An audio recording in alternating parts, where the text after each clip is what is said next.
Sup, everybody? Noms here. Welcome back to more Zenless Zone Zero. Today, I want to finally get back to doing main story, and I may have missed an entire month of actually playing the story because I didn't take any opportunity I could to do it. Whoops. So, yeah, we have a lot to do. Seeing as it's 3.0. Whoopsie daisies. Probably should have gotten back to it a bit sooner.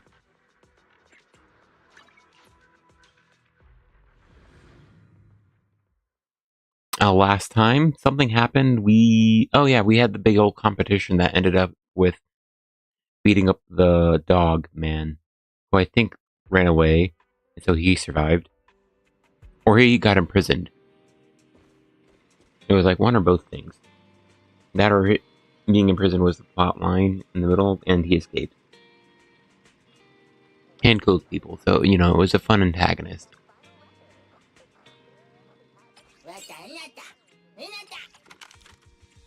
And then, right as we were about to successfully succeed in having the porcelain alloy W engine, someone froze us and ran away with it. And I assume she'll be pullable in 3.1. I should probably do my dailies. I'll be right back to Wise. I'll do my dailies as far as to get my 60 daily polychrome, but I'll be fine otherwise.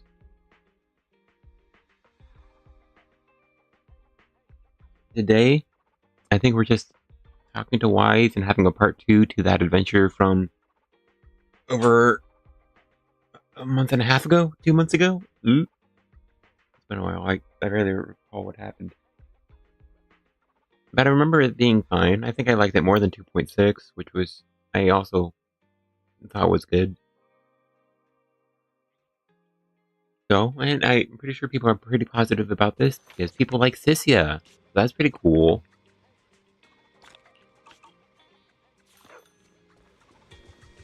Yeah. I should probably get around to it. Ingredients are the freshest in the morning. Oh, it's 3.0, by the way. Happy 3.0. Happy Season 3, everyone. The need to get there has me kinda needing to getting through 2.0 or 2.8 finally. Because I still haven't seen this finale. Which, I mean, can't possibly be as bad as the actual finale. Holy crap, 2.5 was terrible. Still, yeah, I see it there. It's telling me to unlock it early as if... Man, imagine just not going through it. Freaking... Oh, hey, one Denny Boo. There we are. I'm surprised it doesn't let me move the camera. Oh, wow. I wonder if that ended early. I thought that kept going, but maybe that's just petting the cat that keeps going. Anyway. We are here, back in Random Play, to bring you Season 2, Chapter, 9? I mean, yeah, should be Chapter 9. We had a chapter for every year. Oh, wait. Right, straight into this? Just as I thought. Aside from the news about Hollow Champion, there's no info on Romuald. Yeah, she just disappeared after the competition. It's like she had vanished into thin air. I wasn't expecting a something story, a little visual novel cutscene for the very start. It normally starts with Wise saying, making a comment, and then you getting your little choice box of, yeah, let's start the story. But alright. And well, yeah, this should help recap a little bit, maybe. By the way, where did Cissia go? Wasn't she with you just now? She got a phone call and suddenly ran out, saying she had to rush to 141 to grab the freshest egg pudding in New Eridu. Ah. For Cissia to get that nervous? I guess that must have been a call from Commissioner Severian, right? Yeah, that's what I figured. Since she isn't here, we might as well start discussing a few things that are probably best kept from public security. Okay. Apart from Commissioner Severian, I have a feeling Tops wouldn't simply turn a blind eye to Romuel. If we want to locate her before they do and get the Porceloid W engine back, we need to gain the upper hand in intelligence. And when it comes to gathering intel... Yeah. I guess we're doing our nice little planning stuff and things. That's cool. Yeah, because it was a Tops Run event, right?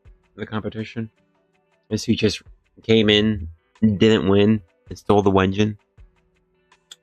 How rude. That's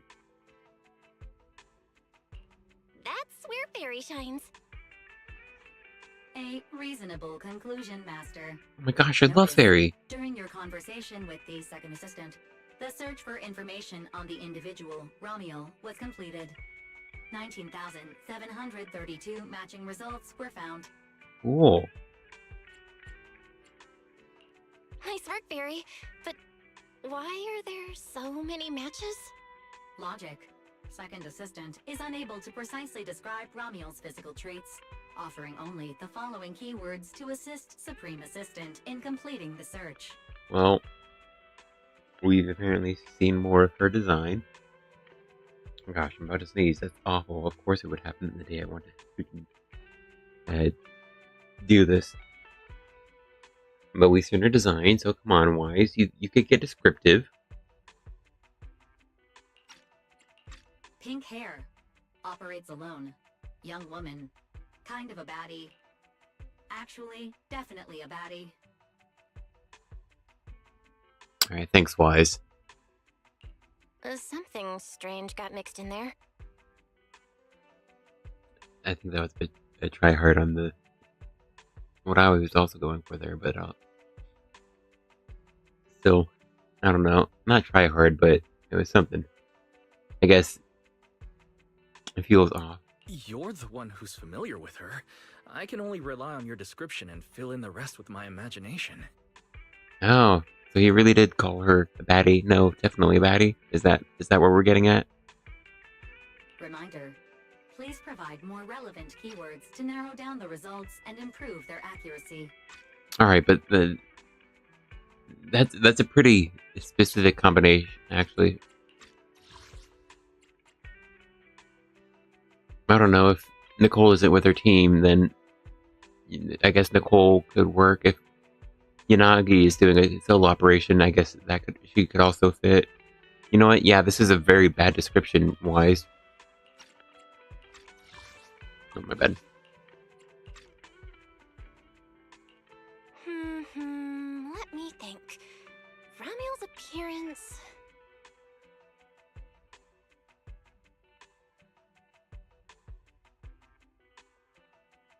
Understood. Refining the search results using the new keywords. Estimated completion time, 600 seconds.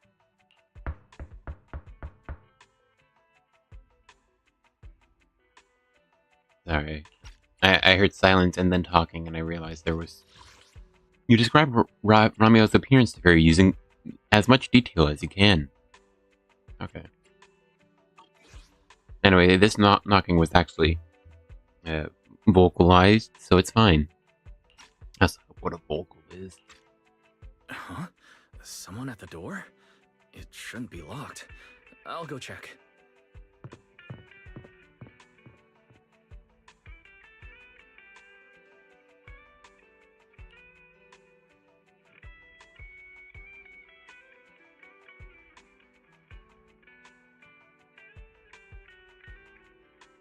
Sorry, my bad. Wise leaves the room. There isn't anything else to do until Fairy finishes refining the search results. Let's just wait here for now. Maybe you're just exhausted from the past few days of the competition. Oh, few days? Yeah, sure, it's been a few days. Drowsiness comes over you without warning. Through the haze, you can still hear Wise entering the door. Coming.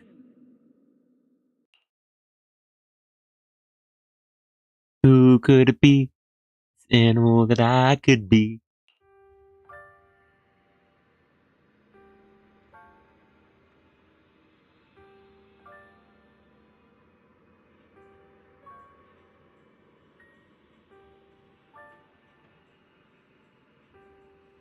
I'm blowing my nose, man. It's so annoying, man. Like, one day. Anyway. Long time no see, Wise.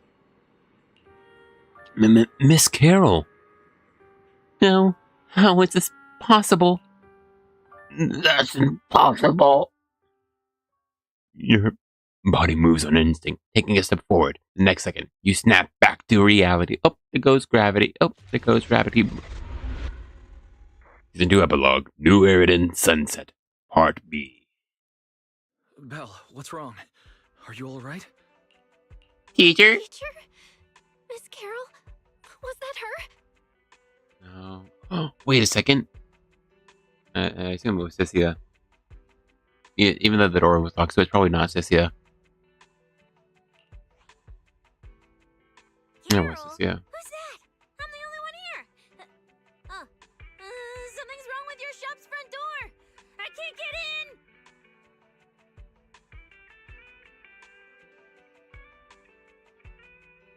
My delivery was off me. I don't know what she meant. There, the sentence went in two places and a bit all over the place, but also, I don't know, I was gonna make a joke about, oh my gosh, Cissia is really Carol! Even their names are similar. Cissia, Carol. Alright, never mind. Our shop door isn't designed to let someone squeeze through while carrying snack bags twice as big as it. Okay, well, alright, fair enough. Did I just imagine that? After all, why would teacher be here? True. Anyway, I was also going to change my mind because the statement was said like Cissia is still outside the door, even though it's meant to it was probably meant to be like something. I don't know. I thought this sentence was a bit weird. Belle, are you okay? You were talking about teacher. Did you dream about her? I think it was just a dream. But I'm fine now. Don't worry. Glad you're okay. Oh, right. On my way back just now, I received a super important message from Demon Lord. I appreciate Cissia's voice acting. That's pretty fun. Important message? Is it a clue about Romuald? Fine. I want to say yes, but at best it's only a very slight connection. Considering this specialist's exceptional performance during the competition, the sharp-eyed Demon Lord has reached a decision, granting me, Cissia, a full week, that is, 5 working days of paid leave. Awesome. Congratulations. But, Cissia, what does this have to do with Romuald? Well, hold on. I'm not finished yet. The Demon Lord's paid leave, of course, comes with some extra conditions attached.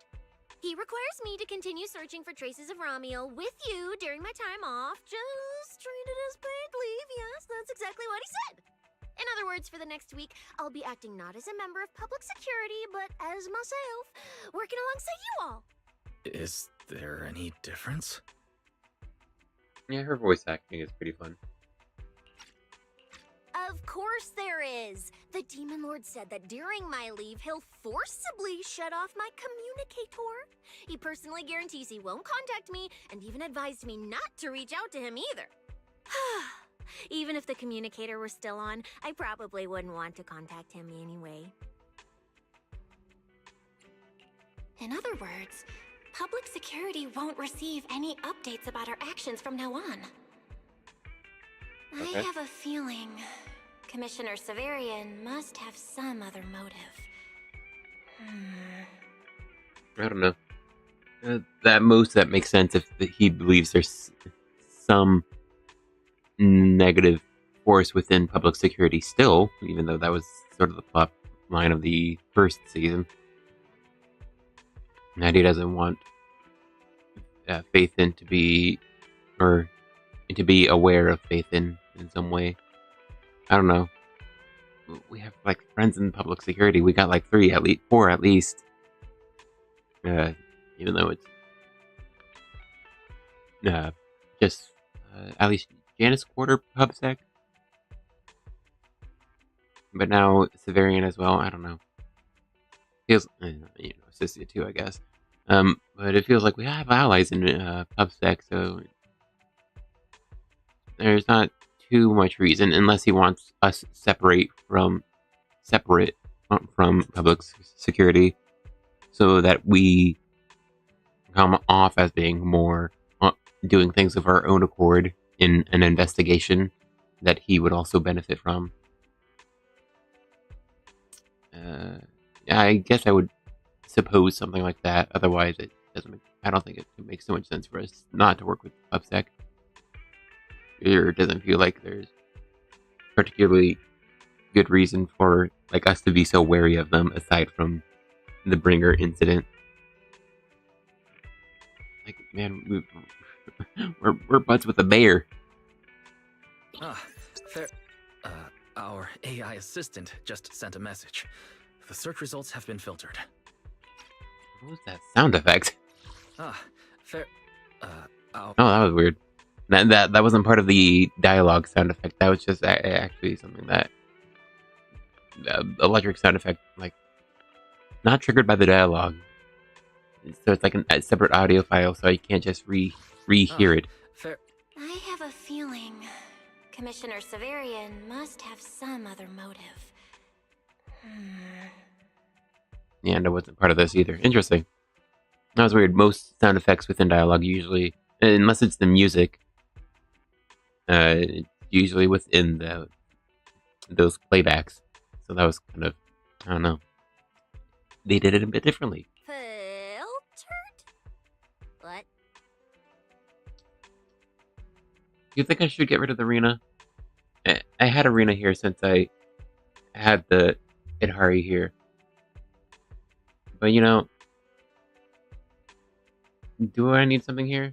I think the arena is a bit too big. Actually, I kind of like the Coletta there now.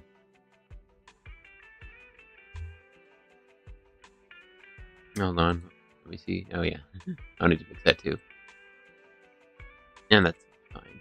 Hey, this character's from a game that's coming back. Oh my gosh, it's so hyped. I should have talked about it, but I need to get back to the story, huh? You'll find out soon enough.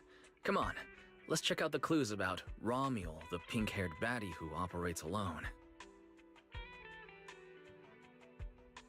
Okay, well, the who operates alone there was not in the text box. I don't know how I feel about this dialogue. It's truly more sus than a character from Among Us. I can't continue how that line actually went in that YouTube video essay. Okay. Yeah, we went straight into it, so it's a good thing I never accidentally clicked on Wise there. Oh hey, I can do my Island trust event. Hold on, also I want to get my polychrome for my dailies, man. Alright, now we can keep going. Didn't Also, expect your AI assistant to be this capable. They can even access street cameras? hey, she still works for the Demon Lord, to be fair. We probably shouldn't be showing Fairy off. If the intent was to keep the Fairy's potential secret from PubSec as a whole, then probably shouldn't show Cissia, even if she's criminal. Okay, that would come out. But still. Also weird how we ended the cutscene to go into another cutscene. Interesting choice. Oh, I see now. So that's why the Demon Lord sent me to protect you. You must have connections in public security who outrank him. They're the ones who gave you access, right? Of course. Yeah, that's right. Let's go with that for now. I knew it. Come on, let me see what your AI assistant found. Wait, who are all these people? Response. These are search results that may be related to Ramiel. Yeah. Based on Oh. the keywords provided by Master, I performed a second round of filtering on the search results and identified the following different types of Ramiel. Also, anyway, yeah. So the meme is that I remember Nicole is just constantly somewhere in Rose Califer somehow. No idea how Harry got that shot. Anyway, pink-haired baddie was the search term. So obviously, very basic choices in selection vary. Shy Ramiel. Fluffy type Ramiel. Best friends already Ramiel.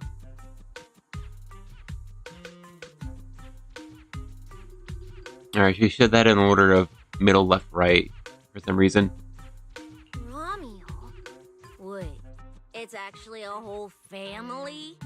It's true, they're probably all related. You can tell because they have pink hair. No, it's just a mistake in the search results. Don't add misleading descriptors. Cissia will take them seriously.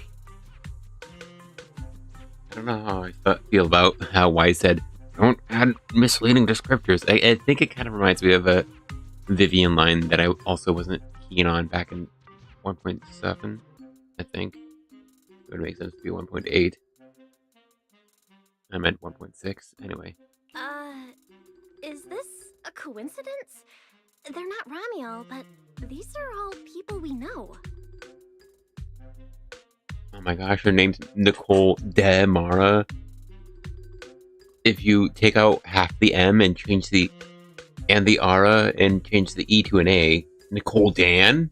For efficiency, among hundreds of photos of pink-haired individuals, those most closely associated with Master are prioritized at the top of the filtered results.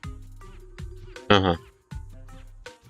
Also, I didn't notice it at first, but the Zhao is on a box to talk to Promeia.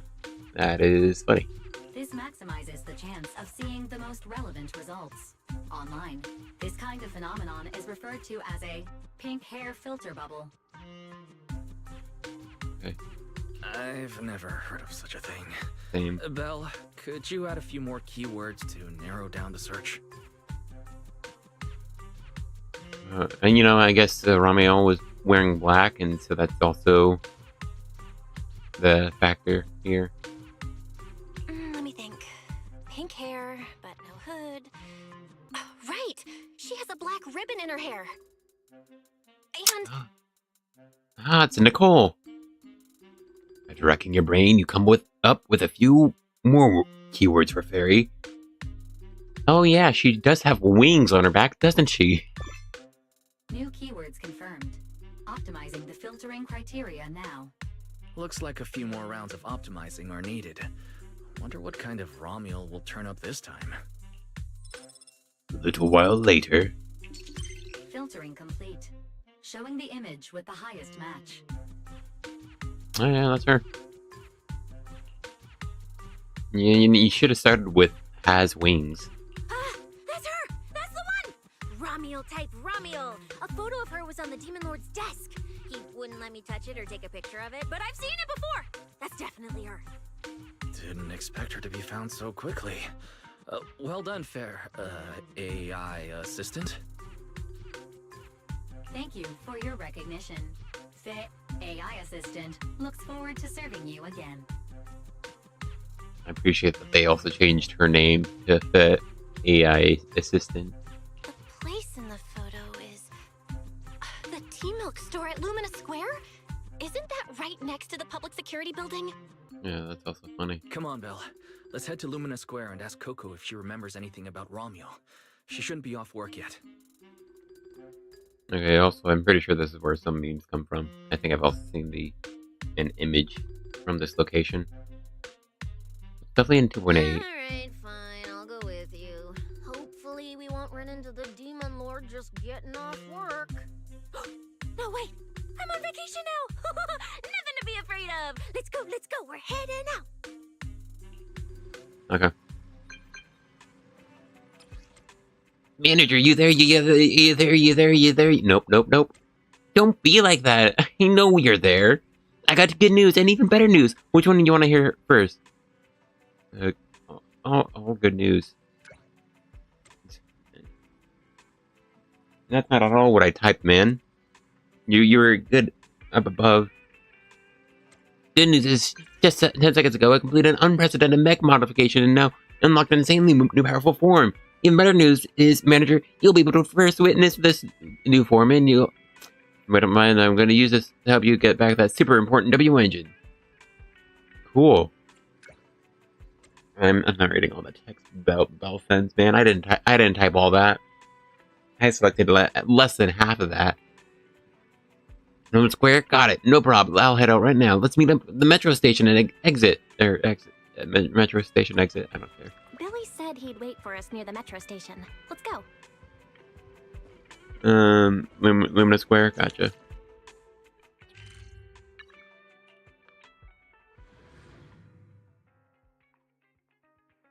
Also, hey, look, this is Rose Califer. Man, that looks cool. I should probably go there sometime. I can't believe it's like 4 hours away. Does anyone think I'll make it in 4 hours? Probably not. These stories are too long. No, I heard. I think I can check how long I took. I take forever though, so that'll be another better measure. And it took me 6 hours to get through. Yeah. All right. I'll have to go faster because I will start season 3 if I get to it. Yo, Manager. Look, he's trying to be so cool. Hey, managers! Never mind. He's not trying.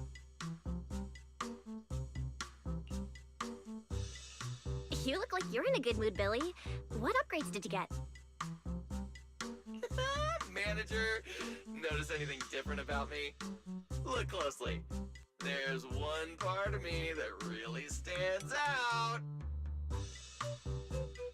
I think about how the star on Billy's jacket would have been wiggling around if he was a modern character. Like, it's too big to be like painted onto the jacket. I think if he with more modern techniques and stuff. Also, I think his face is slightly clipping into the collar of his jacket. Not at all. Your looks and attitude are pretty much unchanged. You missed it because you weren't looking closely enough. Here, this module on my chest. Do you see it? Not really. It doesn't seem like it looks any different. It looks like it can be pressed now? That's right! As expected of you, Manager. You spotted it right away! So, what happens if you press it? Don't rush! You'll see when the time is right. I had to borrow half of your salary in advance from boss to get it. I can't think of any word to describe it other than invincible! I've been spoiled. Because, I mean, it took so long trying to do this story. Invincible isn't quite the right word. Nicole, in advance on your salary? I really can't think of any reason she'd make such a wildly out-of-character decision. Right. Boss, along with Ambi and Nekomata, haven't been around lately. They said they went out of town to negotiate a big deal while we were in the middle of the competition. When I called her, the signal on her end seemed pretty bad, and her voice kept cutting in and out. But I heard the words approved loud and clear. There's no mistaking it. Well, that'll be a fun moment to get rectified in Season 3, I assume. I don't know if we meet up with Nicole yet, but probably. But isn't half a year's salary a bit much? Even if Nicole agreed, doesn't that mean you won't be able to buy any Starlight Night merch for a long time? Yeah, that's right. If I'd followed the standard process, it wouldn't have been this expensive. Most of the cost came from paying for overnight rush work. Right, but why would you pay for overnight rush work? But still, we're up against a pretty tough opponent this time. The better prepared we are, the better the chance that we can help you recover the W engine, manager. I forgot he was with us in 2.7. I said I'd get it for you no matter what. This is just a tiny part of what that means.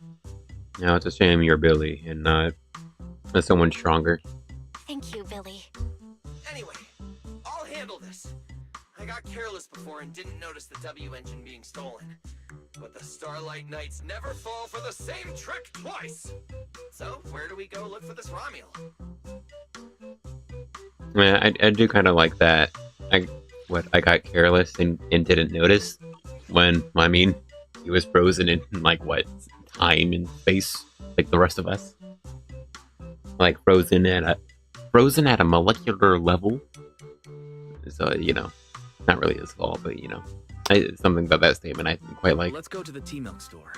She recently stopped by there, so Coco might know where she went next. We can ask her. I hope Coco is I'll at be over the there. milk store Hey. right now. Wait, what was Billy talking about? She's right there. I thought she was with Nicole. Anyway, I may have messed up my dialogue by opening up another menu. That's annoying. Actually, it was probably just the one line. It better have just been the one line. Hey, Coco. Alright, cutscene into cutscene. Welcome to Richard T. Milk. What would you like to drink today? Man, she sounds like a child. Actually, we wanted to ask about someone who came to your shop recently. Ask about someone?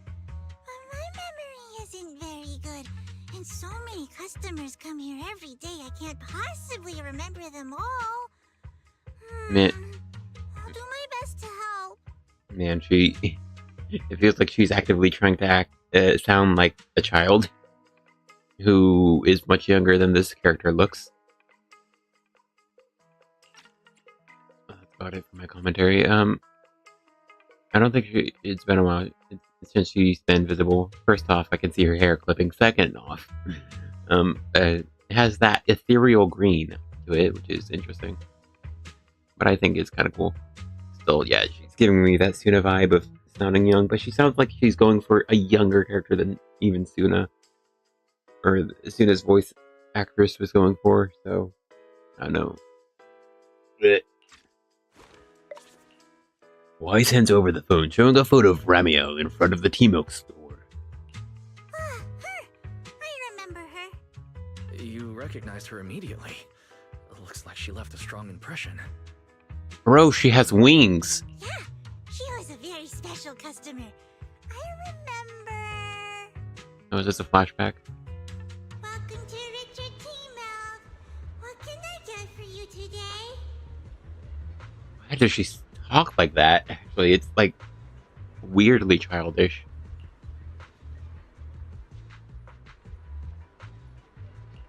Let me see. What's this, Richard's hot list? Why are you asking about that from you? You know, it's the top picks for today. Oh wow, yum yum mint tea milk, caramel bubba, ooh lol. Ooh la la la la. Sorry, that's what I didn't think. These are the best-selling tea milks in the shop over the past month or so.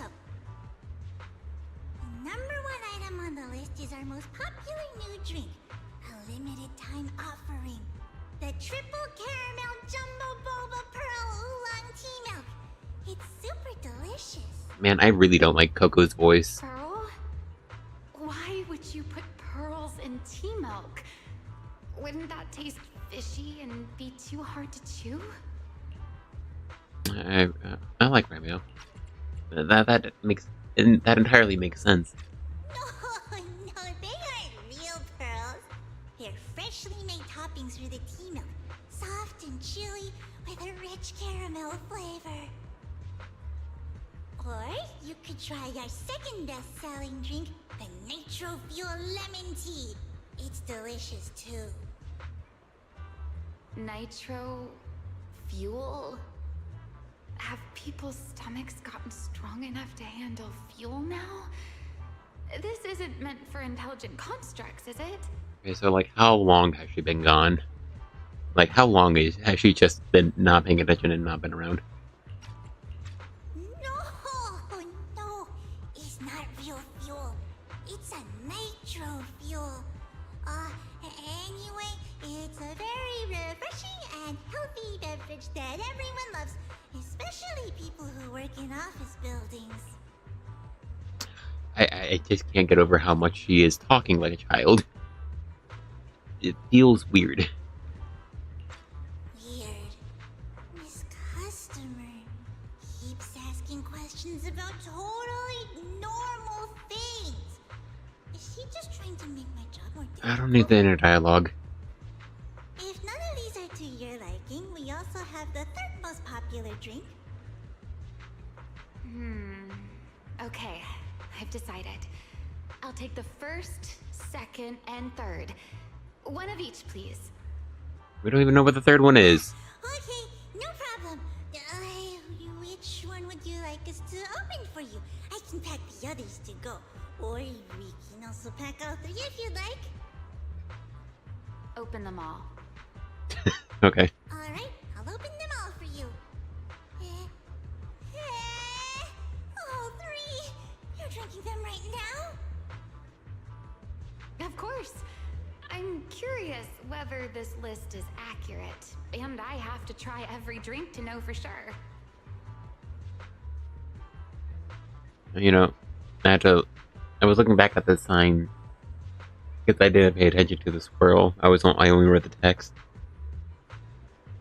I think obviously, you know, it's supposed to be a little swirl of the, cream they put at the top of their little drinks they make.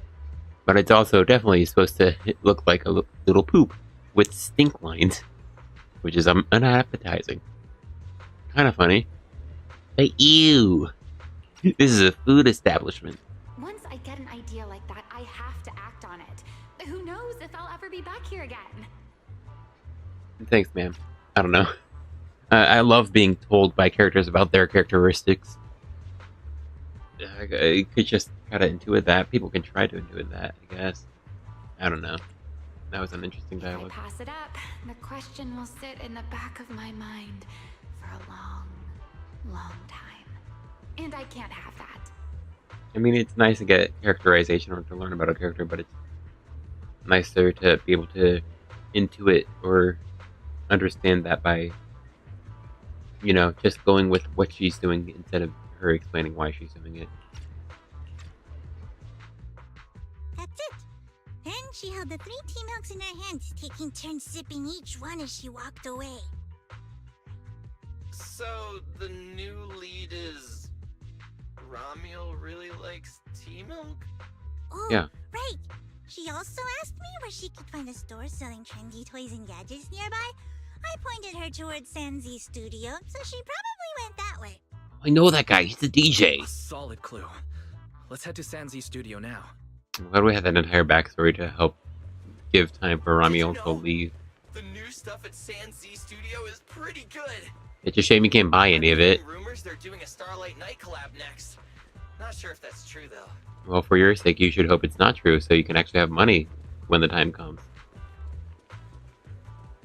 It's like me getting my 3 most wanted reruns back to back to back to back. And had to miss out on Idhari's M1, had to miss out on getting signature for Idhari, could only get signature for Seed, and could only get M1 for Orphe. Man, this sucks, man. It sucks so much. I hate this end of patch reruns. Thank goodness there's Yesheng Wong and Suna to skip. Which is a shame, because I did actually quite want Suna. Or, quite, maybe not quite, but I did want Suna, because I thought it'd be really interesting to try the Suna Nangong teams. Specifically for, like, ages like Jiyuan or other attackers. Because I think it'd be funny to see how they go. I mean, like... Nangong just has an insane amount of buffing. With her signature, I'm pretty sure she's 55% damage in general. And then her additional ability, which is why you need Suna for attackers, is a 30% stun damage and a stun duration increase. So, you know, it's 50% damage and 30% stun damage. That's pretty good. And along with insane days, it's like a super version of Coletta. It's like what the baseline you'd want Coletta to be, and it sounds like it should be somewhat comparable to Lighter's buffing, at least in stun.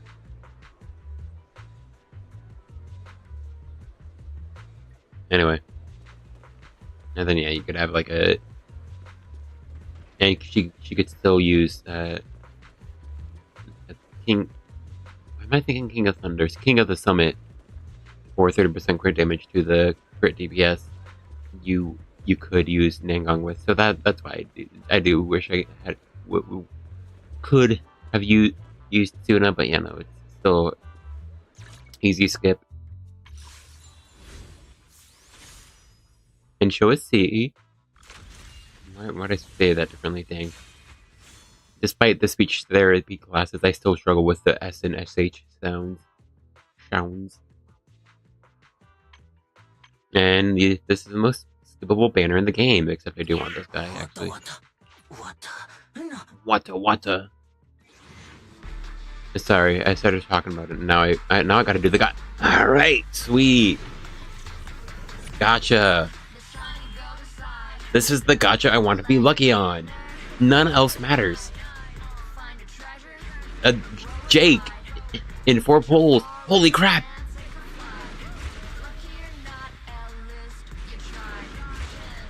Okay, I thought it would be this one, so I wouldn't have been paused for so long, but, I mean, holy crap!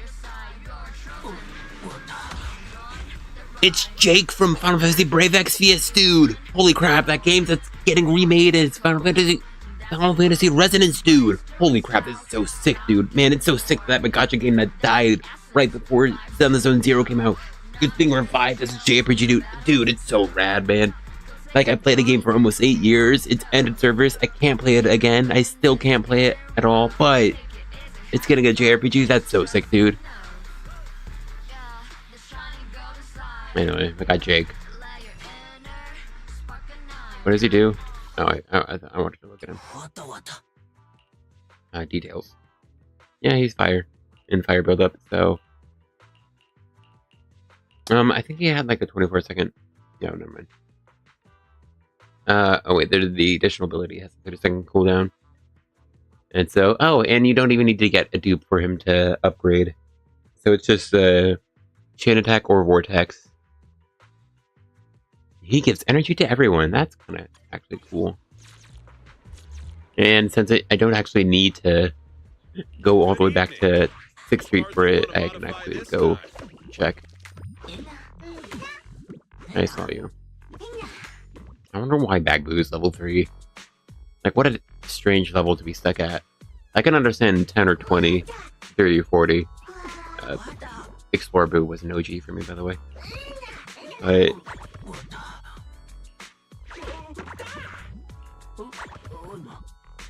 he has a very ordinary swap-in. I got plenty of new ideas. Let's try them out on EOS one by one. Like, he floats in, he shoves in. Yeah, Jake doesn't really do anything when he stops in. That's kind of disappointing. Alright, also I bought him, so... Oh, wait, I think that's the menu I want to look at, because you can't actually see this menu in other places. Oh! Interesting, he has a crit rate that increases by quite a bit when you get his levels. Unfortunately, it looks like his... Someone just asked me why I wear sunglasses indoors. Well... Obviously, because it's cool. Awesome, man. Yeah, it looks like he has a 30-second cooldown. That's kind of lame.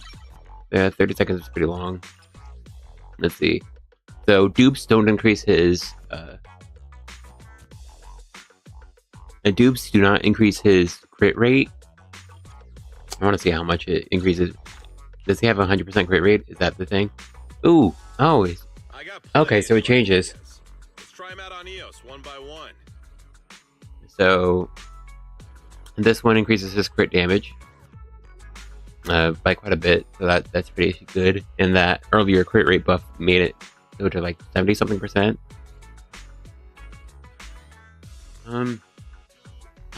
It's probably Nicole's is probably based on being an agent, which is unfortunate.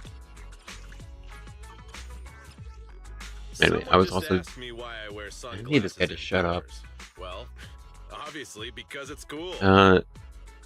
But you actually get energy from the dupes, and so it's this damage buff that gets buffed as well as the energy. So it's the additional ability that's mostly getting buffed on top of modifiers. We're getting dupes of him, and since he already only needs one, either Norma or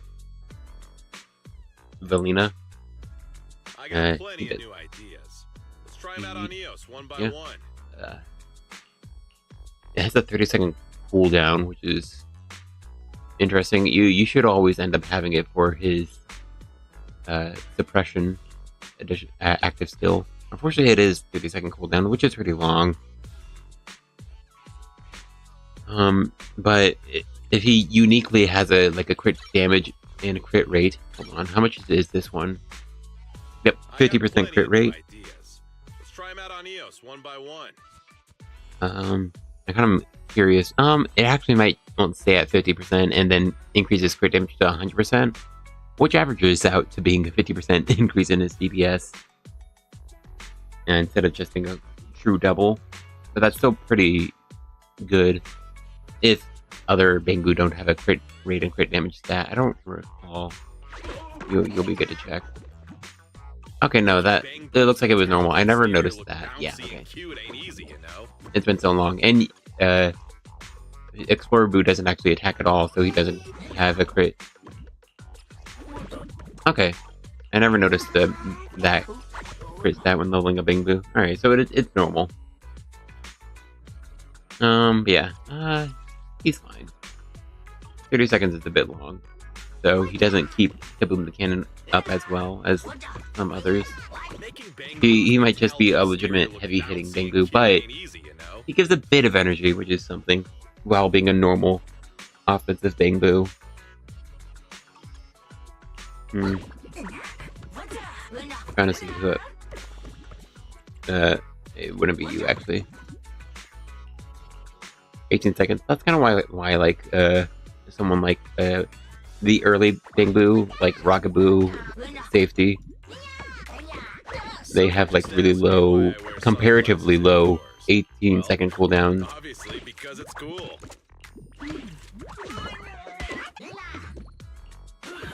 I think 18-second is the lowest. No, well, it's Explorer Boo, but he actually has buffs. Heal, shield, and energy regen. But it's random, of course. Anyway, that was that. I won my S rank. I'll be here. Unfortunately, with Bangu, like that was a really fast pull, man. Oh wow, I just don't know enough for that pull. Sweet. All right, hey man. A girl with pink hair. I think I know who you're talking about. She did come by. Said some strange things and did some strange things. I remember her. Strange things? Yeah, it wasn't a busy day. I remember... Alright, another flashback. Welcome. If anything catches your eye, feel free to take a look. Let me know if you have any questions. I think this is the image I remember, yeah. It looks like she got the same drink 3 times. Did she get scammed? They all look pretty interesting. I've never seen any of these toys before. Of course. That's exactly what my studio is all about. Things you've never seen before. Whether it's 100 years in the past or 100 years in the future, my creations are truly one of a kind. The guy to the upper left of her head with the white streaks in his gray hair is from Trigger's agent story. That like it's recognizably exactly what his model was with the white streaks. But also that they use that guy in this area a lot, which means it might genuinely be the same guy. but I also seen like the same guy with differing amount of the white streak, because I think the white streaks also sometimes don't go all the way around the back of his hair. So they just reuse this model a lot, but like to a T. And he was in a character's agent story. I don't know. Kind of funny. I'm not even sure if it's supposed to be the right guy. Same guy. It's fun to think, oh yeah, that guy's still alive. And he's just living his own life.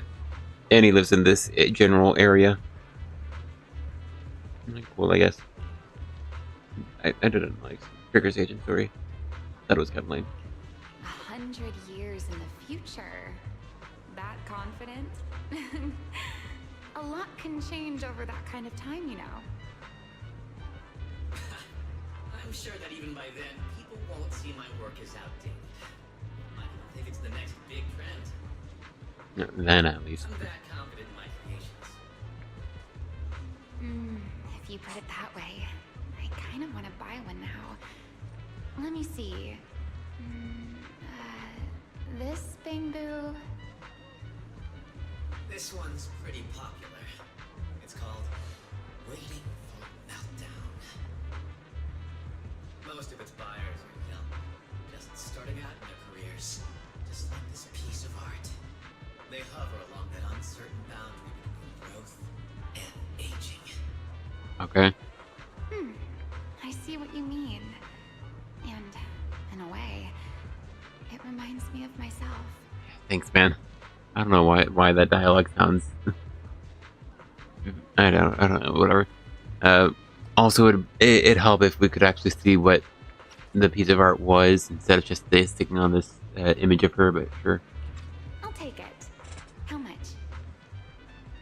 Sorry, but we don't take pennies. Inspiration is the only currency here. And what does that mean? Inspiration. Yes. Whether it's stories or ideas, customers offer their thoughts, which I turn into inspiration for my next piece. All right. So how do you pay for stuff? So if you want Waiting for Meltdown, you need to pay with inspiration. For example, tell me why it reminds you of yourself. All right. Then I'll tell you a story. One forsaken by time. Forspoken? Okay. And just like that, she traded a rather fascinating story for Waiting for Meltdown. Is that what we pay for when we? Is that the currency I get from my weekly quest? Is that why we have to visit the quick? I want to say quickly down under. Don Quixote. Quixote. That was it. Okay. All I'm getting at that is Mr. Zenless Zone Zero here is a Nepo baby who can pay for anything he wants. And so he gets to live a life of luxury, do exactly as he wants. Because someone already paid for it. Everyone else gotta work for what they get. Man, I hate ye. Anyway.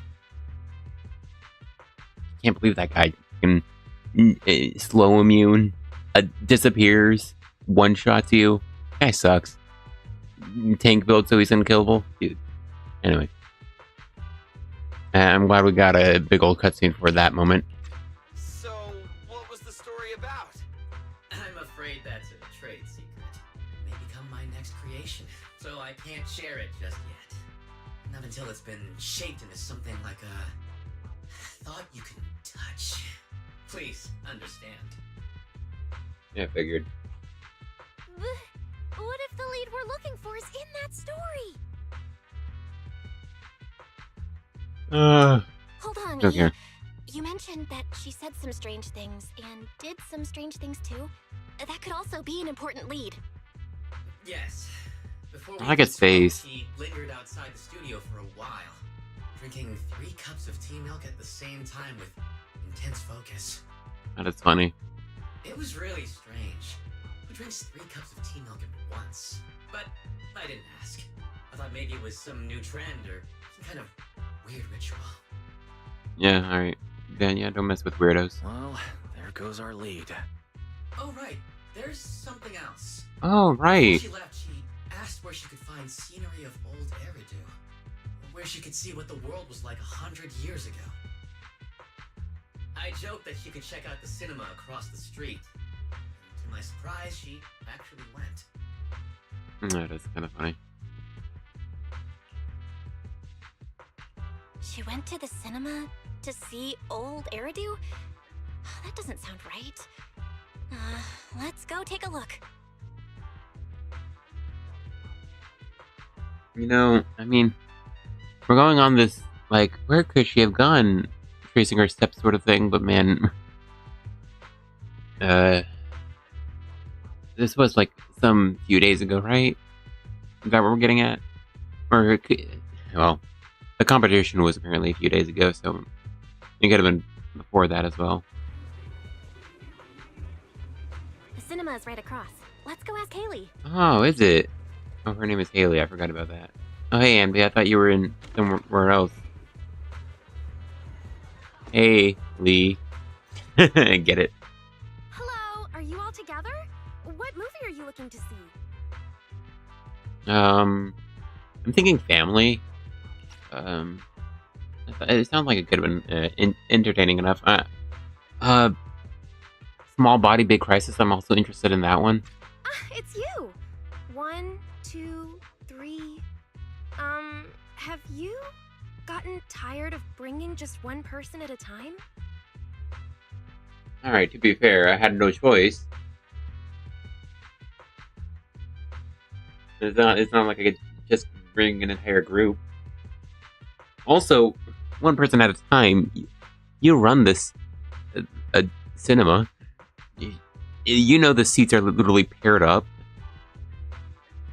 Like, what is it a surprise that people come in pairs at the times at this cinema where all the seats are paired off? Huh? Also, insinuation that every time we brought someone here, it was a date. We're not here for movies today. We're here to ask about this person. Which it was a date, but not that kind of date. As much as it was also supposed to represent that kind of date, because it's a video game. We have to go on dates with our obtainable characters to make us love them more. Haley glances at the photo being handed to her. Oh, I remember this customer. I still feel a bit sorry for not being able to help her. She couldn't. What do you mean? What do you mean? She wanted to see old Eridu. What do you mean you weren't able to help her? The other day, she came up to me and asked, "Hello, what movie would you like to see today?"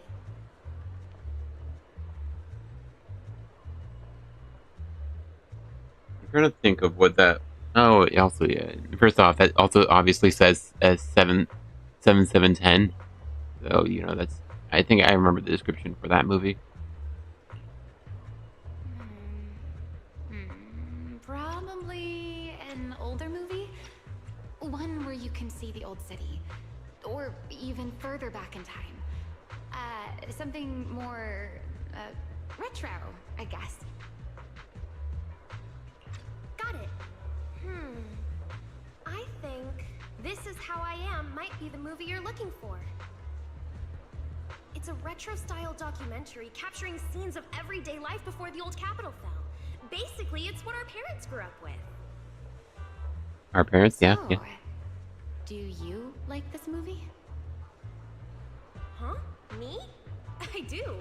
Honestly, I like pretty much every movie we show here. Oh, I'm lucky. not talking about the movie itself, but the kind of life it shows. Then I'm why? curious how people today think of that era. All right, first off, So, do you like this movie? I don't know how you interpret that as anything but talking about the movie. All right. I'll take a ticket for This Is How I Am, preferably for the soonest available screening. Sure thing. Just a moment, please. Oh, I'm so sorry. We don't have any screenings of that movie today. Well, you're probably one of the last cinemas on Earth, so I guess that's fair. You can only show so many movies.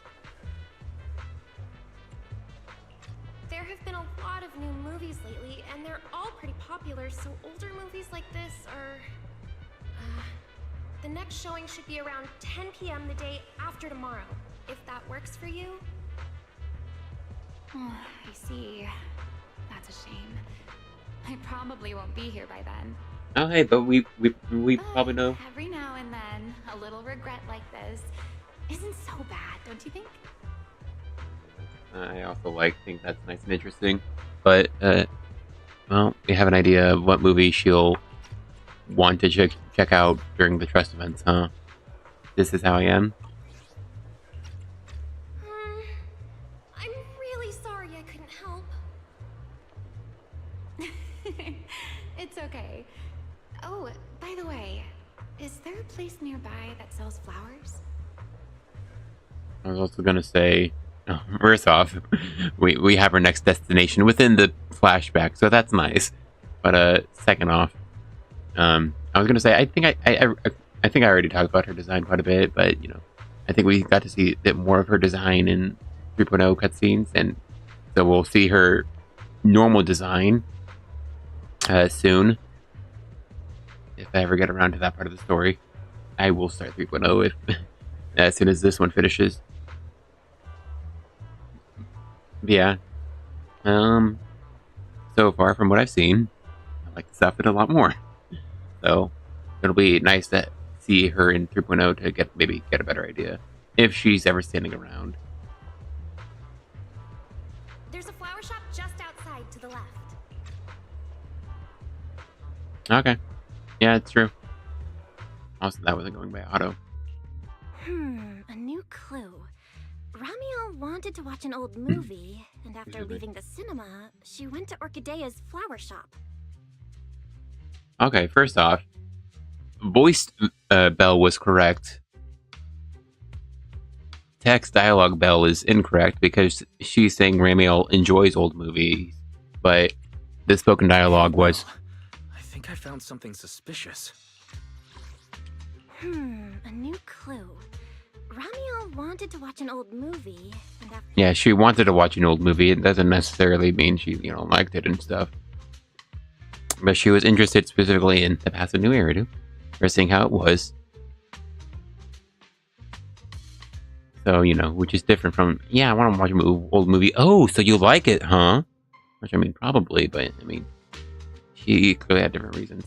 Anyway, the suspicious thing? Huh? Did I miss something? What Haley said earlier about bringing just one person at a time to the cinema. What did she mean by that, Belle? Care to explain? I'm so not interested in this joke. Yes, I noticed that as well. It's a new clue about Belle. Feels like a clue that wasn't meant to be found. He's doing the hands on head crazy pose, but he's had to feels like a clue that wasn't meant to be found. Oh, well, don't worry about it. Let's head to the flower shop. What if Orchidea gets off work before we get there? It's kind of hard to just forget that whole bringing people to the cinema thing. This Ramiel. Is she planning to check? Dang it. That's so annoying. That was like a misclick, too. At least the dialogue was on screen. Is she... Orchidea is right there, so I doubt... Oh, hey, G-Man. Orchidea is right there, so I doubt... I missed the dialogue that couldn't be read, so it was on screen at least, but still, that's still frustrating. That was a misclick, then it just deleted the dialogue. Just let the dialogue replay, man. But yeah, I think the joke is funny from the perspective of why is jealous? Because we both run a movie store, we both like movies. And so going to watch movies without him makes him feel sad and upset and bitter.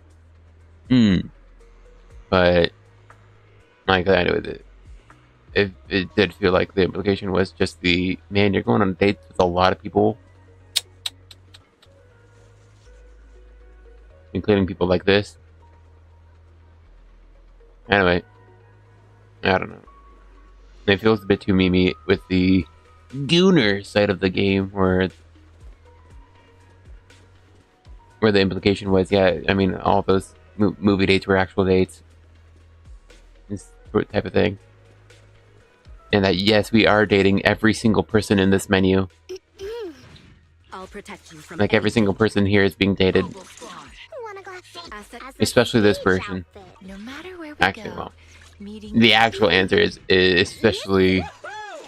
Shut up, man. You have my complete support. No spoilers, by the way. alias should I use? Please forgive me for stealing the. Promise to tell me if anything's wrong, okay?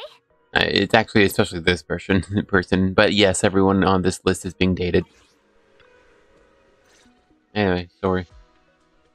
You explain that you're looking for Romeo as soon as you see Orchid. The woman in the photo did come by my shop, but there was nothing particularly unusual about her. She just bought a bouquet of wither blooms. Wow. Why did she buy something called a wither bloom? I see. You want to buy flowers to honor the departed. In that case, I would recommend white chrysanthemums or lilies, as they symbolize pure love and remembrance. Yeah. Also, I don't know if I noticed if we ever got a good shot of where her wings come out of. I don't know, it just feels a bit interesting how they are there. Do you have any white wither blooms? Do these flowers represent death or something? We do have them, but they're not typically used for funerals or similar occasions. That's fine. I'll take a bouquet of wither blooms. Oh, by the way, how would I get to Route 6 in Minerva Quarter? Route 6 in Minerva Quarter? That place was sealed off as a restricted area when the old city fell. These days, there's probably no conventional way to get there. It's so sad. Also, I just thought it was funny. That's fine. I'll take a bouquet of wither blooms. Oh, by the way, how would I get to Route 6 in Route 6 in Minerva Quarter? That... I think it's funny how she said Route 6 and Orchidea said Route 6. I don't know. Like, it's like immediately they say route and route differently. However, if you don't mind taking a bit of a detour, you could try heading to Blazewood in the Outer Ring first. Why is that so far away? There are rumors that one of the hollows near there connects to Minerva Quarter. But they're only rumors. And the hollow's really dangerous. Please, just forget what I said. Why did she make that suggestion? Why did she even make that suggestion? Why did she assume this person really wants to get to Route 6? Yeah, okay, well, obviously funeral type of flowers. Or at least, that's why she... No, honor the dead. So obviously it is something important and meaningful, but why would she make that suggestion? Even if she's our... What? Tip dealer? Or mission dealer? Someone who's not Venus? Our has faith in dealer before we lost our account. Well, Venus is like the rookies, or the rookies mission giver. A detour, huh? That sounds like a hassle. It'd probably take a lot of time. Blazewood. Another name I've never heard of. I'll just go straight through the restricted area. Huh? You've never been to Blazewood? It's quite a fun place. There's a cheese restaurant that runs on passion. Legends that carry the taste of wind and sand and more nitro fuel than you could ever finish. I don't go there often, but it's definitely worth a visit. Alright, so Orchidea is a pretty girl who goes to Blazewood often. And she's been there since Cheesetopia opened, which was after Chapter 4. That's 1.2. Nitro fuel. Well, I guess I don't have a choice. Dude, that isn't... I'm gonna look at the map. Blazewood's far, man. Alright, it's decided. I'll take a slight detour and check out Blazewood. and she left after buying the flowers. It sounded like she was heading to Blazewood. I hope that helps with your search. Alright, but you told her to go through a hollow? Thanks, Orchidea. That's really helpful. By the way, when did this happen? It was yesterday morning. Everyone else was talking about how this happened a few days ago, man. There's no way. There's like no way that everyone's saying the other day to something that happened yesterday morning. Yesterday morning? Ugh, knowing what she's like, she's probably already left Blazewood by now. I mean, it's true. We can make the drive within a day, but like that means like she's not that far away. That's fine. As long as the trail hasn't gone cold, we keep moving. Let's head to Blazewood and ask around.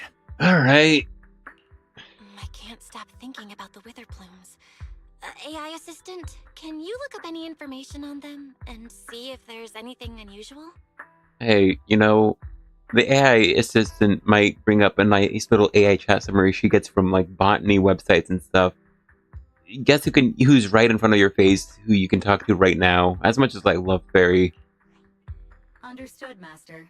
I will gather information on wither blooms while you travel to Blazewood. Yeah, I guess we can kind of want to rush, but like Orchidea is right there. Like she's right there, man. But like seriously, she sold the flowers. We did botany work with Orchidea, or at least we did bouquet organizing on her behalf. So like, I wonder if we know what wither blooms are, if they were an option. So everyone heads to the parking lot and gets into the car, driving to Blazewood amidst the discussions of Ramiel and wither blooms. Alright, so we skipped the discussion on wither blooms out the way. Hey, look, I know those two. I wonder if that's a trust event. It's probably not a trust event with this camera angle. But you know. Alright, we're here. Let's ask around. Hopefully someone's seen Ramiel. I haven't been back to Blazewood in forever, but it still smells familiar. The scent of Blazewood? Yeah, it smells like burnt wood, duh. Yeah, that signature outer ring combo. Grilled meat, dust, and fuel all mixed together. I know Blazewood like the back of my hand, so leave the info gathering to me. Look, sounds like Halidon up ahead. Ooh, Big Daddy's here too. Perfect, let's go ask them. Where is Big Daddy?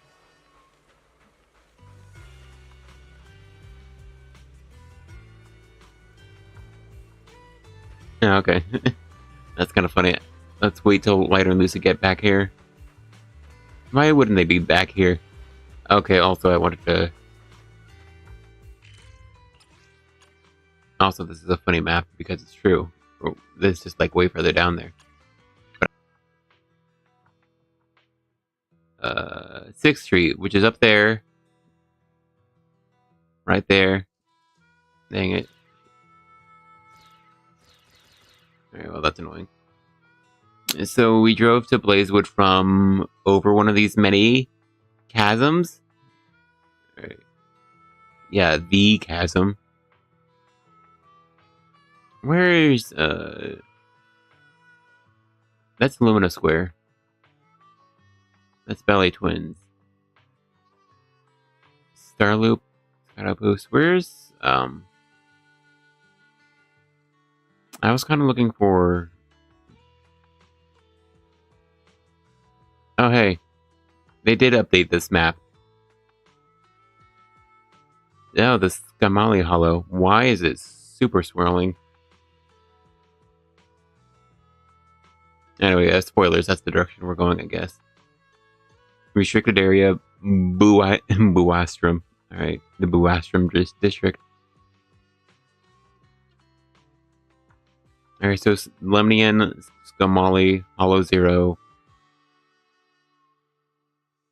I think there's a presumption that, I mean, just look at the size of the hollows.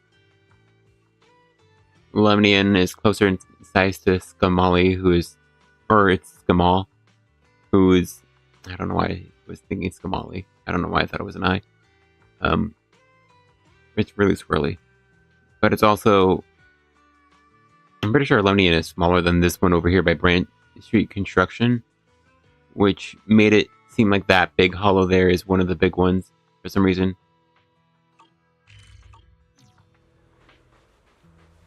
There's also no other visible hollow, so I guess this other big one here, despite being called the Outer Ring Hollow, supposedly that one's an offshoot of another of the big hollows that came out of Hollow Zero.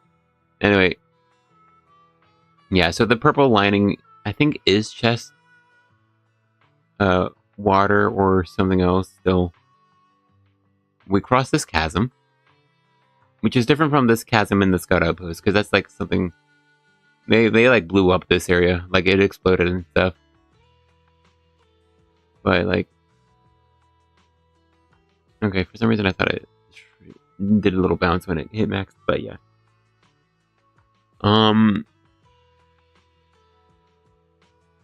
I guess Outer Ring is in driving distance. Like, this is like, I'm just saying, the entirety of New Eridu is smaller than California.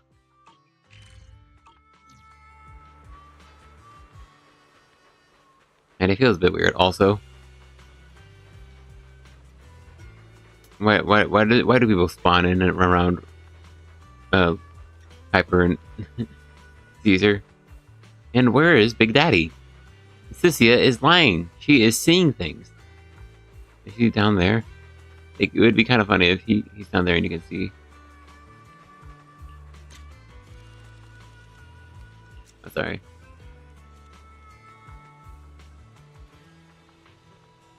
Alright, he's a unique NPC. He wouldn't disappear like that person there. I don't know why she's a unique NPC. If we go down there and we talk to that NPC, that's just funny. Alright, anyway, continuing. This is why it takes 6 hours for me to get through these things. She says to those guys, so it feels like they're talking about those two being up to no good. Oh, Proxy! It's been a while.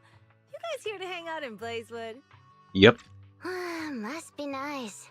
Traveling around, making new friends everywhere. That's what it means to be young. Unlike little old me, already too worn out to even think about traveling. She's a trucker, man. She don't like traveling. Also, she's old, by the way. That's the Piper's gimmick. She's supposedly old. Lighter and Lucy already filled us in on what happened at the competition. Nice work out there, Proxies. Billy, you did great too. That was funny. And I was gonna talk about how, yeah, I guess she wasn't talking about Lighter and Lucy being up to no good. But well, you did great too. It was very funny. I liked it. Why does it sound like you're only complimenting me as an afterthought? I'll take it. But the papers say some of the prizes went missing, and the whole thing got shut down because of some chaos. Is that actually what happened? Yeah. Mm-hmm. Yep. So basically, this is what happened. Yeah. No, I'm not reading it, man. I see. But I haven't run into any pink-haired strangers lately. You might want to ask someone else. Normally, the Sons of Caledon would be all over this, but things have been kind of complicated lately. We'll give it our best shot, though. What's been going on? You short and beat, of course. What's been going on? Has something happened? Yeah, they have like 6 agents in their group, and like that's not enough people to run a country. It's right, Tops. Small city. I have no idea what's up with them, but they suddenly flooded the Outer Ring. Over the last few days, they've sent a bunch of strange people and machines into the hollow near Blazewood. Yeah, fair enough. It sounds like they're tracking down Ramiel. I mean, it's a hollow, so we can't exactly tell them to stay out. But trust me, when those guys start swarming like that, it's never good news. Especially since this isn't even their turf. So I've called everyone back to Blazewood for the time being. Lighter and Loose are on patrol, and the rest of us are on high alert for whatever Tops is planning. Also, I was trying to actually like pause to go into how she said this. I mean, it's a hollow, so we can't exactly. I don't know why it's a hollow. It sounded weird to me when she said it the first time. I see. But for Tops to be making moves now, could it be related to Romuel? Or maybe... Could it be Rusty Cliff Corp? Could it be Rusty Cliff? If they followed the trail from the competition to Romuel, that tracks. But would they really go this far? We'll have to just play it by ear and see what happens. Where'd Cissia go? We were so caught up in the conversation. Her? As soon as we hit Blazewood, she took off to catch up with some friends. Look, she's over there with Big Daddy. Where? Oh, there she is. Let's go say hello to Big Daddy as well. You go ahead. Caesar and I will keep an eye out for any clues on this Romuel girl. Thanks, man. Thank you so much. Be careful, and keep an eye on Tops, too. Relax. The Outer Ring is Sons of Caledon territory. Anywhere our bikes can reach, there's nothing we can't handle. Thanks, man. Anyway, they weren't there earlier. Cissia and Big Daddy seem to be having a great time chatting. Looks like they're close. Excuse me. Alright. Hey, guys. Wow, it's these two. How epic. Also, I can just do this. I'm on Steam! Holy crap, my controller actually connects. This is so cool, dude. I've uninstalled the client version, man. I am so happy I can actually connect my controller, dude. Doesn't ring a bell. Alright, well, he doesn't know Romeo. So, you guys finished asking around? Got any intel? Caesar and Piper both said they haven't seen Romuel. Big Daddy doesn't have anything on Romuel either. We all came back to Blazewood together. If any of us had seen a stranger, somebody would have remembered. You two know each other? Yeah, I've known the Sons of Caledon for ages. If I remember right, back then you were going around saying you were looking for the champion. The champion. We all thought you meant Lighter. Turned out you were after the first champion. Oh, speaking of Lighter, there he is. I've got stuff to take care of. Why don't you guys ask some of the others? Oh, and maybe check with Bernice. She was gone for a while last night. Alright, thanks, Big Daddy. Man, he has heavy steps. The first champion, huh? Want to hear the story? It's the Outer Ring's famous legend, the Reaper and the Champion! Not just Big Daddy, even old Demir talks about it all the time. I feel like she didn't get loud enough for when she was going Reaper and the Champion, but I kind of like the for a crowd cheering.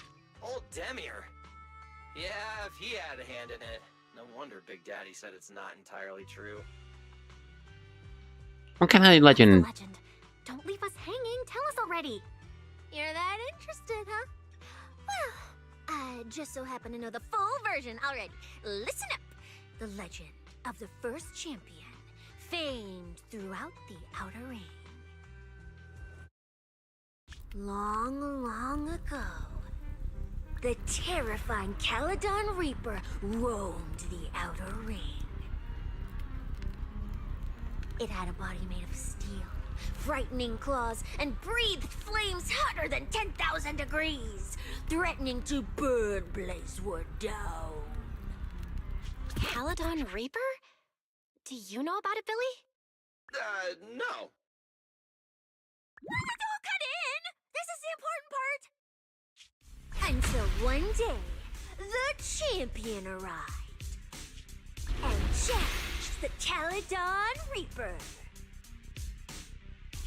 He struck first, firing golden lasers from his eyes that pierced straight through the Reaper's steel body. Then he used his indestructible Wanderer's cape to seal the Reaper's mouth just as it was about to spit fire. And finally, with a rocket punch, he blasted the Reaper clean out of the outer ring with a single blow. Whapa! I like how it said KO. And just like that, the people of Blazewood could live peacefully and freely once again. This is the legend of the Outer Ring. The story of the first champion. I like Chalky looking up at it.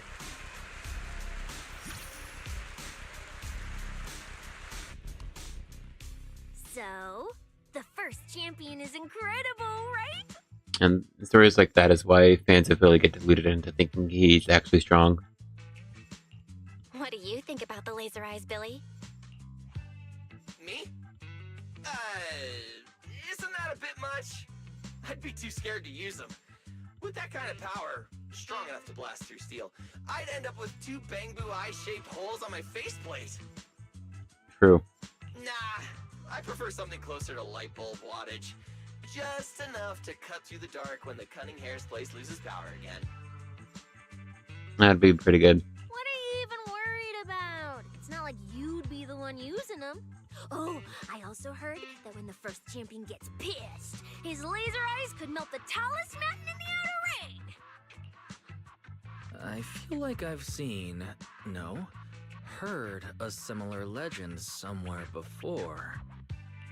Come on! Don't worry about those old dusty tales! You should be more excited about the new legend that's about to drop! Trust me, my new form would make even the first champion jealous! Just press here on my chest. Boom! Transformation! From now on, the Outer Ring will be talking about the legends of cunning hairs, Billy! Wait, no! Legends of Starlight, Billy! If this new form shows up in a Starlight Night movie, people would recognize it instantly! Eyes sparkling, shouting, "Woo! It's him! He's so cool! The Lone Wolf, unmatched in power! The rogue Starlight Knight who can wipe out all the villains on his own! Billy Special!" Oh, what was that last part? Sounds like a fizzy drink from Cheesetopia. Oh, the Billy special. Well then, Billy, quit stalling. Get it. Transform now and let's see who's stronger, you or the first champion. I get it, because he's an S-Ring Billy. Oh my gosh, S-Billy. Oh my gosh. S-Billy? I like that! It sounds even cooler than special. Very unique. As for which one's stronger, that's not important. What matters is that this one is cooler, flashier, and more like a Starlight Knight, 100%! Once we run into some ethereals, I'll show you what I've got! What's the point of being cool? It's not like the ethereals care how cool you look. That's true. You wouldn't get it! This is what makes it special to be an intelligent construct! It's the Starlight Knight way! Let's put the Starlight Knight talk aside and get back to our prize thief. Big Daddy hasn't seen anyone that looks like Romuald, so we'll need to ask around some more.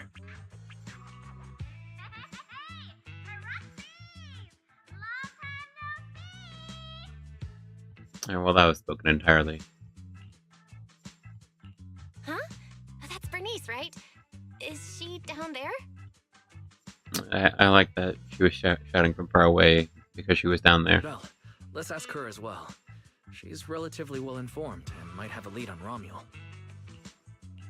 Sure, let's go. I don't know why. I think that relatively well-informed description is kind of funny. Bernice doesn't remember either. Well, better just ask her. Where's Polkra? Oh wait, she was right there. Alright.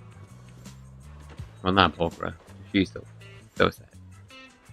Yeah, I wonder why she was loaded in. I must have been like close enough, even though we weren't vertically close at all. Hey, Bernice.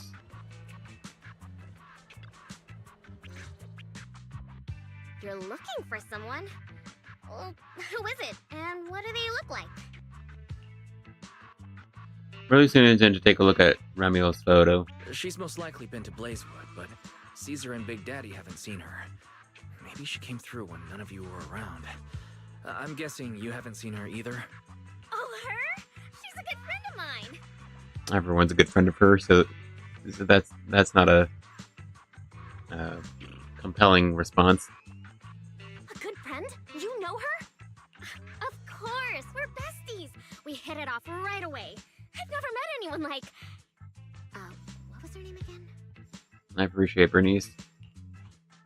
You don't even know your good friend's name? Well, we only just met.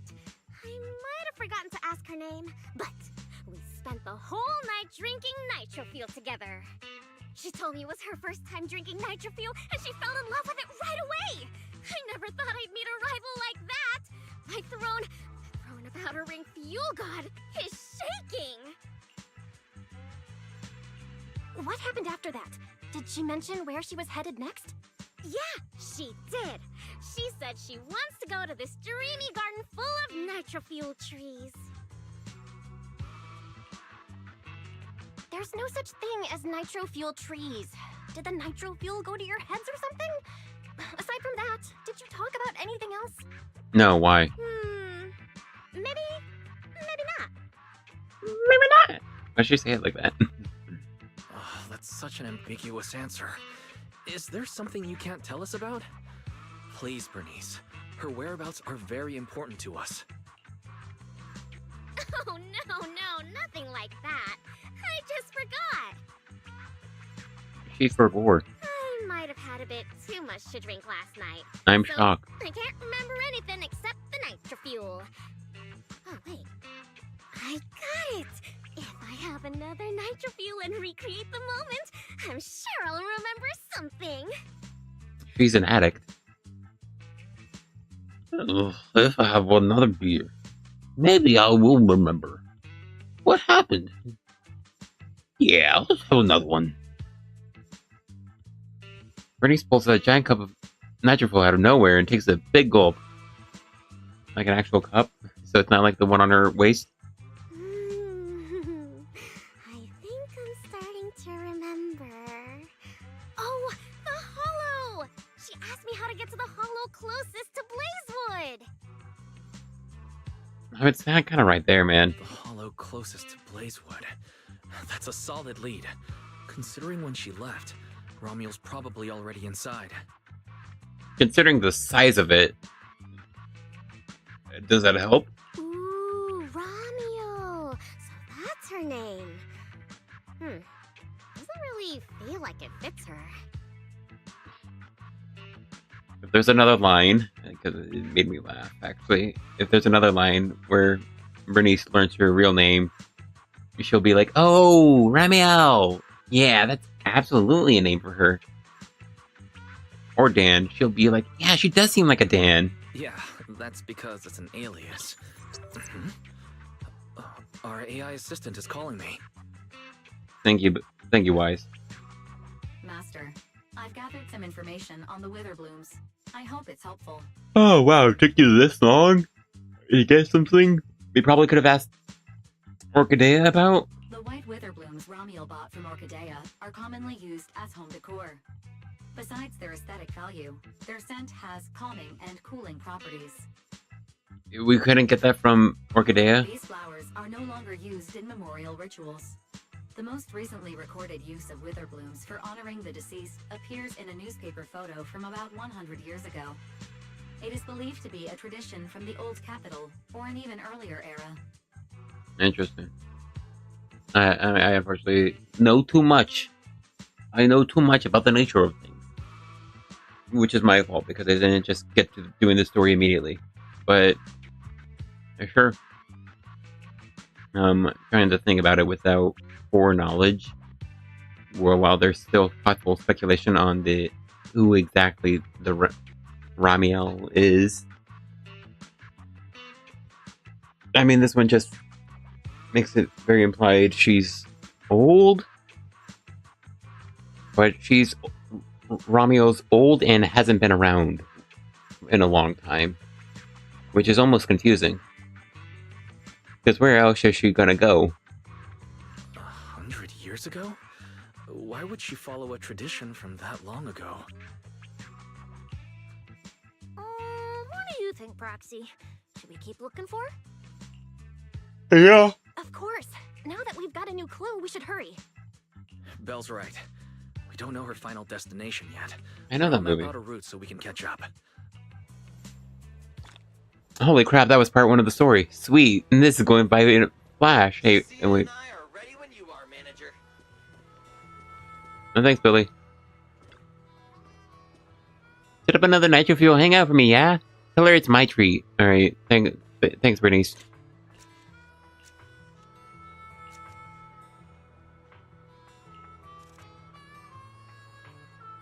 I like the goofy looking face here.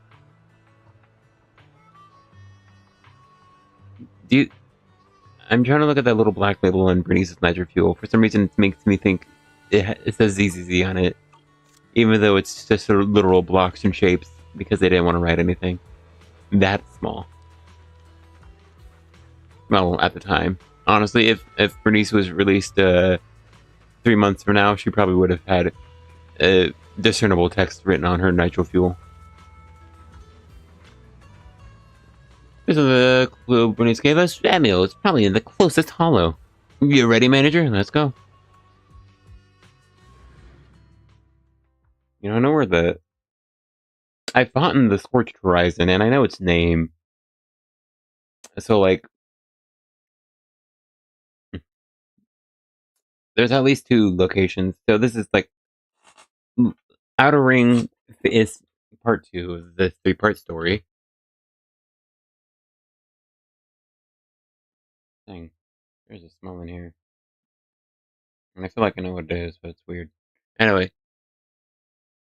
Sorry. That was unneeded to say. We're stuck in a loading zone. But yeah, I know the white location, the Melanoe looking place, is where we fight the Scorched Horizon. So, obviously, it feels like there's probably just going to be 2 large, larger areas for the story segment. I don't know. I kind of want to. Ooh, cutscene. So many ethereals. Let's go around. That will take more time. Excuse me? Though. Coming through. Yo, yo, yo! All eyes on me! Billy, what are you? No need to go another way. I've been getting ready for this. It's showtime. Oh, evil darker than a black hole. Rejoice! You've earned the honor of being scorched by starlight! Dimension burst! Star crash! Starlight night! Transform! How did this guy pass the forbidden fruit test? Ha! Running into me today? Must be your lucky day. Behold, my brand new form. Upgraded with funds from Boston Cold Wallet. Come at me, all of you. That was an interesting comment from Cissia.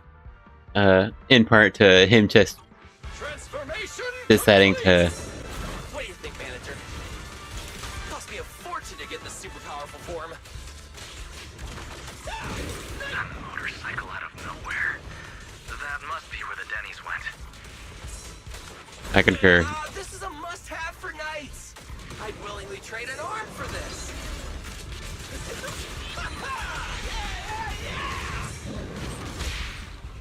Your turn. Too late to run now. Out of my way. Oh, my turn. Nicely done. We can go to the elevator ahead now. Just like the good old days. I like how I like the turning his little handles to turn the wheel of the bike, which I mean makes sense to do.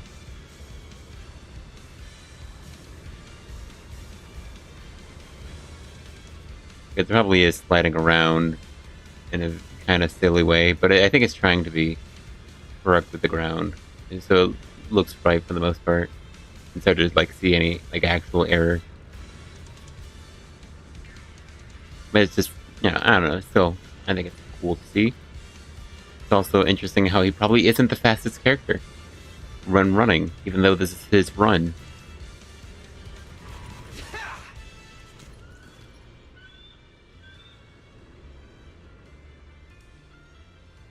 He only has one gun. And they both have names. And they talked in the they talked in the one part Starlight Knight, transformation. in the one trailer. Transformation. Why isn't it working? Oh, okay, that's fine. Anyway, I think he looks cool. I just like how Billy looks a lot more than this. So, you know, I'm not like big on this Billy's design. Transform! Transform now! Now! Oh, guess I couldn't feel it. He isn't. He's definitely edgier. Like he has this shredded. He has this like shredded.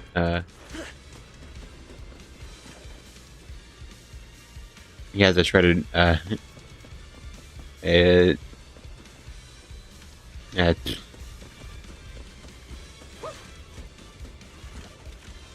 funny. Or fun.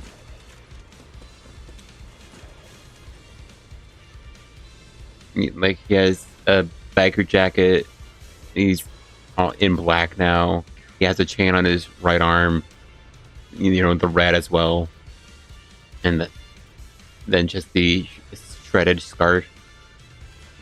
But they still kept him pretty silly, which is fun. And you know, he's still like the same character. He's not like the. He's not the locked-in Billy everyone wanted.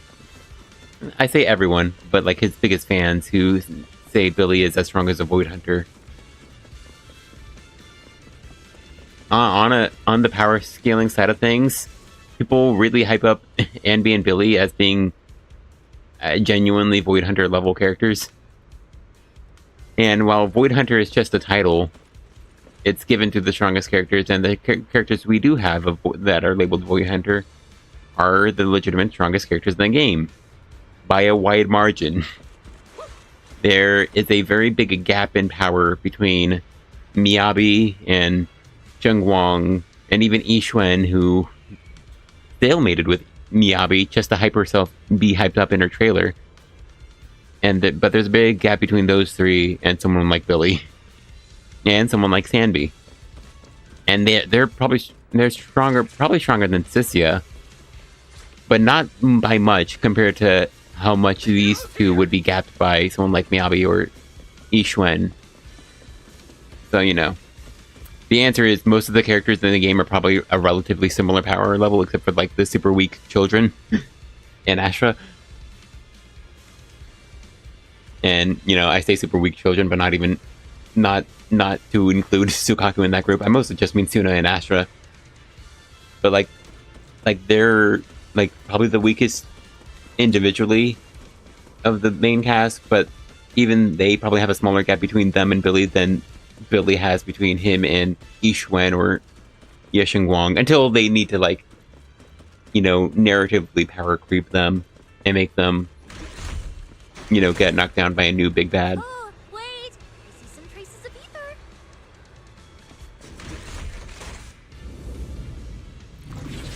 Oh my gosh, her snake vision.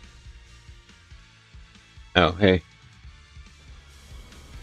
Feels like they were left by Romeo.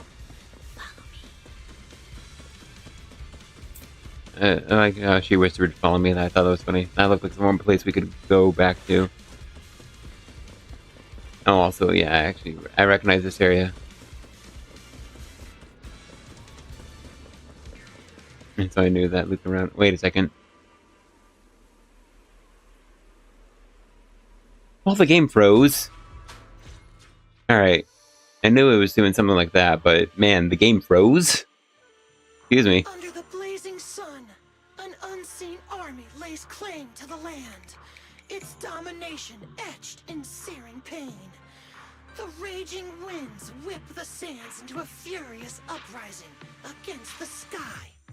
Two colossal beasts clash and tear at one another, fighting for the right to name this untamed world. My name is Belle, walking through this brutal war. But I have no fear, because I have the strongest, most reliable companion by my side. Before any disaster can even reach me, it will be turned to ash by his very presence. I don't know why he's talking like High Five Ghost from regular Kaisen. I may not say it out loud, but I'm truly grateful to my companion. More than once, I've thought about giving him this month's, or even next month's, video store earnings, just to free him from the burden of having advanced his pay. No, we don't. I liked Belle's face lighting up as he narrated. That was cute. Only then could I truly express the gratitude in my heart. Thank you, S. Billy. The record scratch was fun.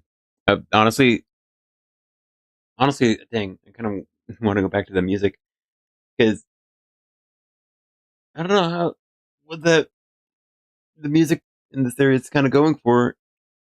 Because I think it's vaguely showdown.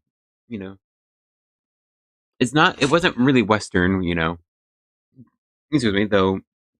Western has probably come from like those older, the like Good, Bad, the Ugly, or A Few Dollars More. Okay, Fistful of Dollars. I should have said the better one.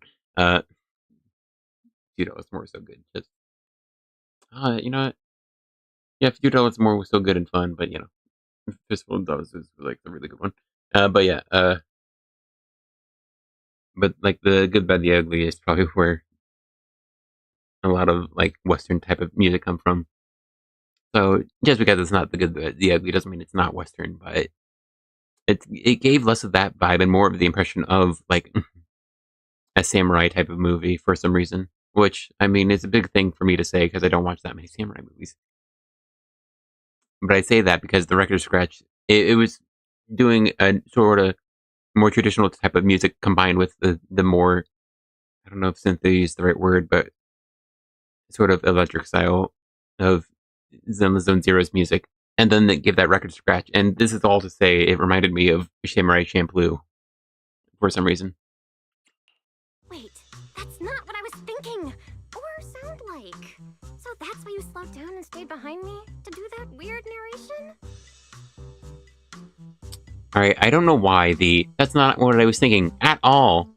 I don't know why the at all was changed to or sound like. Wait, that's not what I was thinking, or sound like. So that's why you slowed down and stayed behind me to do that weird narration? By the way, it's a new patch, by the way.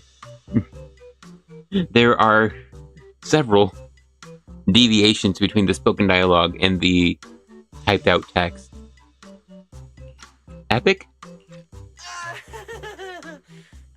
I just didn't want things to get boring, so I did the opening lines from the latest Starlight Night season. Pretty fitting, right? I think you changed some stuff. The point is, I've got no weaknesses now. No matter what's waiting ahead of us, we take the shortest route and charge straight through. Epic. Speak of the devil, we've got company. There's an abnormal signal ahead, but it doesn't seem to be ethereals. Perfect timing. I couldn't really show what a Starlight Knight is actually capable of in the last fight. This time, I'll... Huh? It's that guy! Actually, I think I know this cutscene. So, is this like the White Wolf? A familiar figure appears. No. Also, I don't know why I remember him being white. He's kind of like a lighter gray, maybe. But he's definitely in black. He's just blue. Or indigo? Romulo? Oh, were you supposed to be locked up? Oh, no, wait. That's an intelligent construct. What's going on? I don't know why he'd be an intelligent construct considering the fur on his face. Yeah. And looks like he's had quite a few illegal modifications. This is really strange. Why would someone build something like this? And why is it here?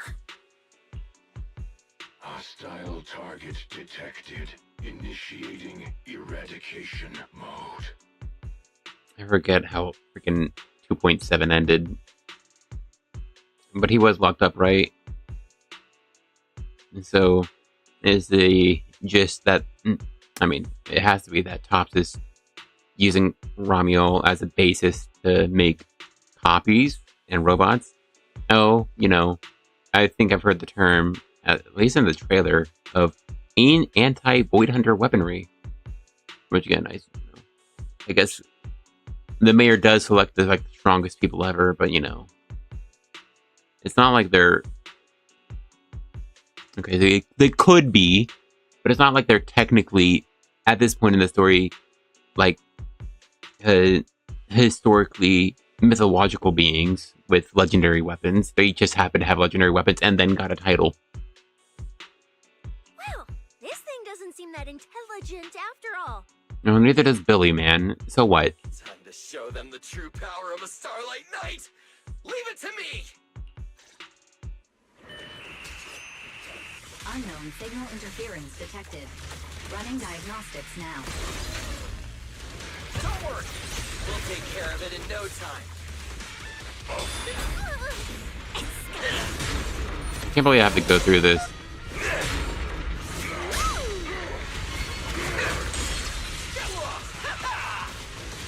Superhero landing! Too late to beg for mercy! Oh, he didn't go into his,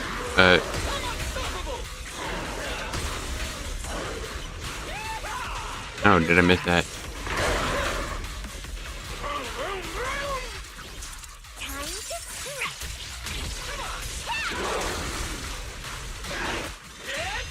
I like how ranged that attack is. I was playing Valina earlier.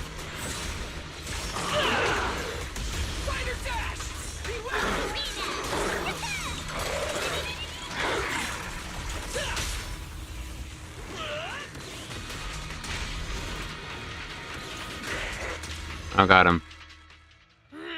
This thing fights just like Romuald. Could it be?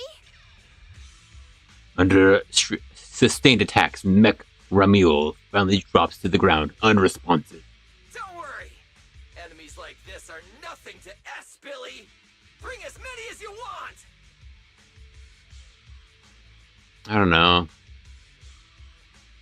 The fact that I mean, that Billy feels like, you know, the meme of, yeah, it's the S version of the character, so that's S Billy or S and B. It feels a bit too on the nose that it's a meta joke, which is why it's his nickname. And I guess felt a bit forced. But maybe that's just, it feels forced because of the knowledge that it's, probably based on the community naming of characters with an S version of them. I think his face looks a bit weird. I think the red, like, lights and horns are just kind of odd looking. So I still don't quite like that.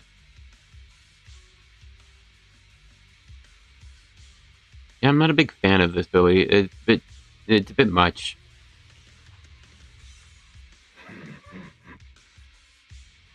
Wait a second. I know this Piper meme. Several Romuald units appear one after another, gradually closing in like a pack of wolves on the hind. Oh, I get it, because they're wolves. Oh, come on! I just said that! Is everything I say coming true today or something? You know what? When we're out of the hollow, I'm gonna win the lottery, pay off my advance, and still have enough left to buy the latest Starlight Knight Hollow cards! That's not happening. They're mass-produced? This is not good. There are too many of them. You know, I guess cloning technology is a thing. But like they like have to home grow those things, right? Like Orphe and Sandbeast Soldier 11, and those are like older clones, I guess. So they probably gotten better at doing it faster. I'm just trying to think, why did they put fur on mechs? Don't worry, manager. Fighting outnumbered is a Starlight Knight specialty. They're just a bunch of scrap metal. Just round them up and take them out with a single dazzling attack. I hope we get to fight multiple. That could be funny. It's been a while. You can talk? You can talk too! What are you so surprised about? That's a fair point. Running into you here was well within my calculations, though I must say, there are a few unexpected surprises. Your new toys look way more fun than what I've got here. Oh, one of them's like the real thing. That way of talking. Why does it feel oddly familiar? Oh, I don't know, man. What could be making him talk like that? So I would hazard to guess he can clone himself in a way. Right. Of course you wouldn't recognize me like this.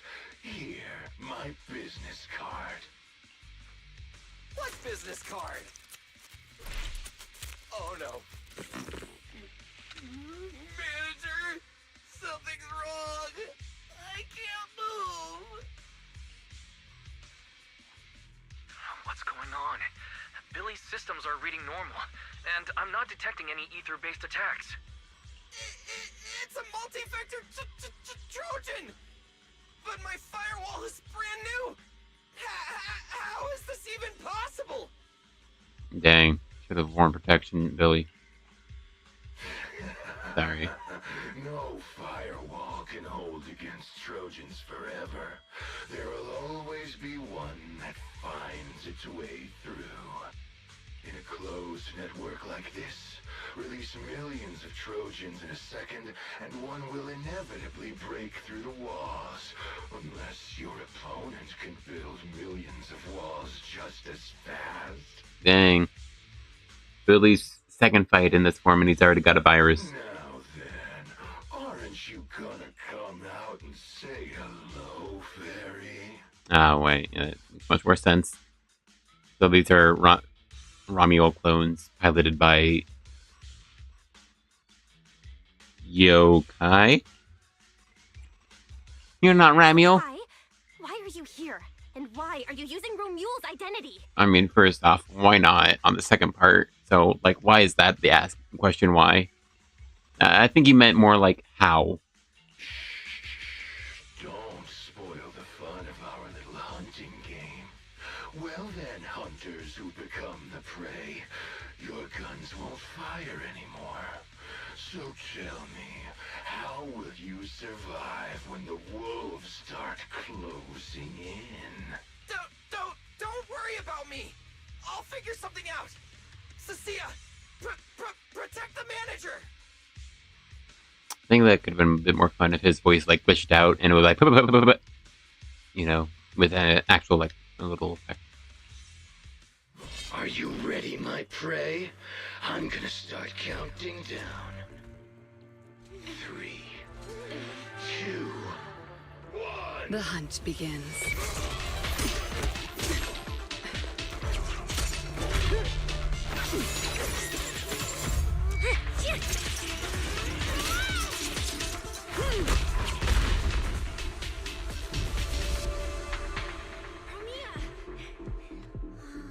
What in the world?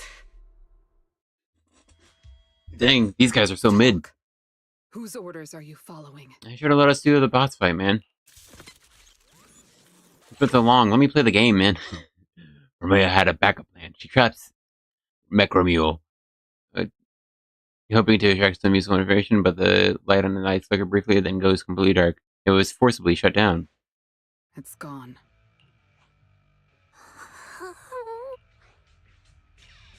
Thank you, Promeia. If you hadn't... Hold on. Come out. You know there's no point in hiding. It is an honor to meet you, Judge Promeia. let me be clear up front. What just happened to you all has nothing to do with me. Probably true. Are these mechs Rusty Cliff's assets? I have no clue. My job is to monitor and ensure the transport route stays secure. Don't blame me for staying out of it. It's way above my pay grade. Trust me, I just work here. Oh, he says it like a weaselly little wire, man. But it's believable. Don't say anything unnecessary. I know your every move. Right. Of course. Otherwise, I wouldn't be standing here in one piece. We were notified a few days ago that a Krampus judge would be coming to investigate, but I didn't think it would be you. Last warning. Don't say anything unnecessary. Understood. Leave. And when you report back, tell your superiors. Don't cross the line. She's so edgy. But I'm not done monitoring the route yet. If I can't confirm that it's secure, that big guy's firepower will be... Understood. I'm heading back to deliver the message now. The Rusty Cliff contact leaves without looking back. Alright, I'll cut to the chase. It's getting more dangerous here by the minute. Leave now. Don't stick around. More dangerous? Because of Rusty Cliff Corp?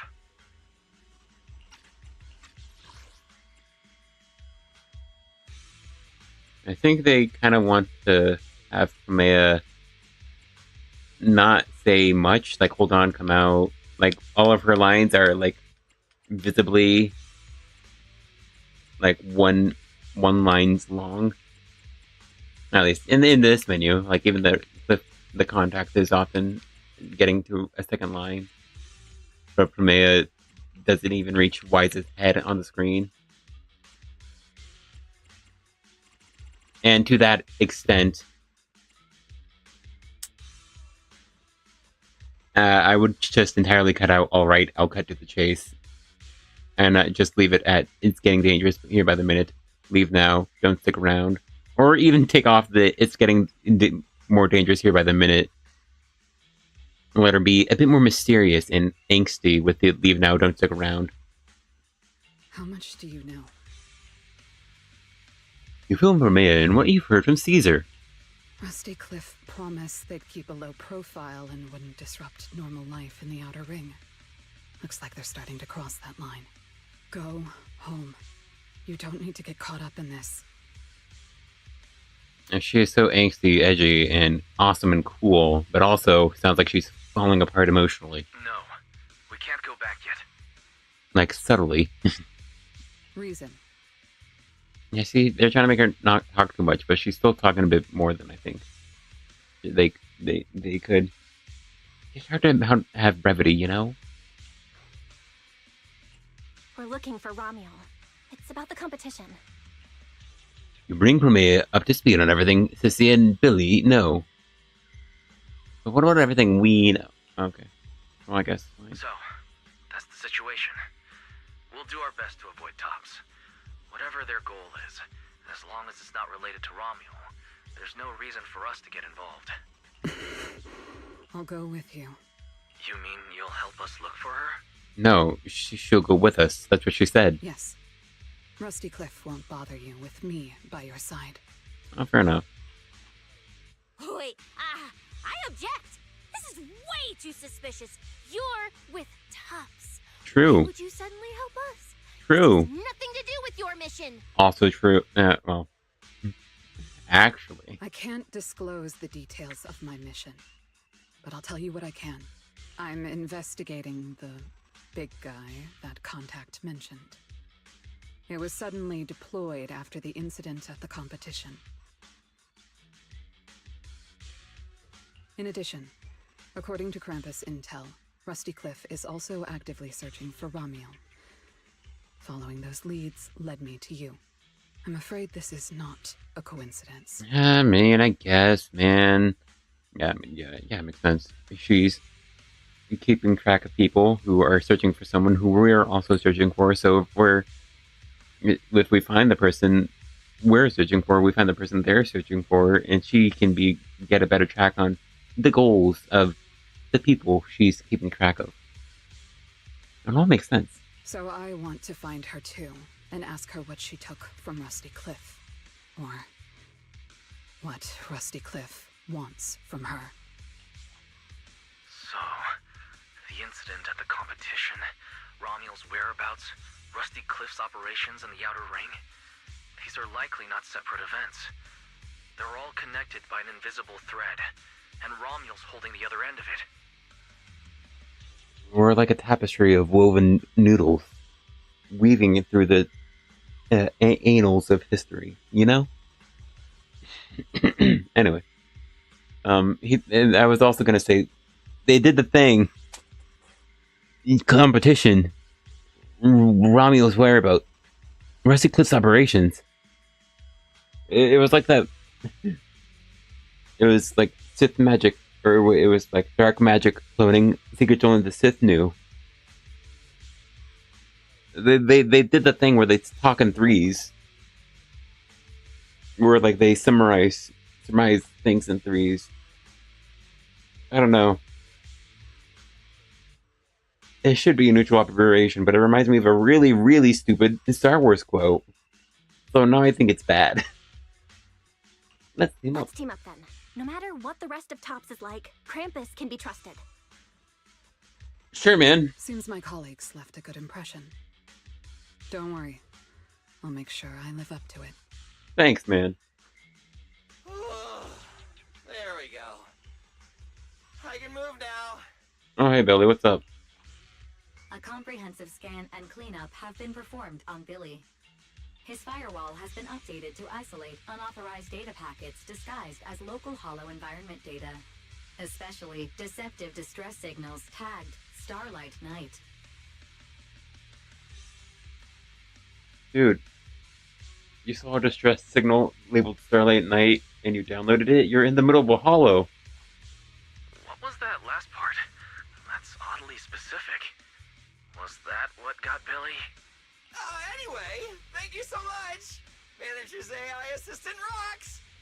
And thank you, Promeia, for protecting the manager back there. I won't forget that. This guy sucks. Thanks for helping earlier. Thanks for helping. I appreciate that line. Pardon? I said, this PubSec officer will be watching you.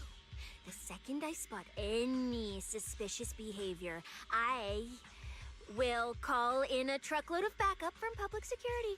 Okay. Noted. Okay, she believes that wholeheartedly. And she doesn't understand what Cissia is doing. And Cissia doesn't understand what Cissia is doing, to be fair. Oh my gosh, it's her! Well, alright, that was quite the stop. Like, she stops running... She stops running with the intent of stabbing you with her pointy shoulder.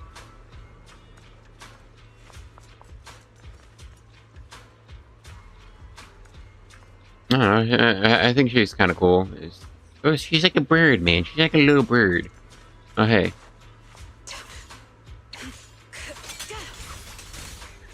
One. This is where we part ways. So if I come in contact with this, I don't cut in half. No, I'm cut in half, man.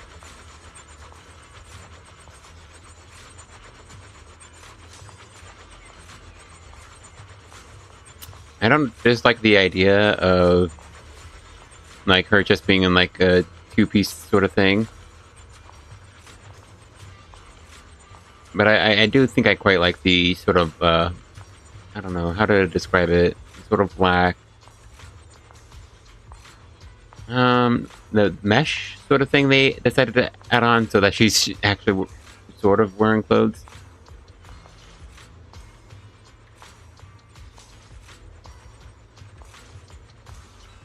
Is she eating something?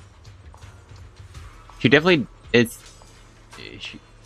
she's like put something in her mouth or something. I'm saying or something too often.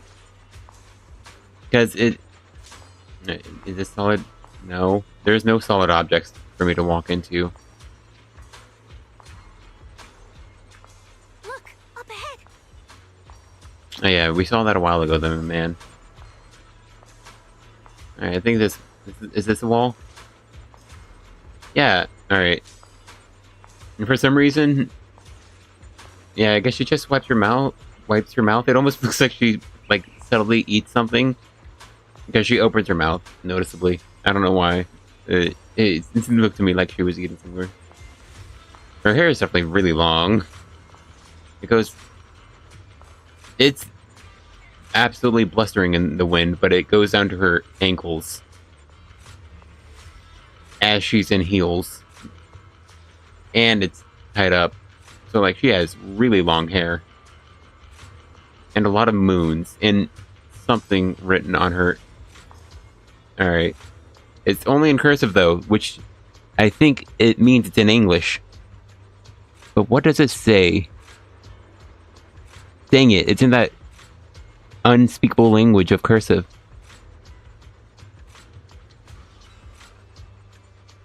Also, I think I did a zoom in because I was standing still with her long enough, so that's cool. Alright, so it looks like there's two different sentences.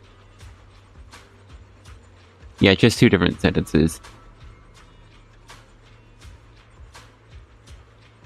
Actually, it might not be in English. No, that says Krampus. I don't know why. I'm just getting not English, but definitely like.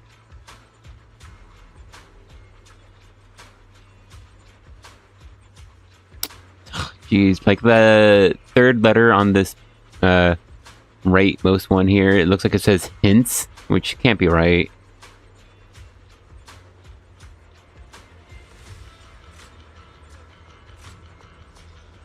Not our, right? Oh no, it's we, isn't it? I think that's O-U-I, so I think it is French. Because it looks like a C, so it looks like maybe Kiwi. But I'm pretty sure it's an O for we.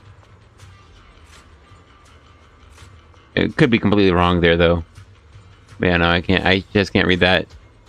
More so because of the low resolution, but I mean, yeah, because it's scribbled on. It's like super scribbled on cursive. That looks like it could be J, like in the middle of the top word on the waning. Yeah, I think so. On the left side, it's waxing. Yeah, you can see the moons. And they start off crescent and get bigger as they get to the inner thigh. So I guess her full moon is right there or something. Sorry. Also, she has a mole. Alright. Interestingly placed mole.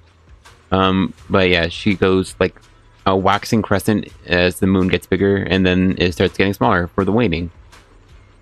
I believe also the game froze again. I believe that's how the crescents go. Left is waxing, it's getting bigger, and on the right side it's waning, getting smaller. Anyway. Yeah, also I guess this is just permanent.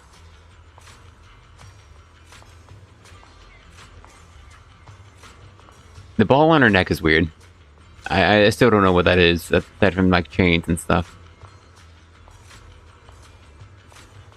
I don't know. I think she's cool looking. Alright. I do think she's really cool looking. The boots are cool. I appreciate the long boots. But I do think the heels are weird with the weird little... How would you describe what's on her heels, man? Like, it's normal heels and there's just this weird, like, circle part sticking out, like, attached to the heel, I guess? Also, she has a nice smile. That's very nice. And the one crescent moon earring, which is understandable. No gibbous. That's a shame. I appreciate the gibbous, but the gibbous is not iconically moon, the shape of the moon, even though it is the shape of a moon sometimes. Well, the visible side of the moon. The crescent is only... Also, these crescents go too far to that extent. These are more like eclipses of various objects, or various distances. Though, most eclipses are just the moon in front of the sun. Like, we have a hard time seeing any other eclipses because they're so far away, they look like dots. Anyway, I think the design is cool. I think her outfit looks pretty rad.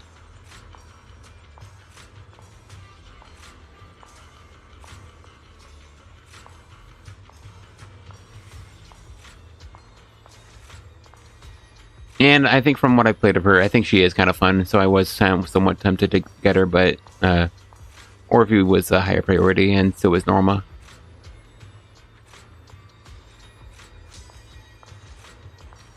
It's a shame. I was playing Velina earlier today, in the Lost Void. I definitely need to play her more, but man, that character sucks.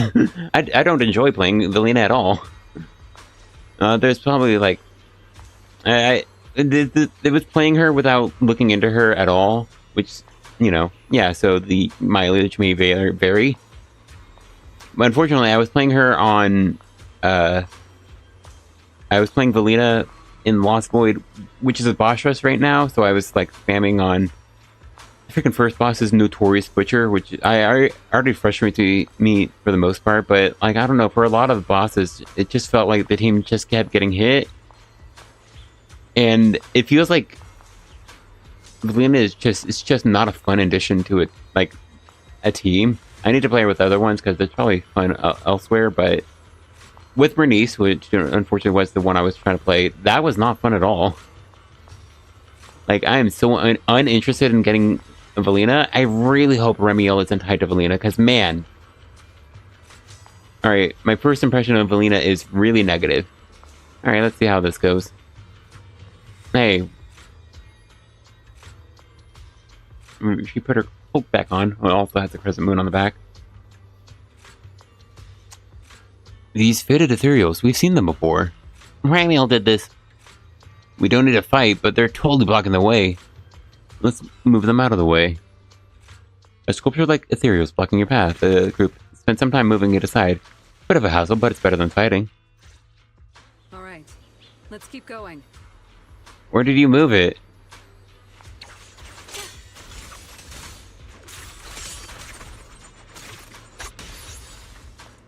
One, two, three. Man, she really lets you, delay. Savor your last breath. I can't tell if that was Promeia. No, it would have been white text if it was spoken in our heads and someone would have commented on it. Very interesting. I don't know.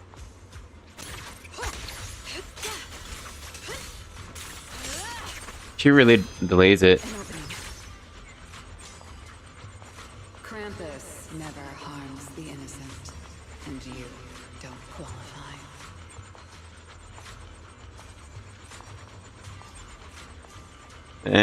Combat encounter? I thought it was. Yeah, I don't need this. Mandrakes enhance the defense of other ethereals.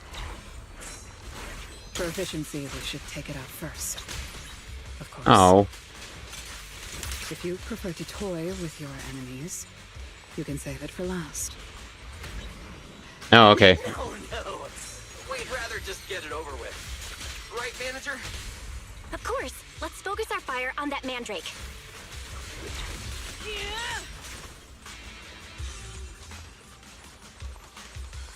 This is where we part ways. I don't know, I think it's funny to just beat it like this. I can't believe that's hitting it. Like, what is this range, man? Like, what? It is right there. How is that making contact? Like, what is that? It does like 200 damage a second. I don't think I can kill.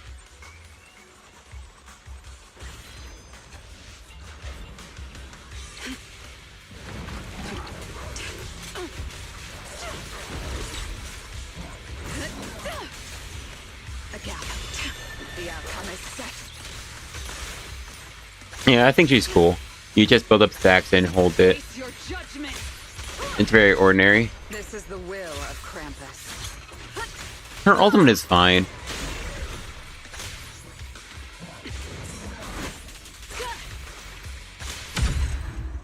Oh wow, okay. So that was a shortcut to her big slam down. All the routes are pointing to the same ether fissure.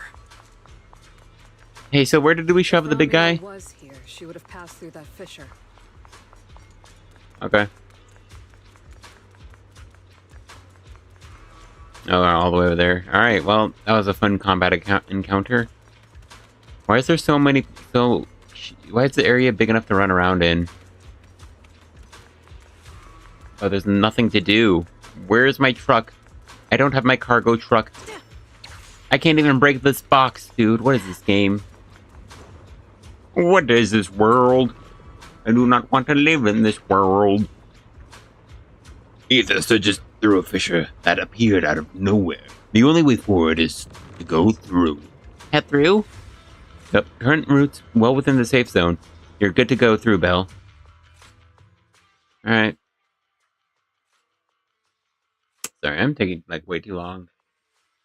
I want to talk about the characters. They're showing up, man. They're showing up in the story. I want to talk about them. I want to examine them. I feel like there are fewer ethereals blocking our way. I wonder how that could happen. Someone has already been through here and cleared the path. Oh, is that their excuse not giving me combat encounters? Either way, works in our favor. I can't imagine why you... That means we're getting closer, right? Cramp. Yeah, we're very close to the ether fissure. Almost there. What was that line about Krampus? That was like some line from her, right? Because I was putting down the attack. It didn't sound like it. But there's like, doesn't feel like there's a good excuse otherwise. I really can't be just walking around us her though. Man, come on. I gotta stop it, man. The hero's here. Alright, so she just faded out. That is the question I had. Need an answer. Anything else, the outcome is set.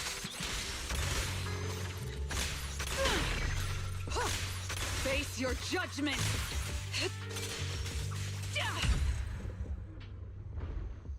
Right. Ether fissure, right up ahead.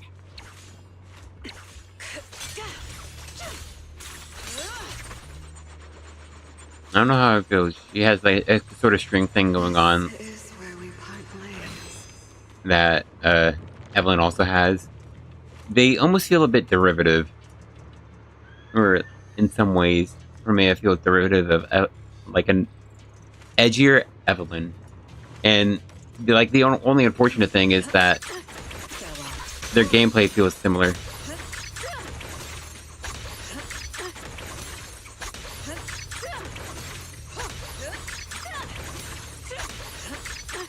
I can't believe she can just do this by holding the button, man. I was thinking about that with oh, who was it?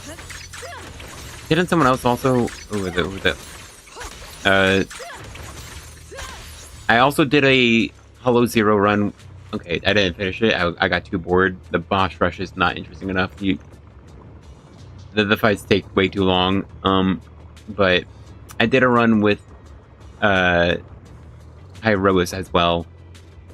He also, I noticed, had a completely automatic basic attack combo.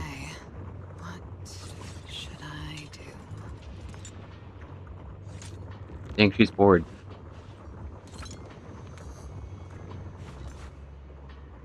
You're the searchers forward. So what do you say, manager? Should we go through? We're already here, so sure. There's routes uncharted territory. There's no way to predict. The ether fissure keeps expanding, like toothpaste being squeezed endlessly. What a analogy. Until irregular, fluctuating ether fills the entire passage. Soon the passage reaches its end, and the surroundings gradually stabilize. You were prepared to step into unknown territory, but it appears before you is... This place is... It's the Chasm Memorial. Didn't expect the Fisher to lead us back here of all places. Oh, someone broke through the fence. We didn't lose our trail, did we? Should we have not gone through that fissure? Is it too late to go back? Wasn't the Chasm Memorial not within also... Promeia's back there. Also, I realized why the fence is broken. Let's not jump to conclusions. I think we're on the right track. Look. The memorial bouquet of white flowers is flooded into the netting of the fence. They're similar to lilies, but look closely. Their unique pattern on the edge of the petals, like black marks left by burning flame. I want to look. A slight shower fragrance wafts from the bouquet, as if radiating a distinct loneliness. So this is what wither blooms are like. The flowers are still fresh. If it was really Romiel who left them, she couldn't have gone far. I'll be honest, those other bouquets look kind of fresh as well. Also, are we in the hollow? It was the... what was it? A hole? Why did I forget the word playback? Thank goodness. The ether fissure is what led them there.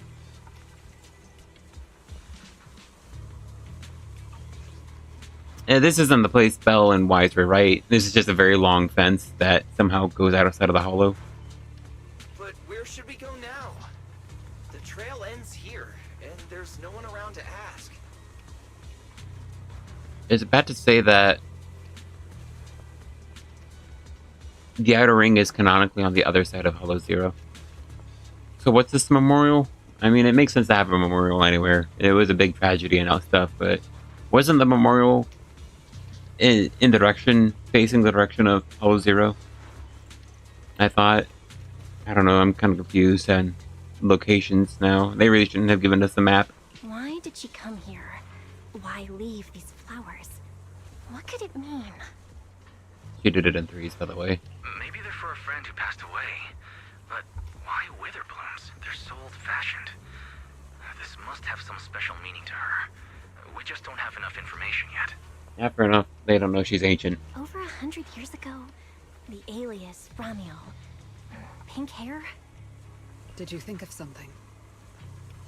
Knowing her real name, if everyone knows this name. Excuse me. No, it's nothing. Just some wild guesses. Over 100 years ago, around the time old Eridan was founded, could Romiel be connected to that history somehow? Pink hair? Could it be? No. No, that's not possible. Her name's Remiel. Know that her name is Remiel. Not talking about Romiel, but the character she's thinking of is named Remiel. Has wings. 400 years ago. How many generations is 8? Let's see. Because it was the 3rd generation of Hoshimi. And Miyabi's the 11th generation. 4, 5, 6, 7, 8, 9, 10, 11. Yeah. That'd be 8 generations later. That is, like, at minimum 160 years. Assuming no teen pregnancy. And, I mean, Miyabi is probably in her 20s and somehow the first to not have a kid. So that's besides the point. Anyway, the trail's gone cold and it's getting dark. We won't find anything useful if we stay here. Let's head back to Blazewood and rest up. But they are saying over 100 years ago. But so it is...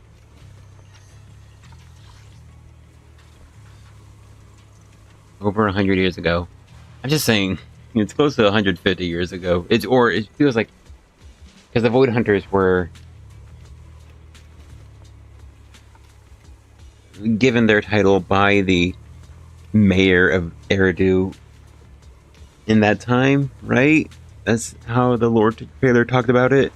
Things could have changed since then, but man, I don't know. feeling confusing that the timeline might be shrunk down a bit unnecessarily, but we'll see. It doesn't need to be. When was Eridu established? When was he the mayor to give the title of Wood Hunter? I'm just saying it's closer to 200. Sounds good. Lighter and the others should be back from patrol by now. Maybe they've got some new clues. Alright, she did meet Lucy and Lighter. I should also find a place with a signal to report our progress. Let's go. Okay. And so this group sets off for Blazewood. Meanwhile, on a distant cliff, a figure stands motionless, like a statue, seemingly having made up their mind about something. Alright, well, cutscene. What even is that, dude? How did I miss this story and no one's ever posted a second of this thing? What are you looking at? Memories. But your memories shouldn't be here. I'm looking at your memories. Relax. It's not an interrogation. You don't have to answer. I just thought, before we extend our partnership, we should get to know each other a little better. We have the same goal. It's not exactly the same, though, right? The answers I want from Sunbringer, and the answers you all want from Sunbringer, are they really the same? Hey now, no need to be so tense. At least until I get my answer. I'm perfectly happy to keep working with you. And I hope we can remain partners even after that. Well, that depends. Are you consistent inside and out? Just like that Miss Model Citizen? Come to think of it, maybe it's time I paid her a visit for another round of our Q&A game. Oh, she's gonna talk to me. Surely I'm a Miss Model Citizen, because I am a model citizen. Alright, that was interesting. An interesting logo for the individual. For some reason, it makes me think of Bowser Jr., so I don't have much to think beyond that. I don't know why. Does that say Feist? Rice? Fire? As we're returning to Blazewood. Figures. Anything connected to Tops is trouble. We'll take turns keeping watch. Proxy, you guys can stay here tonight without worrying. Whatever goes on in the city isn't our business. But if they show up here acting like the Outer Ring is their personal playground, then maybe it's time to get a taste of Blazewood's hospitality. Thanks, man. You're so cool. Thank you, guys. Romuel, Rusty Cliff, that mechanical Romuel. Man, it feels like we've been chasing one mystery after another all day. They did another narrative tripling. Mysteries. With this special I'll just him up the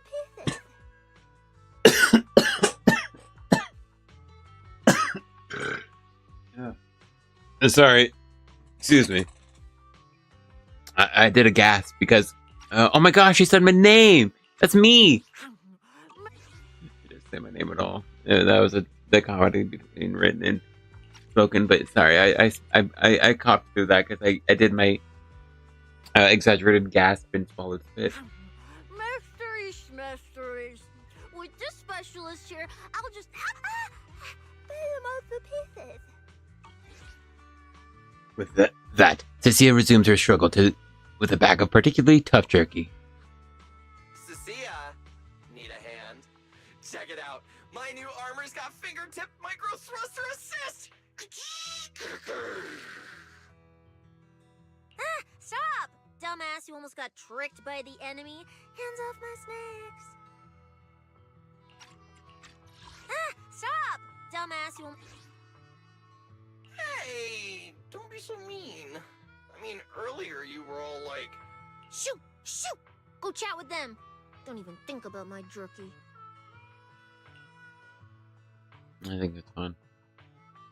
Meanwhile, Promeia stays unusually quiet, as if she's deep in thought. What do you mean? unusually quiet. She doesn't seem like a talkative type. Strange. Rusty Cliff is more impatient than I expected. Promeia? Is something wrong, Promeia? The mechanical Ramule we encountered in the Hollow, and the big guy the Rusty Cliff contact mentioned. They're rushing to deploy it, stirring up chaos in the Outer Ring and risking Krampus's attention. They must feel threatened.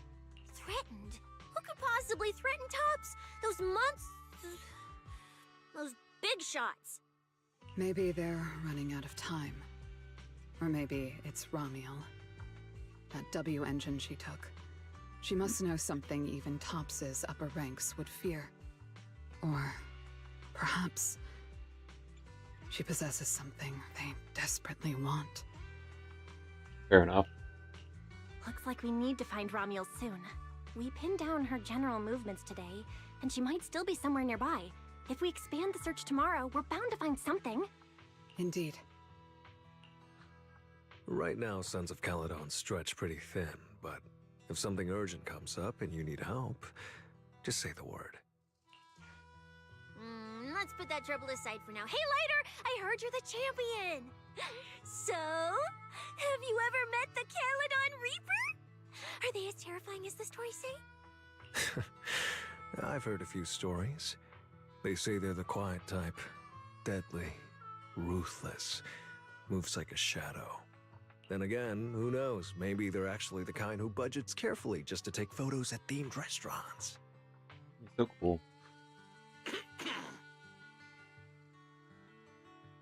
Yeah? Rumors aren't always trustworthy. Sometimes survival means cultivating a little bad rep. After all, plenty of people say the sweepers are demons who've done every terrible thing imaginable. And yet here you are, working alongside one of those demons. Don't look at me like that. I have no intention of making excuses for the reputation I earned in the past.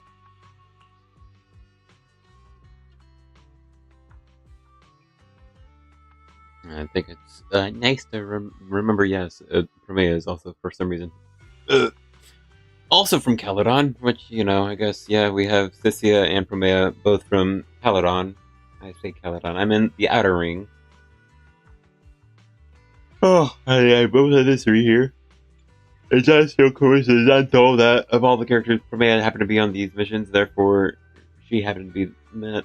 She also happened to have met Cissia. I guess it does make sense for her to be on the investigative side of Ramiel and things related to Ramiel like stuff. If they were both sweepers, that makes sense. That she, out of Krampus, would be investigating Top's involvement with them. A little interesting. How it's all connected. It almost doesn't feel the most believable, but I guess, yeah, they gave Cissia the history of being in the Outer Ring, but also being a snake siren who could track down certain ether signals, therefore Severian wanted her. Yeah, at least that feels like the reason he wanted her. It's still hard to tell if there was like a noble ulterior motive, like there was something worse planned for her that he got her out of while still being himself, so she sees him as a monster. I don't know. Yeah, I guess it's interesting how this sort of not of Caledon Outer Ring party is going on, because we have Billy, former champion, Promeia, former sweeper, Cissia, current goober, all from Outer Ring, and now back out here yet again in the white vans on their home turf, exploring together, even though they left the Outer Ring, but now somehow found their ways back. I don't know. It feels like a mix of oddly convenient yet kind of interesting and not entirely unbelievable. Yeah. not entirely unbelievable. They just had individuals who have... You can only be from so many places, which is the one thing that is fair. Like, where could they be from? I don't know. Throne Quarter? Menagerie Quarter? Minerva is what I was thinking of. Janus? Faunus? Flora? No, but, like, yeah. They can only be from so many places. People with reputations of some kind, it would make sense to have been caught the eye of other people who would want to use that potential, and you'd get a name in the outer ring if you had some form of potential. I don't know if that's what I'm saying. I think it makes sense. I think Cissia was just getting arrested normally because of her, like, when her 2D demo, she seems like her little party in Lumina Square, which probably may have involved some theft.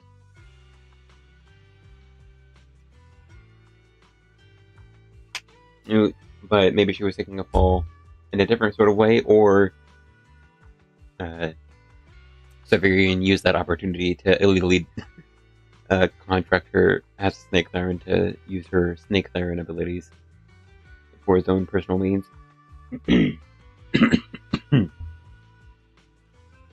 Yeah. I'm just trying to see the logic of how all these differing backstory characters. We are connected to the Caledon because of Billy.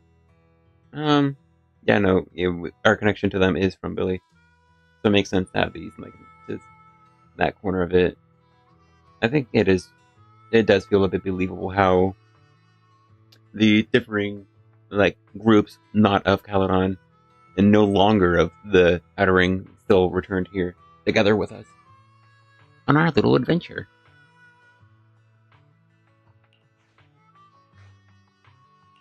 All right. Let's leave the past where it belongs. What matters is the present and what comes next. We still have to look for Ramiel tomorrow, so everyone should get some rest. I think I muted most of it, but I saw the green bar still going down as I unmuted. I had a bad cough, but I think I got the water out of my throat or lungs now. Cissia, stop snacking already. You're gonna give yourself indigestion. I don't think she can. Well, just give me just a minute. The campfire crackles softly, and the night's chill seems to ease a little. The bonfire is so nice. Huh? Why are you here? And you gotta explain the backstory. Oh, come on. I gotta have this loser in the way so I can't talk to Lighter talking to Billy.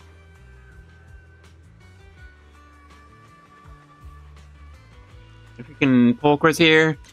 Pulchra! Become an S rank, please! Pulchra! And Bernie's there too. Please!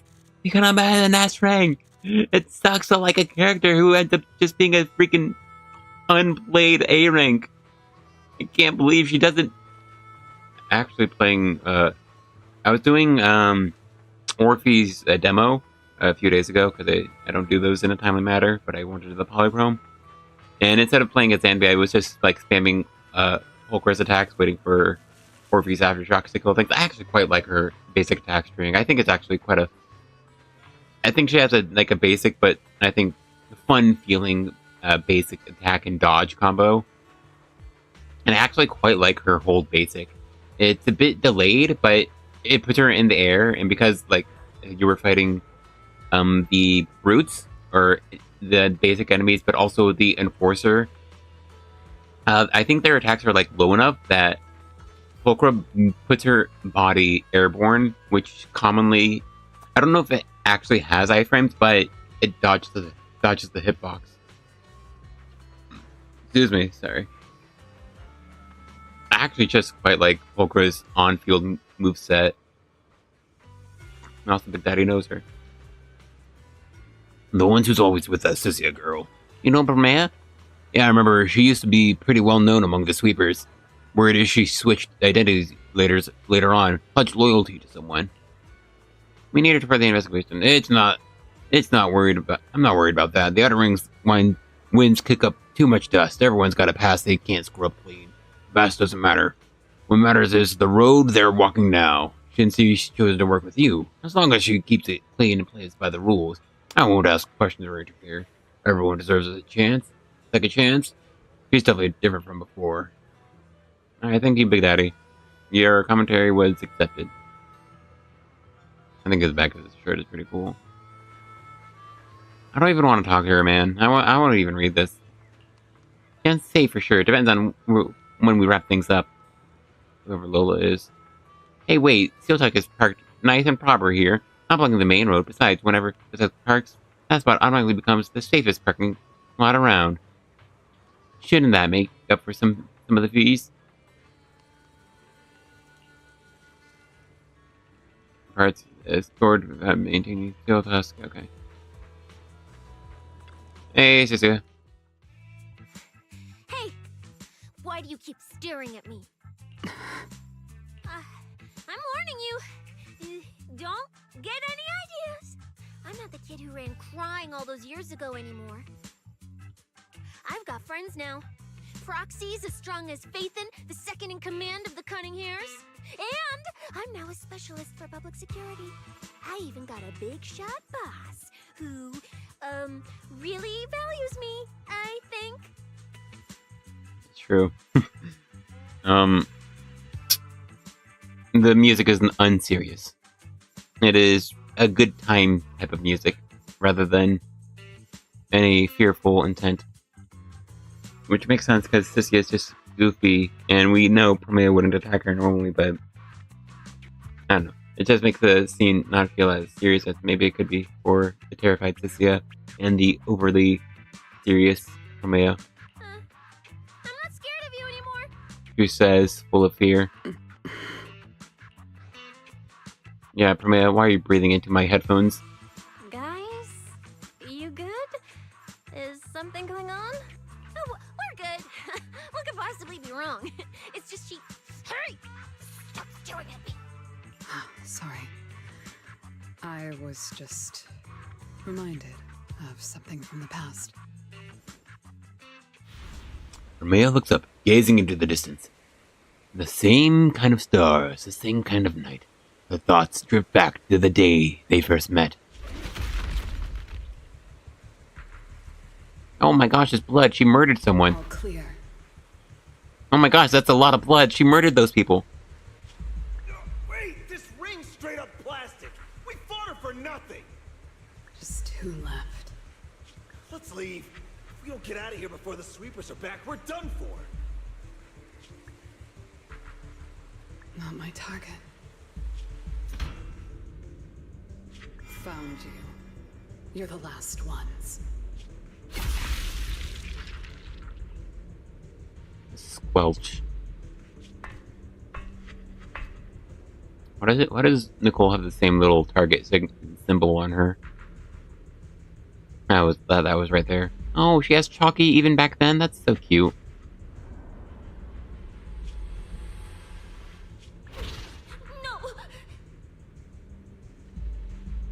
I don't think that was the right no for this kind of fear. Oh, look at her. She has blood on her hands. That's a metaphor for how she has blood on her hands.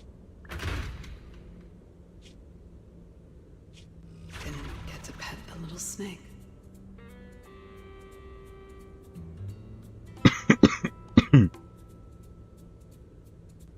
That's funny. Her thoughts drift back to the present. Promeia looks at Cissia again, who maintains her false bravado. The past? What do you mean by the past? It's nothing. You really are a little different now. Huh? Yeah, right? Exactly. Great that you get it. Then, at least for now, the next few days, stop staring at me like that. making the scales on my tail stand up. Promeia turns her gaze back to the crackling fire and doesn't respond. Cissia presses her lips together and moves a little closer to the fire. Somehow, it feels like something between them has suddenly changed. Bernice, I'm out of nitro fuel. Can you help me get a few more? Oh, finally they're out of the way. Hi, Lucy. Anything to report? Currently on the Piper, her big communication technique is revving her engine. The louder the noise, the faster people give in. Getting off track. Anyway, gotta head out and find Cissia in a bit. If I catch wind of any new developments, perhaps make sure you know ASAP. I think that's kind of funny. That statement from Lucy is a follow-up to probably what she was talking about. Trying to brute force her way through the conversation she was just having. Hey, Bakra! Oh my gosh! Massive hunk of metal around the hollow. Boss and the crew looked like they were ridding themselves through a nightmare. If you ask me, if Tops really wanted to make a move on Blazewood, they wouldn't have waited this long. Wait, what do you think Tops is up to? It doesn't look like Tops is invading Blazewood. Not like they're shifting through the desert, making a huge racket, desperately searching for a particular grain of gold. Or a whole vein. Maybe it's got something to do with the new friend that Airhead Bernice made. Top's big stir, mysterious pink-haired guest. Things are heating up. That's my boring probation just got a lot less quiet. Thing with Sins Caledon, the biggest challenge is in the enemies. It's keeping myself from getting soft over random little things. Too normal. So normal I'm forgetting how to hustle, scam, and scheme. Hey, don't tell us. We're good people, man. We don't want to hear about your criminal acts, Volcra. I'll hit the streets tonight and see if I can shake down some cash from those Tops lackeys. Yeah, that's kind of funny. Yeah, she's still being soft because she's shaking down the bad people. Danka. Yo, still thinking about my pink-haired pal? Thanks for those clues. Well, I don't know what we can see it through the counter, so it's a bit distracting. Her entire counter disappeared. I can see a cabinet that doesn't exist. Actually,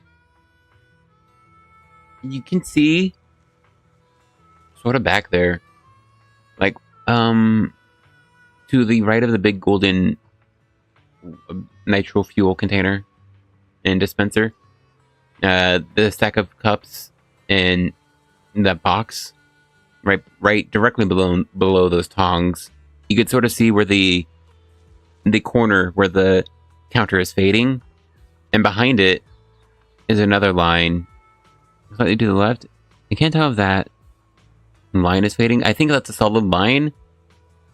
And all that to say, I think the leftmost cabinet on Steel Tusk doesn't open. Like the cabinet behind Bernice.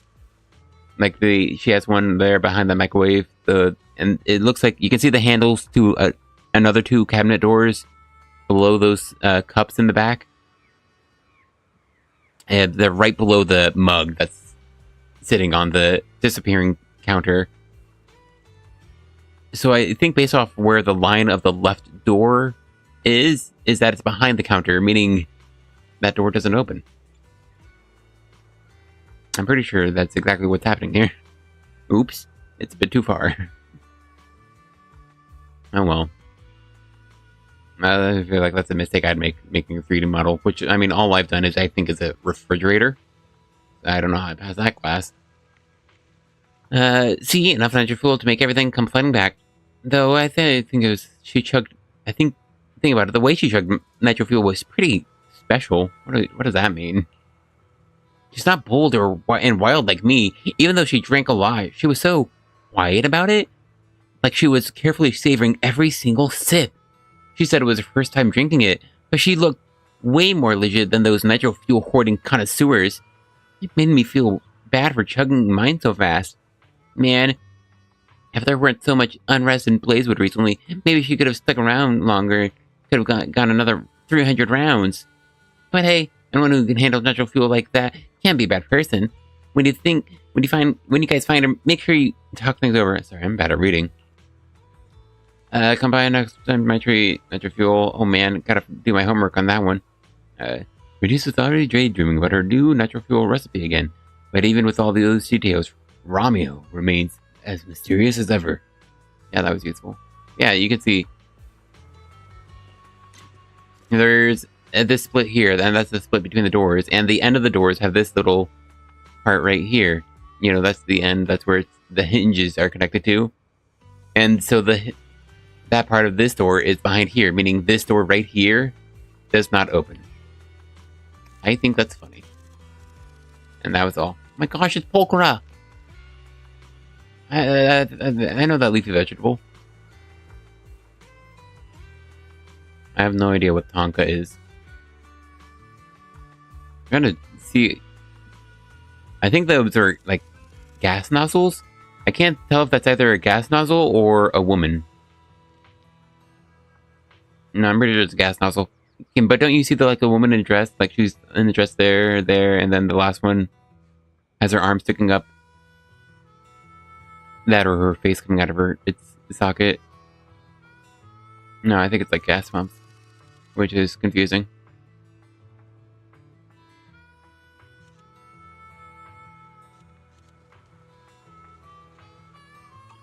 Anyway, that's Caledon. Oh, hey, Big Daddy. He's right over here.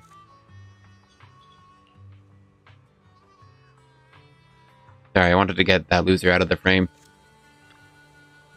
I really hate Cass's voice. Bro, this new look of yours. I didn't realize it said Billy Kid on his ear piece. So what do you think? Don't I shine like starlight? Yeah, you sure do. An enemy could probably spot you from a mile away. It's like an almost backhanded compliment. Lighter. You just don't get it. Look at these smooth lines, this powerful armor, and this brand new red scarf. A companion of justice has to show up in style.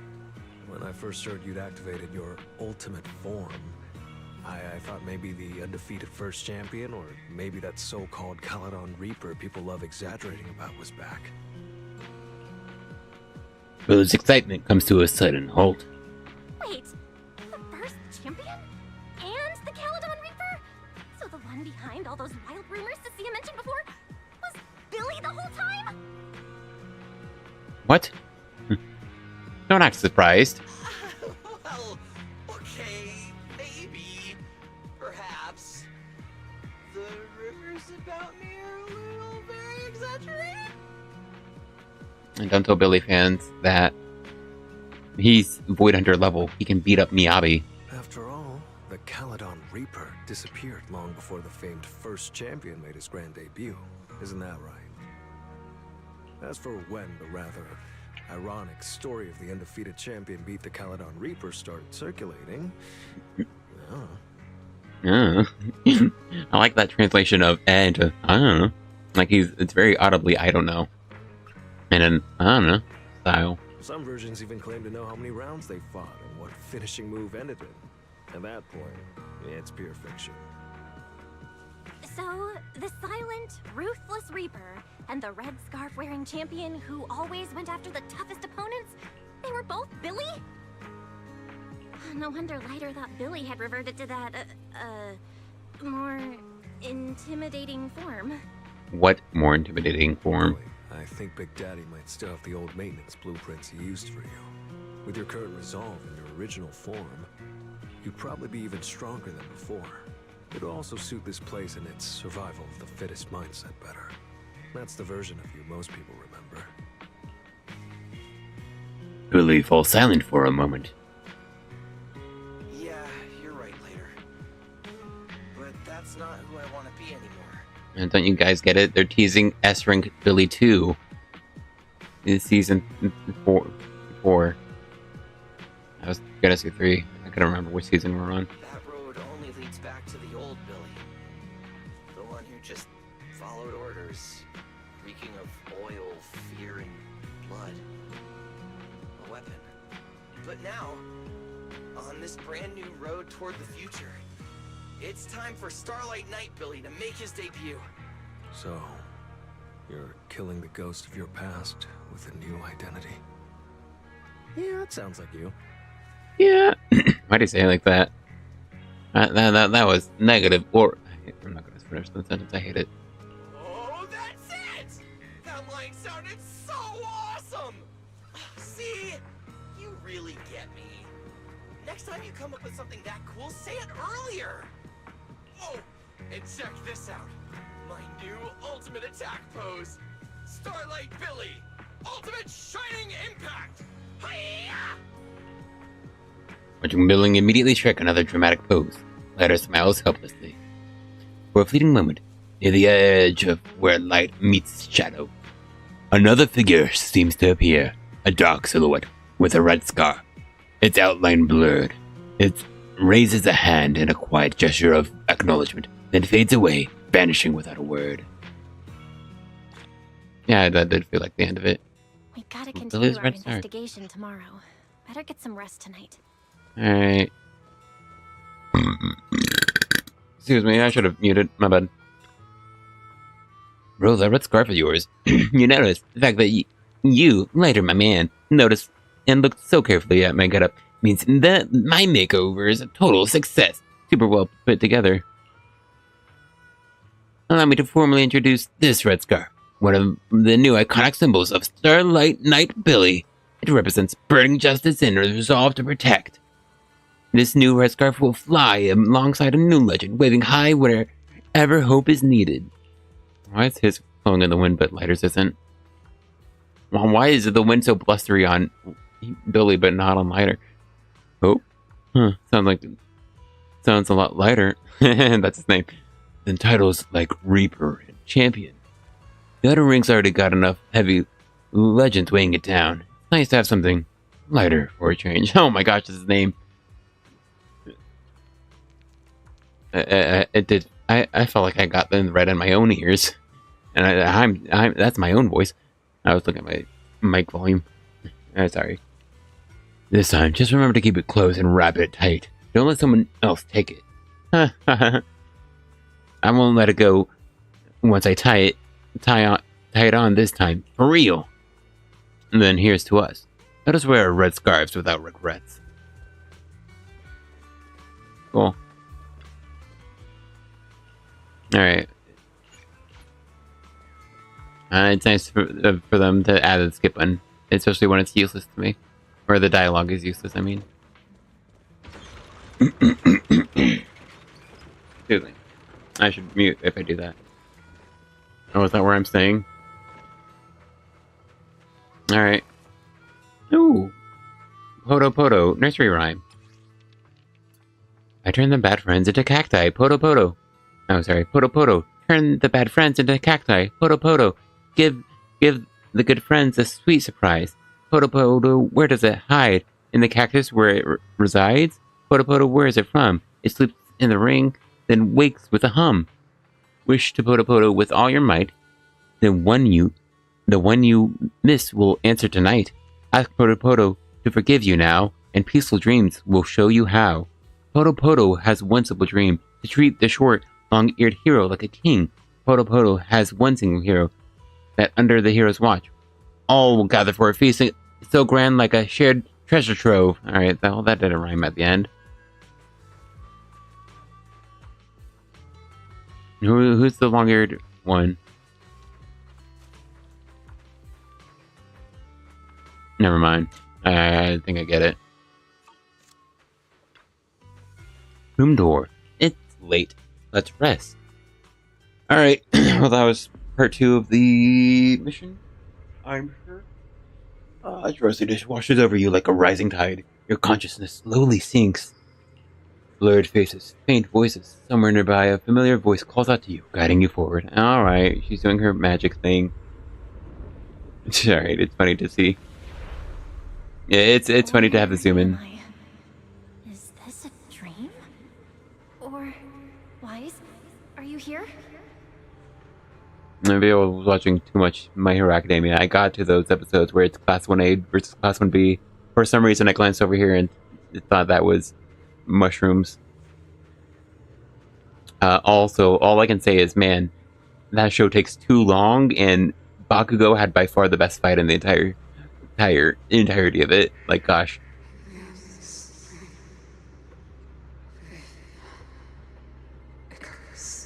Icarus! Oh my gosh!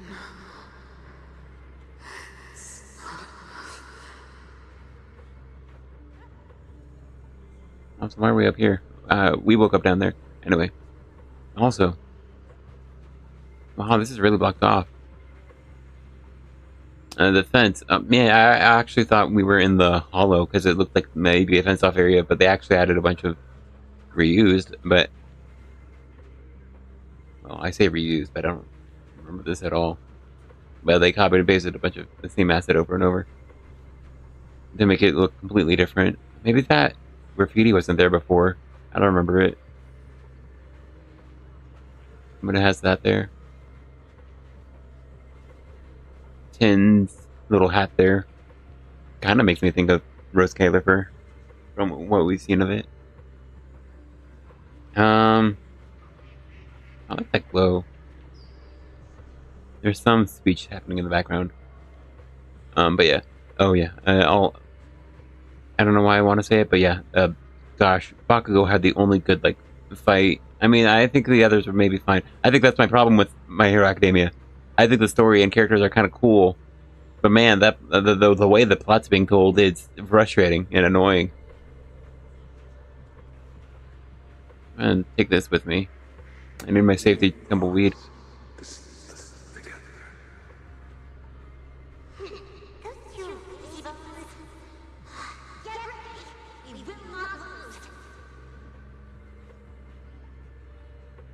Yeah, these are generic models, so you can't like discern anything from them. But so we had to like judge from the voices. These are their peers of Helios Academy.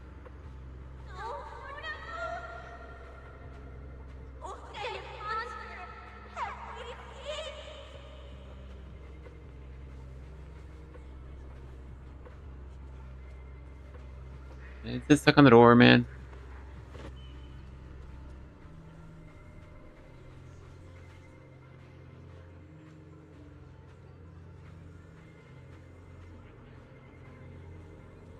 I'm not getting multiple tumbleweeds. That'll take too long.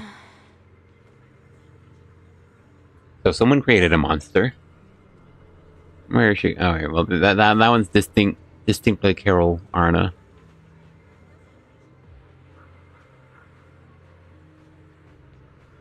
That's teacher? Really shocked. Oh, I thought I could jog earlier. Hey, I could at the end of that. And to mute that. Your dream shouldn't be like this. Wake up. If you don't wake up now, you never will. I kind of was fading, but she was very pretty. Sorry. Your dream recedes like a tide. You find yourself standing once more in the quiet night of Blazewood. The campfire has burned out, and everything is silent. Only a single figure stands before you. What? My head. Wait. What's going on? You were sleepwalking, you know. Another step and you'd have followed those memory ghosts straight onto the highway. Uh-huh. Well, who gave me those memory ghosts, ma'am? Romeo? Why are you here? No, wait. Before that, who are you, really? Shh. Easy there, Miss Model Citizen. If you raise your voice, you'll wake everyone up. And besides, our Q&A game works in turns, remember? True. Last time, the final question you asked me about your nightmare, I already helped you with that. Waking you up from your dream wasn't easy, you know. Uh-huh. So, now it's my turn to ask a question, right? What do you want to know? No need to be so tense. We're just chatting, like before. Let me think. Your nightmare. Alright, let's start here. In your eyes, what kind of person is your teacher? A traitor who led to the fall of the old capital. My teacher? Why would you ask about her? What does that have to do with you or the W engine you stole? Bro, you are terrible at the Q&A game. Answering a question with another question is a serious foul in a Q&A game, you know. I know. Dude, like, she sucks at this. But if you really don't want to answer, I'll give you a little hint. In a game like this, the one answering can't lie.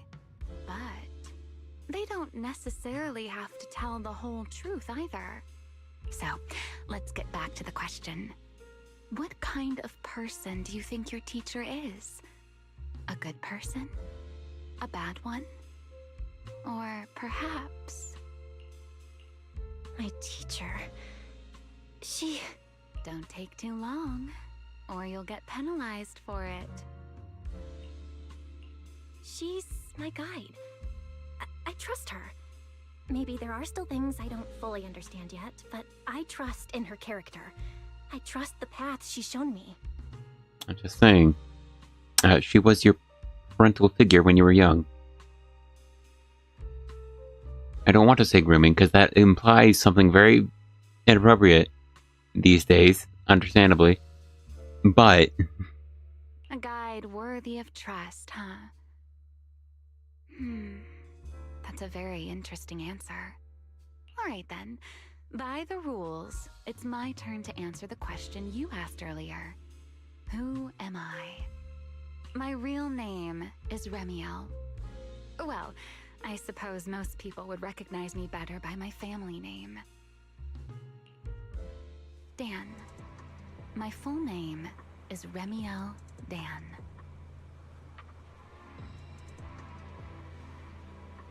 Oh, you know, the little screenshot... Actually, hold on, I want to check something real quick. Yeah, okay. Actually, I can take screenshots because I don't use window capture. So you don't just see my monitor. And so I just, because I'm capturing the game directly, you don't see the little, Steam notification that a screenshot was taken. I thought that was audible also because I have the... Yeah, wow, I have this... I have my computer on quite loud, I guess, for the talking. And so the screenshot noise is actually quite loud for me. But that also means... because I'm also doing audio capture of ZZZ directly, so it's only ZZZ and my microphone being caught. So, I can spam screenshots and no one will ever know. Awesome. It'll be obvious if I'm taking one outside of the cutscenes, but yeah. I should be doing that more often. Dude, it's awesome being on Steam. I can just press the screenshot button. I can't do that on the wheel launcher. It's actually exciting. I like it quite a bit. Also, more importantly, my controller works now, which is like the most important thing. But like, still, I think it is genuinely cool. Like, there's at least 3 things that enjoy that it's on Steam. One of it is the timer, because I play this game too much, and now everyone will see the truth. I don't know if that's a good thing. I do think this feels almost like a silly cutscene. It feels a bit jarring almost that we have to go to this cool special cutscene just because her name's Remiel Dan. Wait, Dan, the Void Hunter. You know, I don't know. It feels too much in its own hype. That's not a big reveal to anyone who doesn't. That's not a big reveal to anyone who didn't watch YouTube. Sorry. No, that's impossible. That name, it's from over 100 years ago. Right.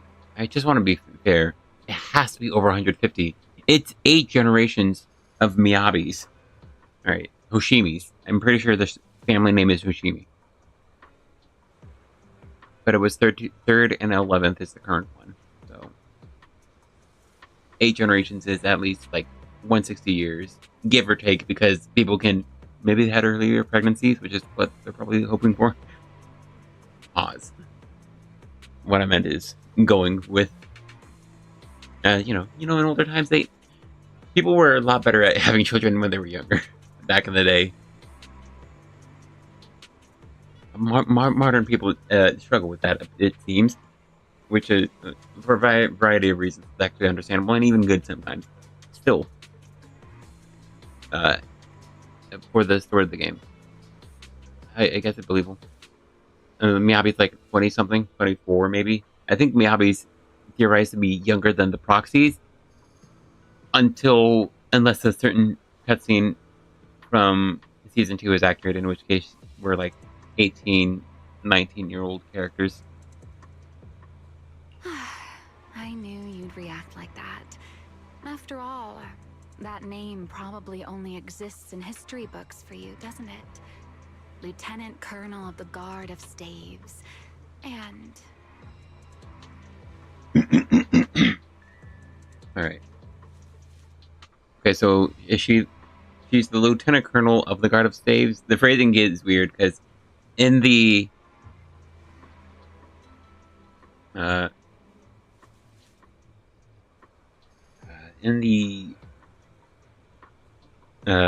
lore trailer, it's Lieutenant Colonel Dan of the Guard of Staves, Colonel Vike, and the leader of the Vulcanheim mercenary troop, which seems like it is their group of 3, the mercenary troop. But her being the Lieutenant Colonel of the Guard of Staves doesn't necessarily mean Colonel Vike was also of the Guard of Staves. But also, what's the Guard of Staves?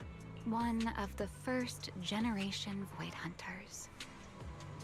I mean, you got like pointy elf ears and like black wings, ma'am. I don't think you're a human. But how can that be? Alright, Belle. That's not what you said. It's not completely impossible, you know. Time tends to be a little kinder to a person like me. What do you mean? You people. But if you still think I'm lying, well, even though you haven't asked yet, I'll give you one more answer for free. Something I'm sure you're dying to know.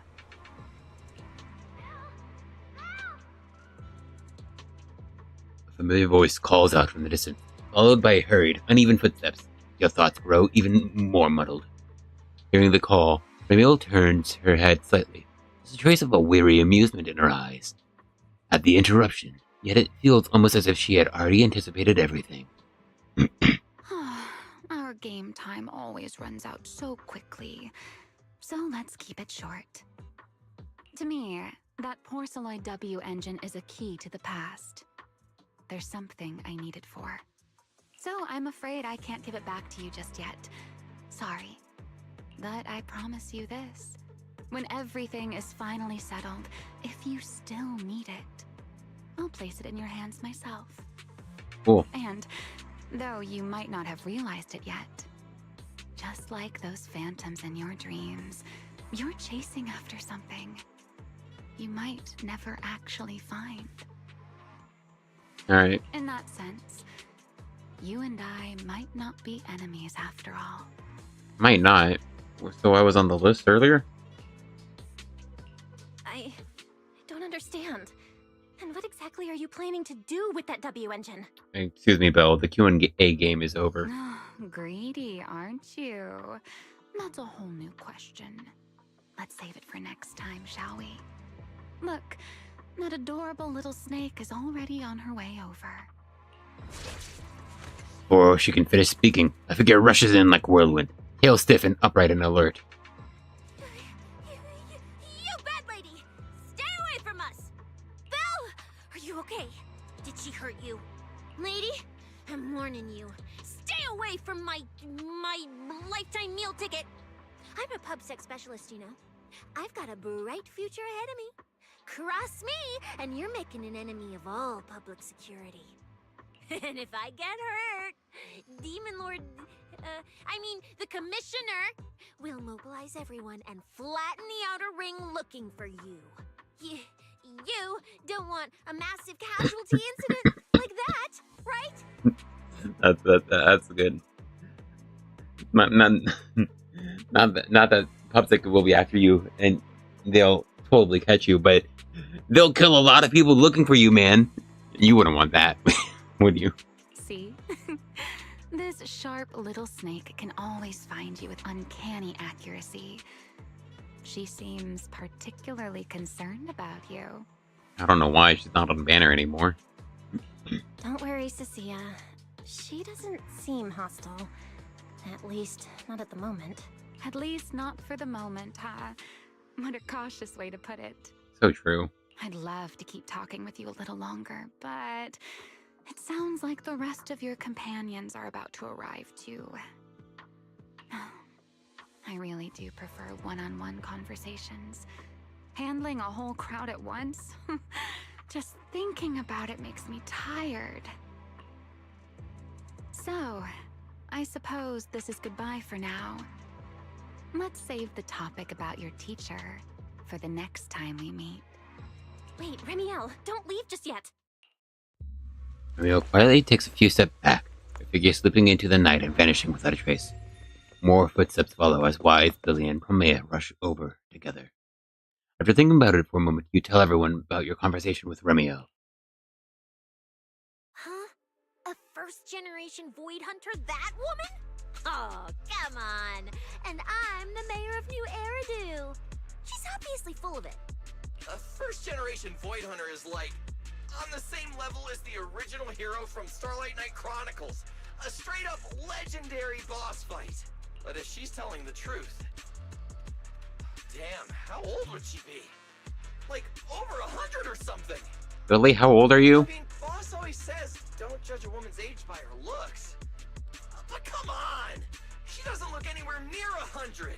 Not even close. Exactly, so she's just bluffing, trying to scare you.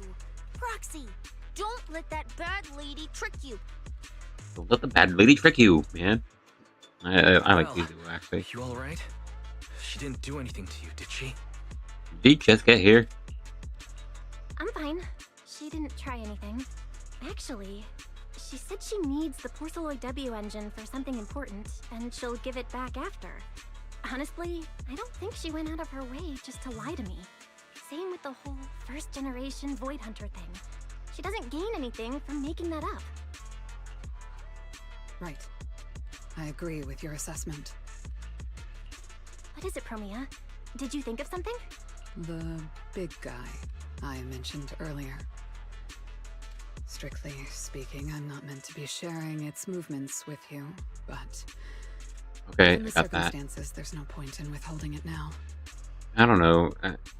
I do this too, where I qualify my statements when I say stuff sometimes. Like, honestly, to be honest, like, to be frank, wow. You know, that sort of thing. But still, I don't know. Maybe we can cut to the chase a bit faster. Big Guy is just a code name. Its actual designation is Anti-Void Hunter Riot Suppression Mech. The AVHRSM, or the Aversm. Aversm. I like Aversm. That's a cool name. A mech designed to suppress Void Hunters? But why? Well, I don't know. It's from Tops, ain't it? I don't know. At first, Tops treated it as nothing more than a classification. A metric for combat prowess. After all, no one truly intended to oppose a Void Hunter. It's Tops. But now it seems more likely it was never just a label. Oh my gosh, really? Ranks may have known Remiel's identity long ago and made preparations in advance. I mean, to be fair, also, the Void Hunters answered to the mayor. The Tops and the mayor don't get along, right? Even the Hollow Champion competition may have been staged to lure her out. Oh yeah, for some reason they know that she'll want that Porceloid Wenjin. But why? You, me, Romuald, and every other participant. We may all have been unwitting pieces on Rusty Cliff's board. Used to corner Remiel and eliminate her. Alright. So, if that Porceloid W engine is important to her too, then it all makes sense. I mean, the only thing that's missing is how did they know it would be important to her? Wait, what? So you're saying she might actually be a first-generation Void Hunter? The one from the Legends, who can level cities with a single strike? To be fair, it's probably buildings in a single strike. cities take a few more. It's a possibility. Yes. 34 is a lot of kilometers to push back a wall, though. I didn't bare my teeth at her, did I? And call her a bad lady? Is it too late to run for my life now? Maybe I can call for backup from public security. No, wait, no one's gonna back me up. I'm dead, I'm so dead. What if she gets mad and turns me into some permanent outer ring roadside decoration? Well, your memory will live on in us, Cissia. Oh no, I can actually see it now. Faded Cissia, just like those faded ethereals. Hey, that could actually be a very nice statue. Stop! Proxy, stop it! No, I'm picturing it too. Yeah, so that it's not at all with the stop. I guess maybe the writers were going for, but the voice actress thought something different. We need to confirm Ramiel's true objective. Now. She can't have gone far. I'll pursue. Tracking a first-generation Void Hunter? Damn, that's sick. Count me in! So, which direction are we headed exactly? She disappeared into the night. Excuse me, the great, not so great specialist Cissia here might possibly maybe have a way to find her. Oh yeah, she sniffer. Just to be clear, I didn't do it on purpose.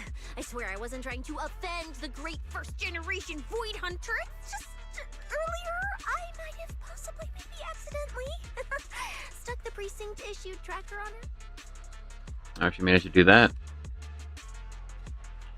You put a tracker on a first-generation Void Hunter? Cissia, how did you even pull that off? Right when she was saying goodbye to you? I mean, I didn't. Chalky did. Anyway, it got stuck on her while she was distracted. Cissia pulls out a compact, high-tech display and swallows nervously. I'm serious, I didn't mean it. You guys, you all have to back me up. I had zero intention of offending her. None whatsoever. I swear. That's capitalized, and it wasn't capitalized for the voice actress. Duh. Oh my gosh, she didn't. None whatsoever. I swear. And it's exclamation points. She's shouting. I don't know. I guess the emotion doesn't match the spoken word, even though I don't think the voice acting is bad at all at the moment. You're amazing, Cissia. Going up against a first-gen Void Hunter without even flinching. That's our quick-thinking, fearless specialist Cissia. Belle, she's not on banner anymore. You can stop the glaze. I didn't. That's not what happened. Don't twist my words. It was just an accident. You don't need to panic, Cissia. I don't think she's hostile toward us. If she were, we'd already be done for.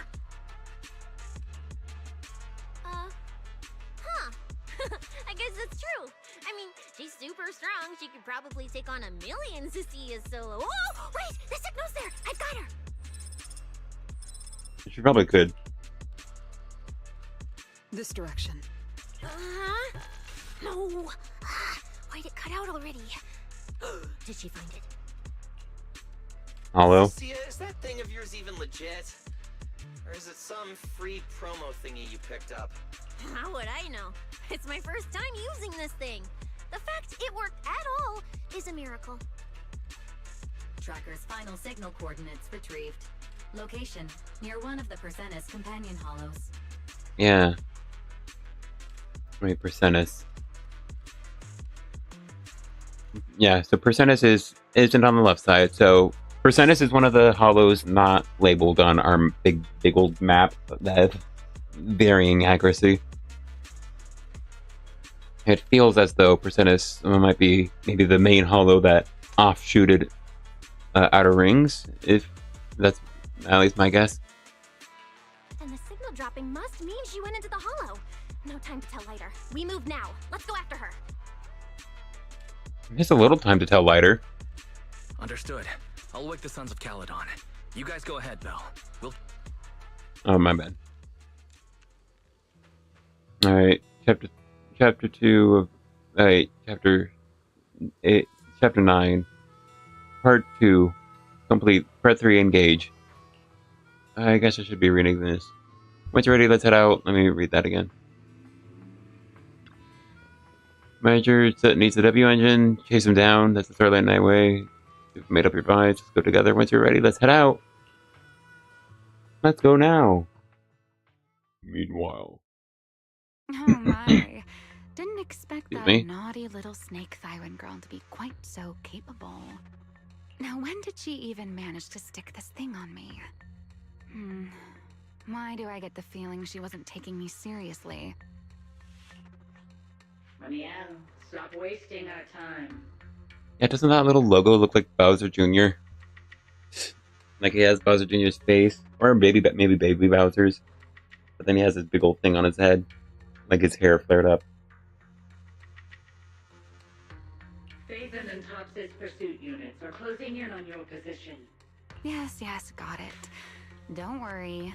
I'll take care of those little nuisances. I don't mean Phaethon, of course. Don't let your guard down. No. If they're worried about Faith and being taken care of, I get the feeling this is Icarus then. The other two, I think we see them early on. Unfortunately, everyone's big thing was doing the skipping straight too, but also doing the chapter 3 story. So We don't have any intel on Tops's mech, so no way to be sure if it's specifically designed to counter you. Oh, are you worried about me? Or is it something else? Relax. I know what I'm doing. But before I open the treasure chest, let me waste just a tiny bit more time doing something only a bad girl would do, I don't know how to feel about this character. I like her, but like, huh? Like going to play a little game of hide and seek with that anti-Void Hunter mech. Right, and before that, I should return this tracker to that cute little snake first. Okay, she's out here having fun, and that's fine.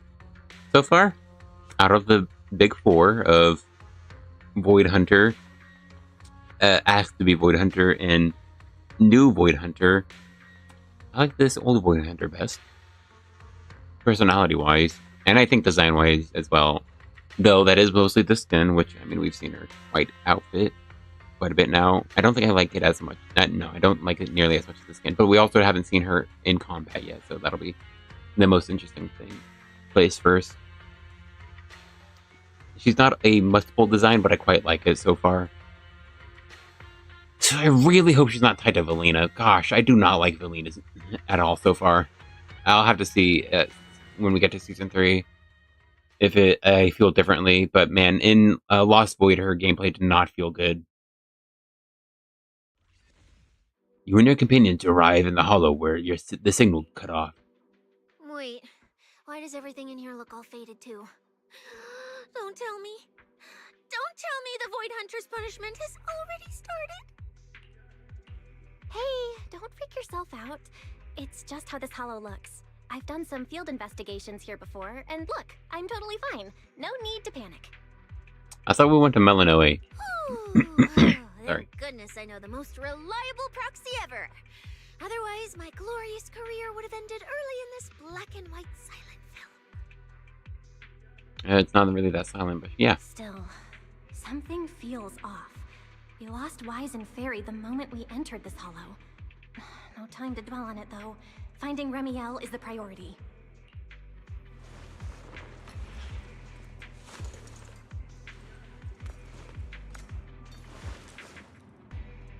Alright. Oh yeah, I forgot I was playing these people. Yeah. So, is this supposed to be Melanoe? Alright, I guess I need to relearn what's exactly going on. I thought it was like the Melanoe Hollow offshoot of Personus. Starlight Knight Billy is always ready for battle.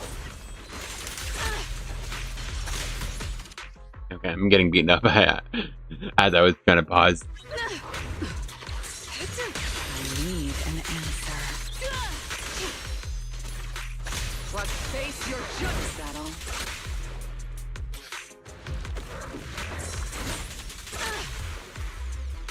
A gap. Got you. This ends here. Alright, I'm just messing around. I should play Cissia.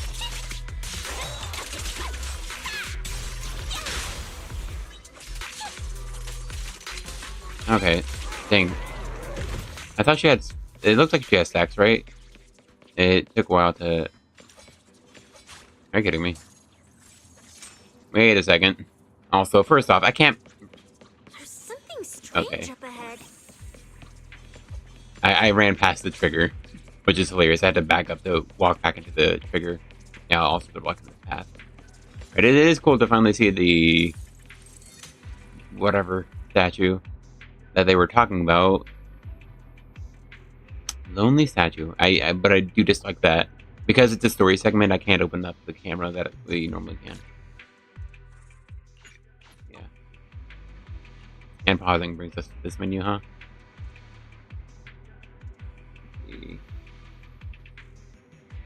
Okay, maybe I shouldn't have paused. This is taking forever. Yeah, okay, and it's not like a unique menu. It doesn't do the thing where it has the other player or agents. I wish I could have snuck some egg pudding into the logistics supplies.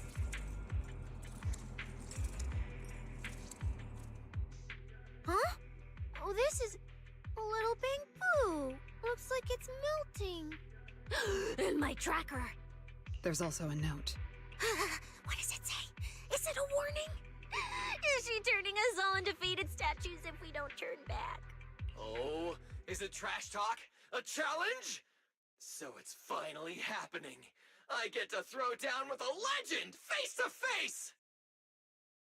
Why is it a question mark in face to face? After face to face? Alright. Small doodle of a puffed up, angry face sits on the note.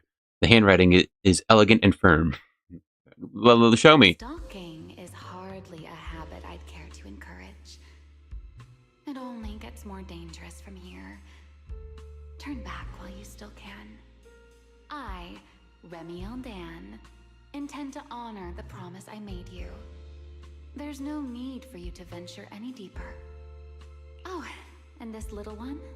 I traded a story for it. Back then, I thought we were quite alike. But on second thought, this melancholy style doesn't really suit me. So, I'm leaving it in your hands. Keep it safe for me. I want to see the drawing of a puffed up, angry face, man. Like, how was it described? Yeah, puffed up, angry face sits on the note. Yeah, come on. Okay. It's probably just a normal frowny, but come on. Okay, so she returned the tracker and even gave us a gift? It seems she's not that angry. Does this mean I'm safe now? It sounds like both a warning and a promise. Oh, whatever does she's it? up to, it's likely far beyond what we can handle, at least in her eyes. But is she And she's trying to right. protect us? Or is this a calculated misdirection? Before you can think through, a familiar wave of pain crashes over you. Your vision starts to fade into a blur. At the sound of your companion's worried voices, you force your gaze upward. Through the haze, you see clearly. Not far ahead, a lone figure stands in silence. Remiel?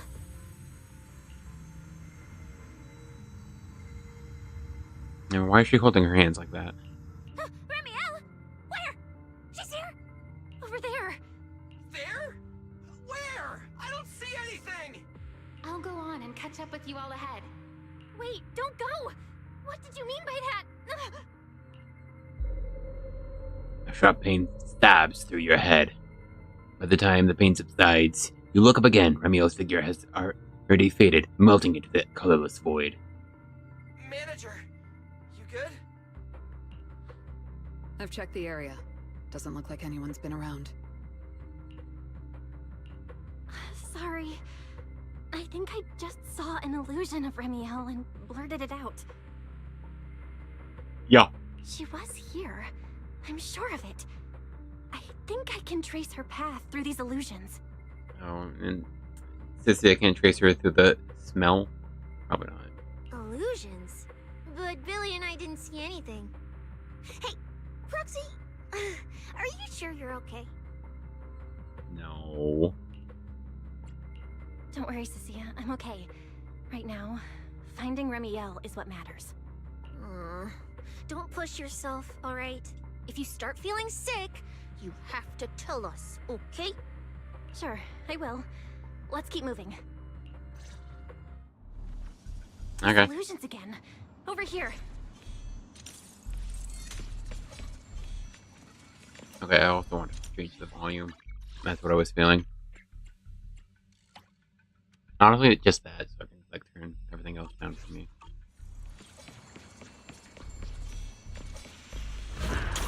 Oh, hey.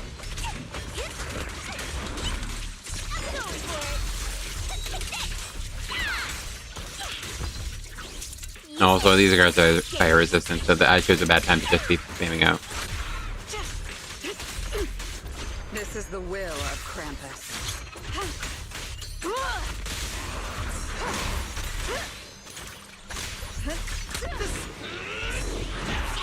Oh, I missed him.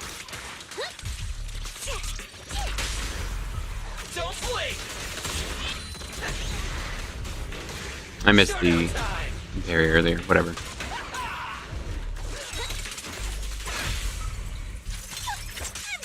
No, I actually meant to do a different one. There's plenty of time.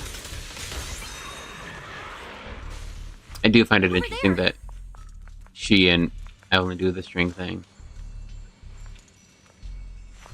At the end of the world, oh, I guess they have a differently shaped box there to make it not feel weird how it's a little flat looking. Though it is basically that they're just solid rectangles. They don't have like any other particles to give an illusion of depth to those very far ones. It also feels a bit silly how they're moving with that. If I'm not facing them, are they... Okay, I think it's just normal. I feel like maybe it's probably just the game loading up. But it felt like the loading for going at a lower frame rate. It felt like there was a lower frame rate, as if like not looking at them or being too far from them made them less smooth. When that doesn't make sense because it's background imagery, it needs to be pretty smooth, huh? If you're going for the effect. This is a nice place. A world of pure white. I like it. It suits me. If I die one day, I hope someone can lay me to rest here. Or at least somewhere like this.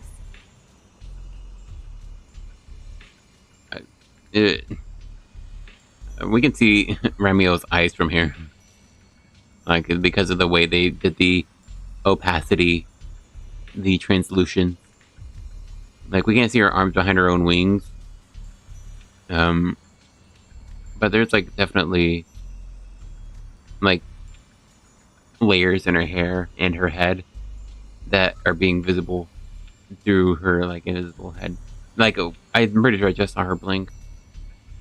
From, even though she's not facing us. What are you talking about? I'm a void hunter. How would I ever get corrupted and turn into an ethereal? Well, it's a promise then. If I really do become an ethereal someday, you'll be the one to kill me. Who's that supposed to be? The leader of the Vulcanheim mercenary troop? And then bury them here as proof that I once lived. That's not what I meant. Why would you bury me here after I've turned into an ethereal? That's hideous. I don't want that. That was funny. You told everyone about the voice you heard. I like a really sad story. Like, she was leaving behind her final words or something. Which means what you saw likely wasn't the Remiel of the present, but from much earlier. Oh wait, sorry, that was Promeia. We're doing the thing where everyone takes a turn talking because it's all the characters matter. Remiel's actual goal is the thing that's buried here. She might be what Rescue after as well. I want to get our answers to catch up to Romeo. If she's coming back for something, she'll have a to pass through this fissure too up ahead. Wild goose chase, something. Romeo, and the one W engine's manners after. They're right in front of us. Let's go. Okay. There's a fissure here too? But Promeia just talked about it.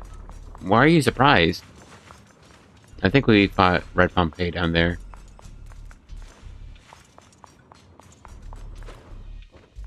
I just dashed past it. No, that's okay.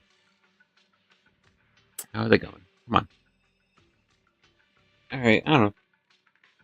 I wonder who the... Oh. Where is this? It is new. So it's fair to ask.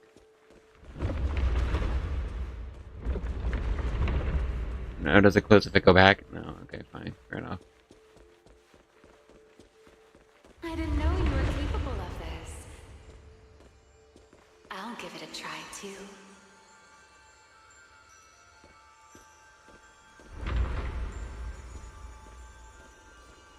Not to click on her. Okay. Oh, never mind. I should be able to do this. No, manipulate the walls or something. If you give me a Q2E, I'm not doing it.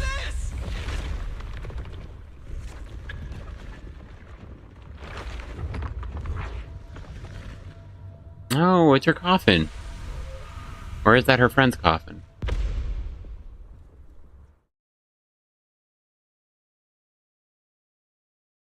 What's happening? I got another load screen. Why is there a coffin? What's the music?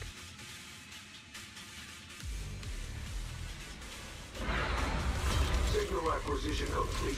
Target dome locked down. What is this thing? It's even crazier than those Romule mechs. I don't know. Was that not just a... Was that not just the... Pteroraptor type of mech? Damn, look at its armor! And that energy output! Classic Tops work! Different sides and all, but I gotta hand it to him. I'm a little jealous. Professional-wise, you know. Uh-huh. He is a robot, and he appreciates good robots. Too bad for them they caught me on a perfect day. It doesn't matter how tough that mech is. I'll come out victorious! That's an anti-Void Hunter riot suppression mech. The Decider. Pteroraptor. Alright, but this is like the third Pteroraptor we met. That name's kinda lame. Could definitely use some work. I think Pteroraptor is rad. Shut up, Billy. And the rest of it is pretty long, though. Billy, you just took a step back, didn't you? I saw that. Whoever is piloting that mech, answer me. Whose orders are you following? Lady Promeia, why ask what you already know? We are simply following the will of Tops. Retrieve the mission objective! What exactly is hidden here? Hey, you don't seriously think I'm just gonna answer your questions, do you? Is it Ramiel's coffin? Is she actually dead? And that she really is just a ghost? But I can tell you one thing. Before I get to the real work, I'll be clearing out all of you unstable variables that might threaten Top's assets. By the authority vested in me as a Krampus judge, I am taking control of this area. Withdraw immediately. Oh, high and mighty judge! As arrogant as ever! You really still don't get it, do you? Withdraw. This is your final warning. Don't you see, ma'am? It's exactly because you're here that this has to end so badly. Just look at this lineup. A Krampus judge, a public security specialist, and the mayor's little favorite, Phaethon. What a troublesome bunch. Letting even one of you go is a liability we can't afford. They missed the filter on this line. So, I'm afraid you all have to stay here forever. Why do you say it like that? You'll have to stay here forever. Anyways. Alright, it's not Ice Week.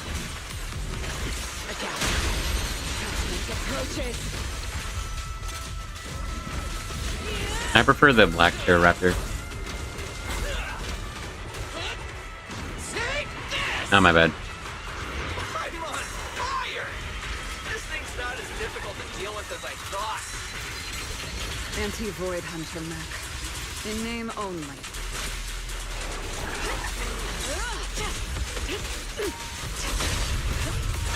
No. Face your judgment. Oh, my bad. I'm really slow at that. Excuse me. Anything else? Got you. Obstacle removed. Big Oh, well, yeah, I can't have bloom.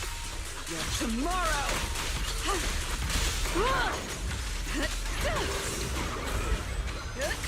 I have an auto dodge, apparently. The outcome is set.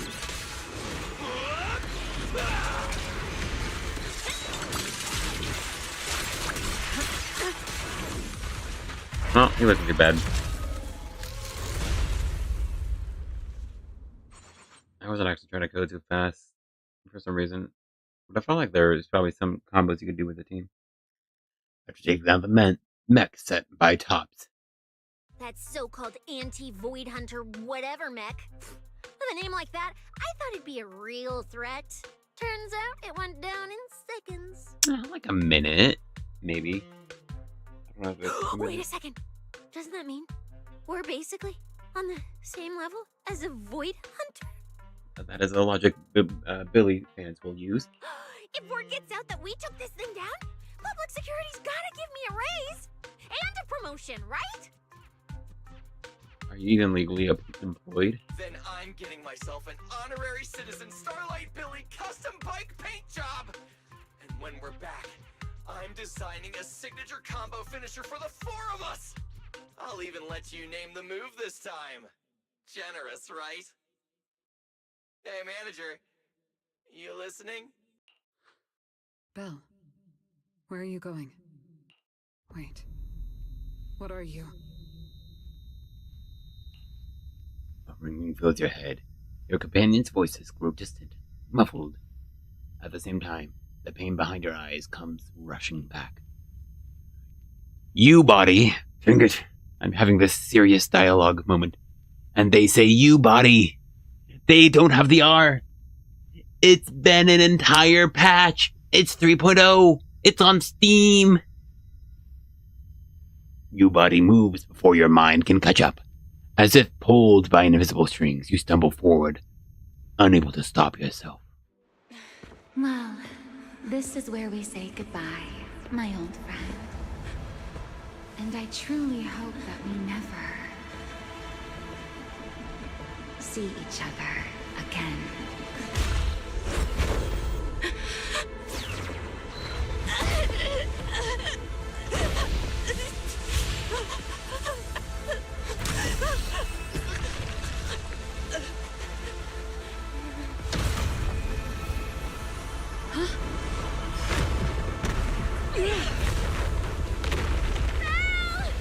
Manager! This power. She's in danger! So are we! Everything around us is getting pulled in!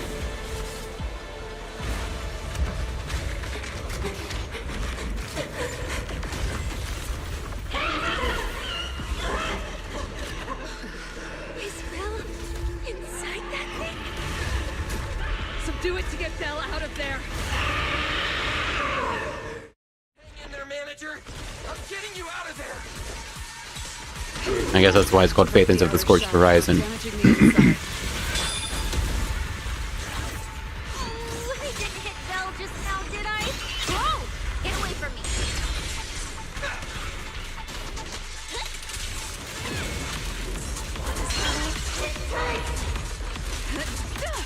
This ends here. Oh, come on. A gap.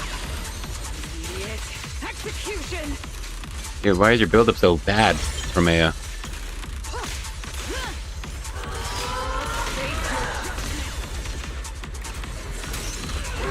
Oh. Why did that not parry?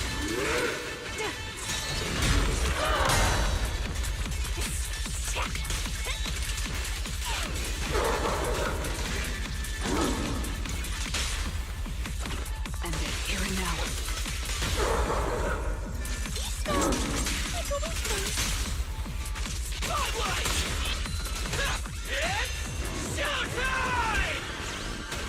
I think the music is pretty rad. You can't escape my gaze. I will carry out your execution. Anything else, Ella?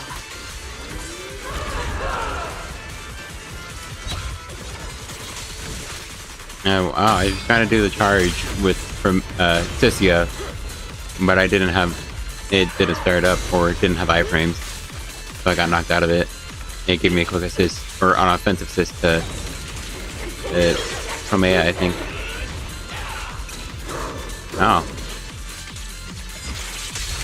An opening. Got you. Oh, hey. Bill's still in that thing. We need to get her out.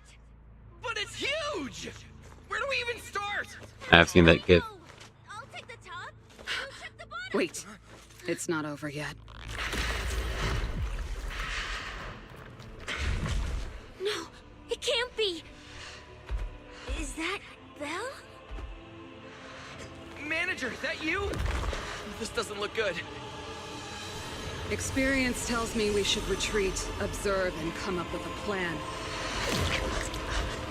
But my instincts tell me, if we don't defeat it right here, right now, Belle will never come back.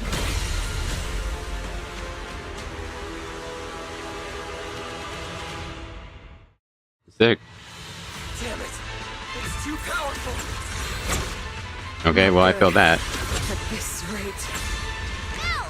Don't scare me! We all...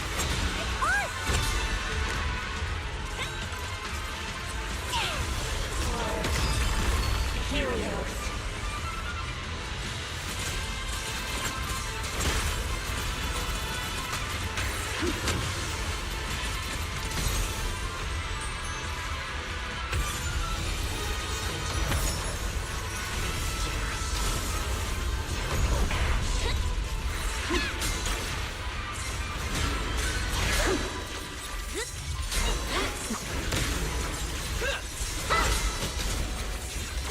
Hey guys!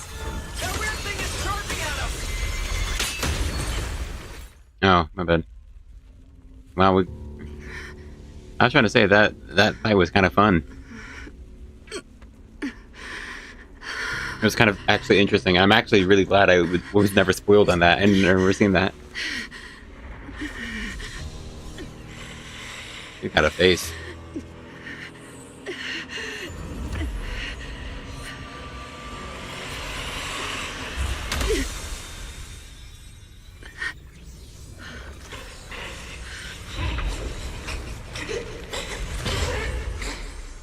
What is this?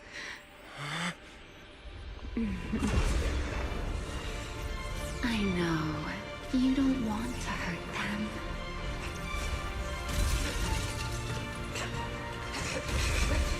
You've already tried your best. You did better than I ever could. Don't worry. I'll take it from here.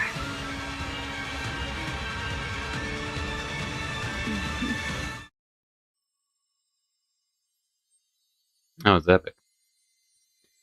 In a daze, you feel all you can feel is the faint brush of feathers and a single voice. You open your eyes to a radiant glow. Me. This is an outfit of all time. Dang. What is this angle? About shorter than her, worse, and we're a bit fallen down. What the heck are those tassels? Like, what are those? We'll have to see that again in 3D. I've never noticed those once in my life. I don't know how. I don't... like, what is it? That's very pretty music.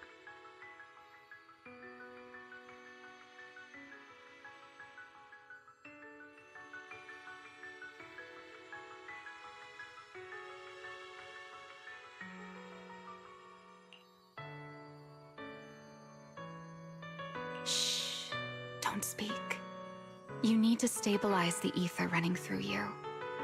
I know what you want to ask, but first, I think I owe you a proper apology. I'm sorry. I should have come here sooner, warned you to leave sooner, and erased my trail sooner. I'm always like this. Only realizing things when it's already too late. Thinking, if only I'd acted sooner. Though I didn't expect that you'd make it all the way here on your own, without relying on the key. This is my fault. So, I'm sorry. I have to apologize to you once more. And now, I suppose it's time to answer what's been on your mind. What is hidden here was once my Void Hunter's weapon, Thamiel. Those golden eyes of yours, those nightmares you can't shake. I know why they exist and where they come from. Helios. We both know this name pretty well, and yet it holds completely different meanings for us. It was once the cause tied to me, and now it's the effect tied to you. That doesn't make much sense at all. Also, I did finally notice her wings back here. I think you can kind of see one of the thrusters that we've seen in some of the other arts and stuff. And I can, to the right of the image, in the middle, between her more apparent wing and her left arm. I mean, it's weird looking, just a weird shape. It's probably one of her thrusters. But it's interesting. Helios. It was Helios Academy, but wasn't it started by Professor Archie? Or was it began by someone named Helios? Or was it a location or some other thing deep in history? Or at least deep in the past, modern history. Modern history is like the past 500 years.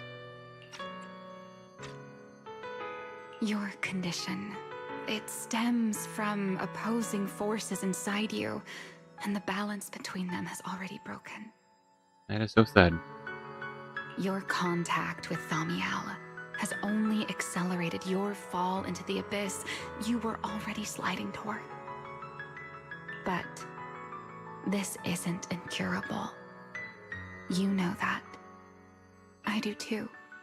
It's just... I'm sorry.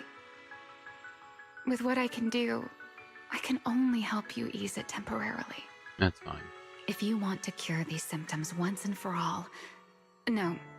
If you want to uproot the chronic blight from Helios, go to Rose Califer. There, you'll find the doctor best suited for both of us. But before that, what you need most is rest. Don't make your friends worry. Get a good night's sleep. Okie dokie. Before everything becomes too late.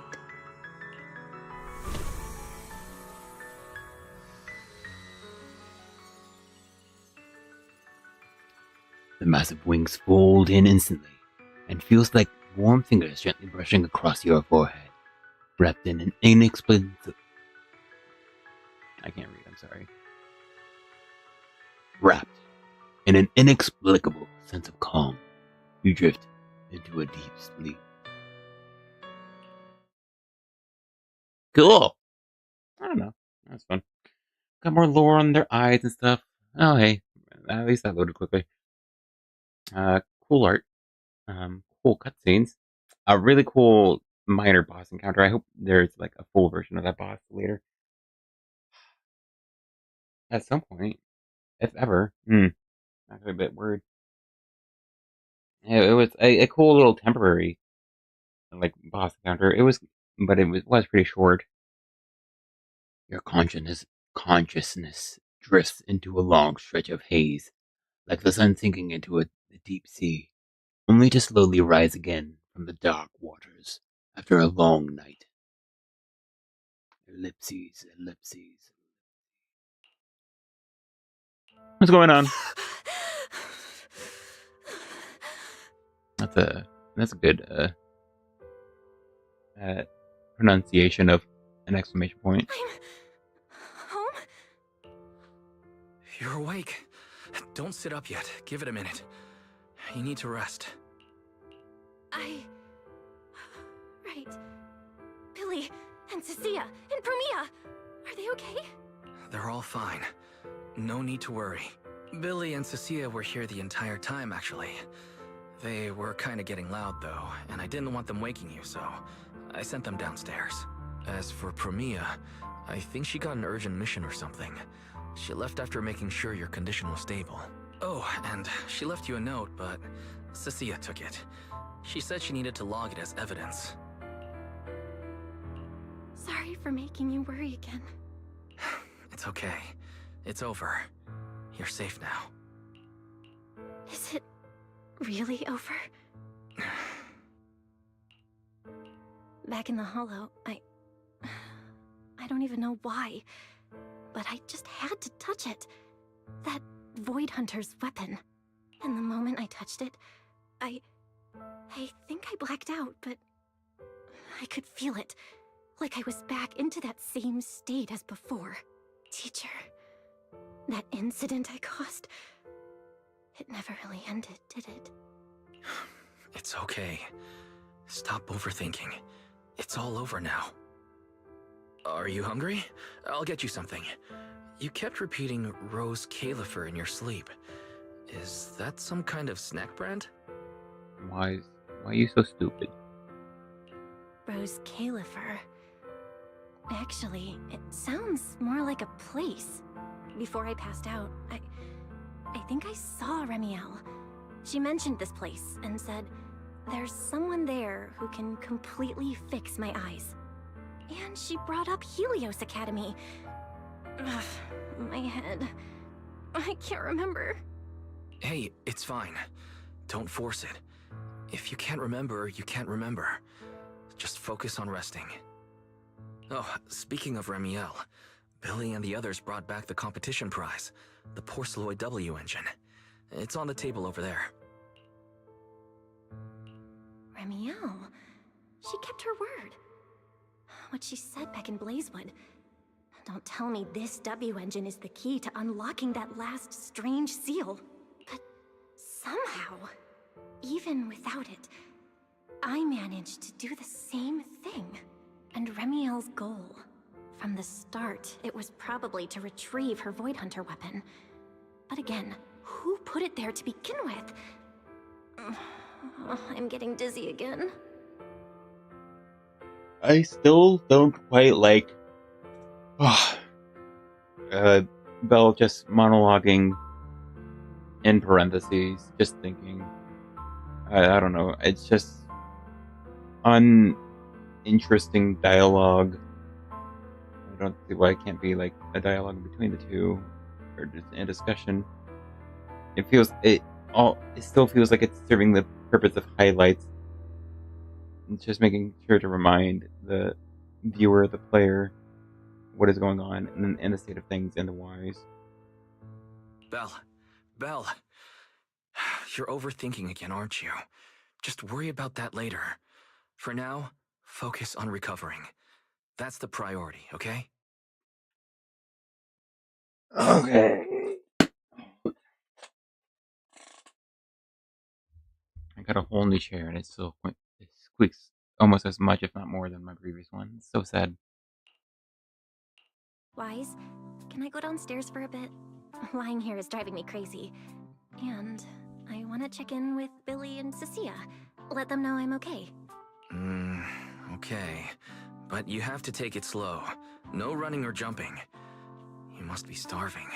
I'll warm up some milk and find you something to eat. I still don't drink warm milk. I don't get it. No, I live in a warm place, but I think cool milk is just very refreshing and appealing.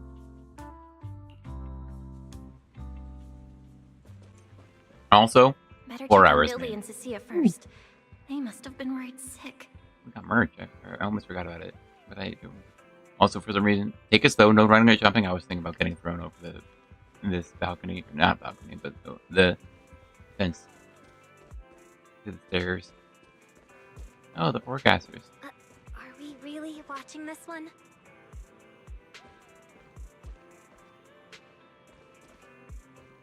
All right, they have voices and spoken lines, but come on.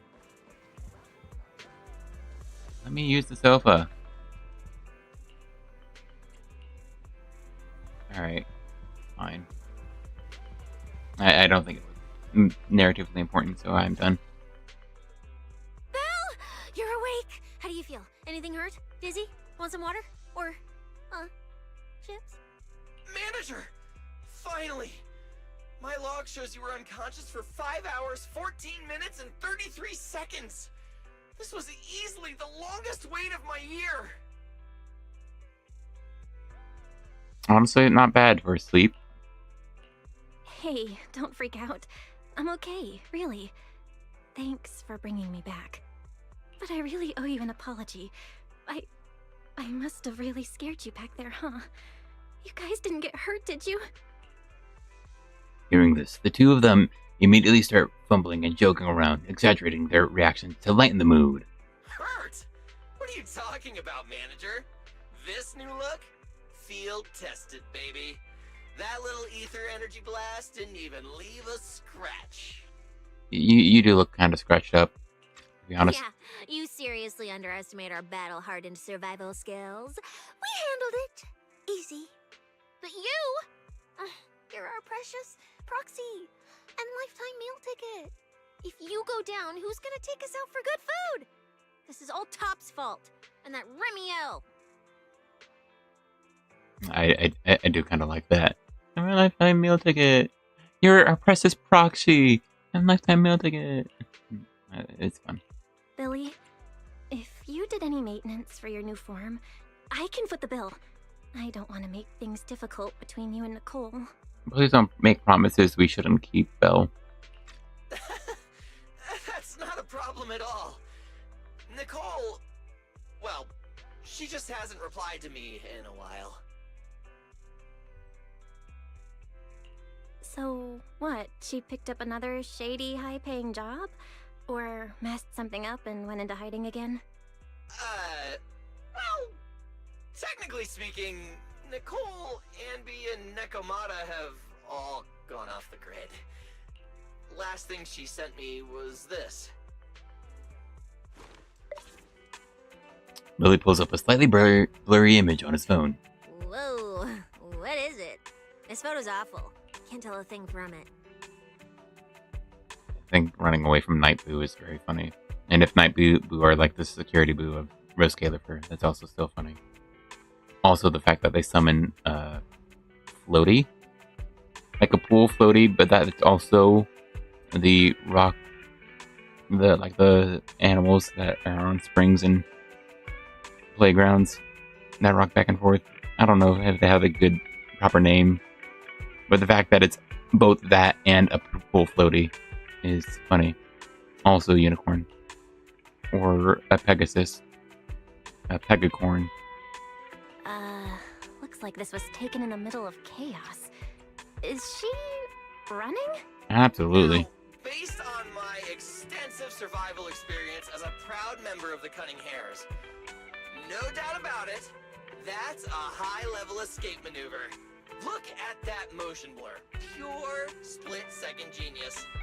But don't worry, Nicole's got a talent for scamming and, I mean, quick thinking and getting out of tight spots.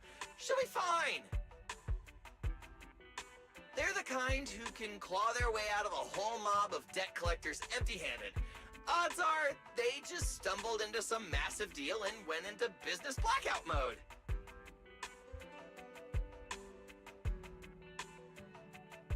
Interesting. So, manager, until boss makes her glorious return, I'm rolling with you. I can keep you safe in the meantime.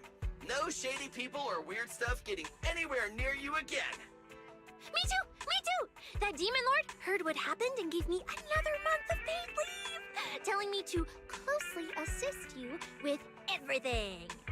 So wherever you go, I go. Just cover food and lodging. Yeah. Why do I feel like our living costs and accidental damage insurance are about to skyrocket? Oh, right. I heard Promeia left me a note. I will say it does make sense. They want to... I don't know why I was going to call them Nekomata, but the Cunning Hairs... yeah, are going to be sent to Rose Califer so that the entire group... Or Billy is joining us because I want an excuse to keep like a familiar group there. Probably something like that. Maybe they'll have connections. Excuse me. But being familiar to us, it's easy to make them connect us to other characters. And then similar for Cissia, if Severian will be a playable character, then yeah, it makes sense to bring her along so that she'll eventually lead to Severian being there. Oh, yeah. Here. This is all she left. Super cryptic as always. You unfold the note. Handwriting is sharp and concise. Just 2 short lines. Don't trust Tops, including Krampus and me. That's so sad. That's it? That's it. Yeah, that's so her. Alright, crisis averted for now. Anyway, it's high time you refueled, manager. I recommend my personally crafted injury recovery set meal. Hey, hold it. Anything you recommend is gonna be something weird. Belle's not made of steel, you know. She needs something warm, like egg rice noodle rolls, plus fried chicken, and egg pudding. Typical public security methods. Way too basic. You'll only get real efficiency by listening to a pro like me, living life in the crossfire every day. I'll go prep it right now. The point is healing the soul, okay? The soul. Hey, don't block me. If I'm late, they'll sell out of the rice noodle rolls. 2 very confidently not the smartest individuals. Before long, the 2 of them shove their way out the door, bickering all the way. Once it's quiet again, Remiel's words resurface, unbidden in your mind. Rose Califer and her connection to Helios. Just as you're about to ask Fairy to look into it, a noise comes from where 18 is. This feels strangely familiar. Yep, here we are.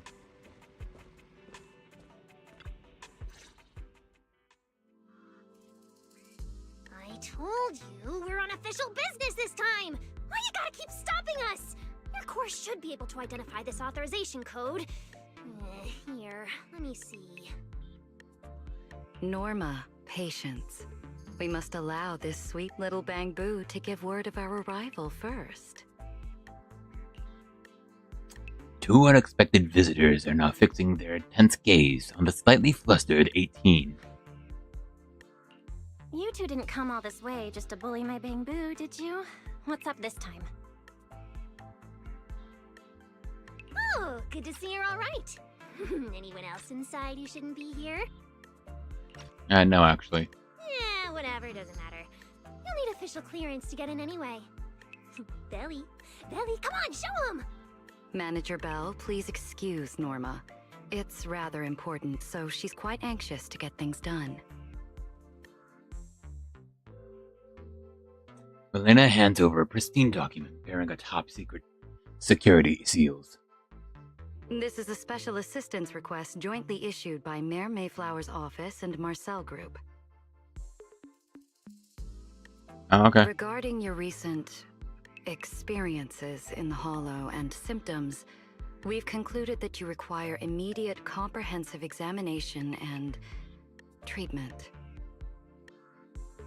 Oh, cool. Therefore, on behalf of the Rose Califer External Strategy Department, Norma and I formally invite you and your brother to temporarily reside in New Eridu's classified airspace zone, Rose Califer. Oh, cool. That's convenient. Okay, but they heard about it. But also, yeah, she knew about it? What's her name again? Remiel? I forgot. She knew about it. They know about it. They got the medicine or something. So they're ready. Go to Rose Califer for treatment? That's right. The name may sound unfamiliar to you now. We were only authorized to introduce ourselves in this capacity after receiving approval from both the Special Zone and City Administration.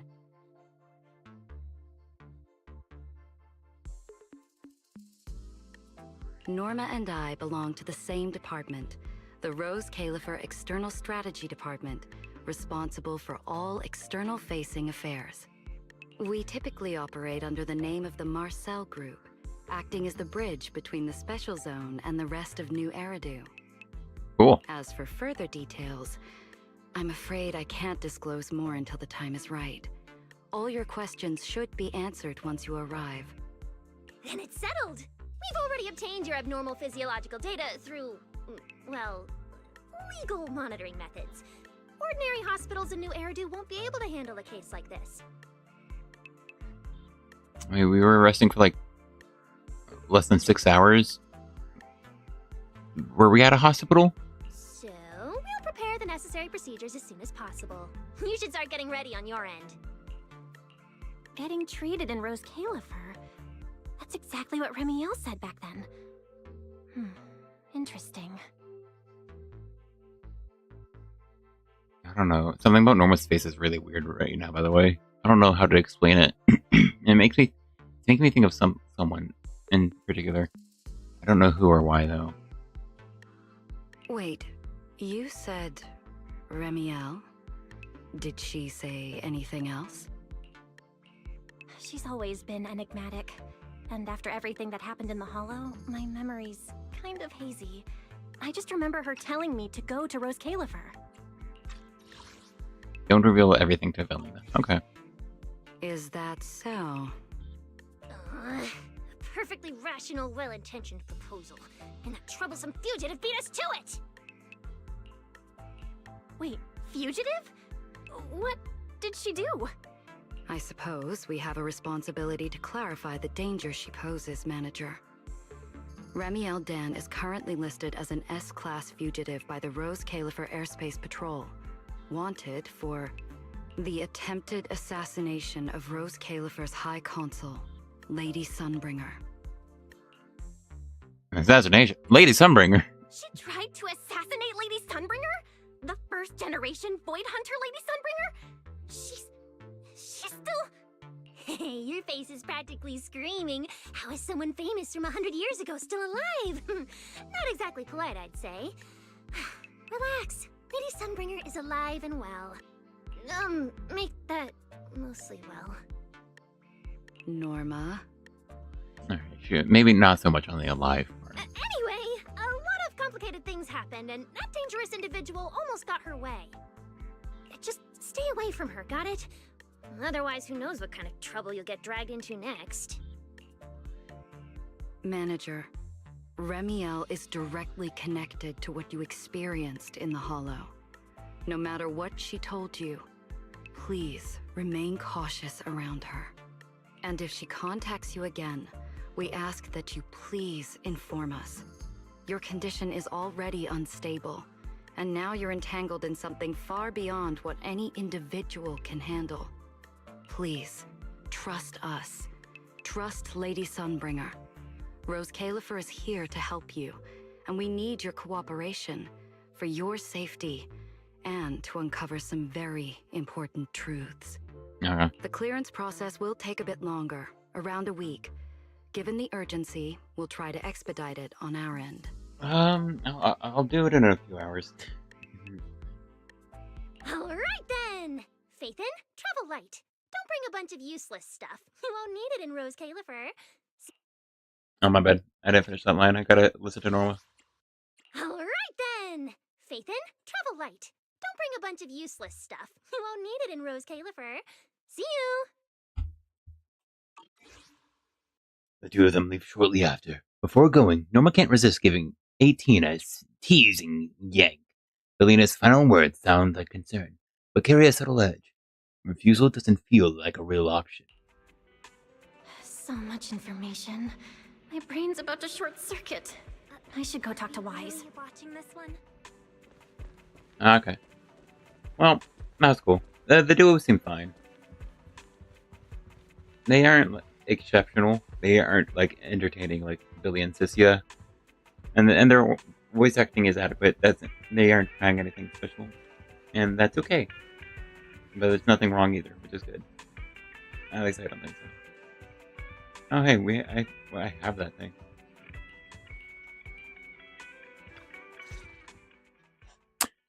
After recounting everything that just happened.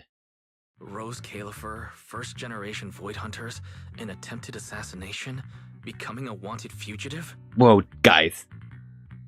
They did the thing, but 4 this time instead of 3. This is like the very, very typical, we had a meeting off screen, but it was like super boring. So someone is randomly recounting all of it at once for no reason. Like, yes, I just said all those things. It's getting annoying because this is like it's like the third or fourth time it happened this chapter alone. Come on. I hate catching up people to speed. It's boring to sit through stuff you've already seen before, right? But then it makes it really annoying because it's always the same cringe dialogue whenever you fade to black, then fade back in after explaining or recounting events to other people. And then they have to recount it anyway for some reason, just to make sure the audience isn't lost on what the heck happened, even though we were just told what's happening.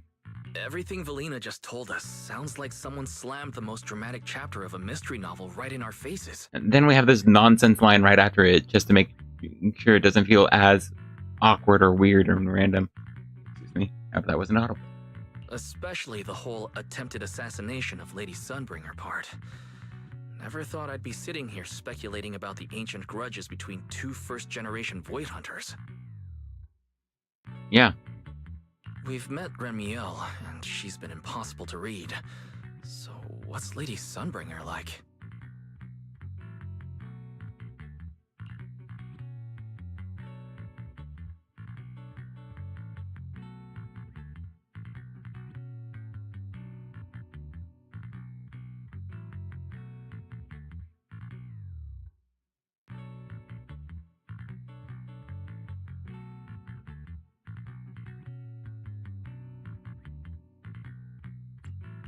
Ugh, with all the insane news lately, even if it turns out the dignified, fair, and kind Lady Sunbringer loves Starlight Knight cosplay, just like Billy, I probably wouldn't even be shocked anymore.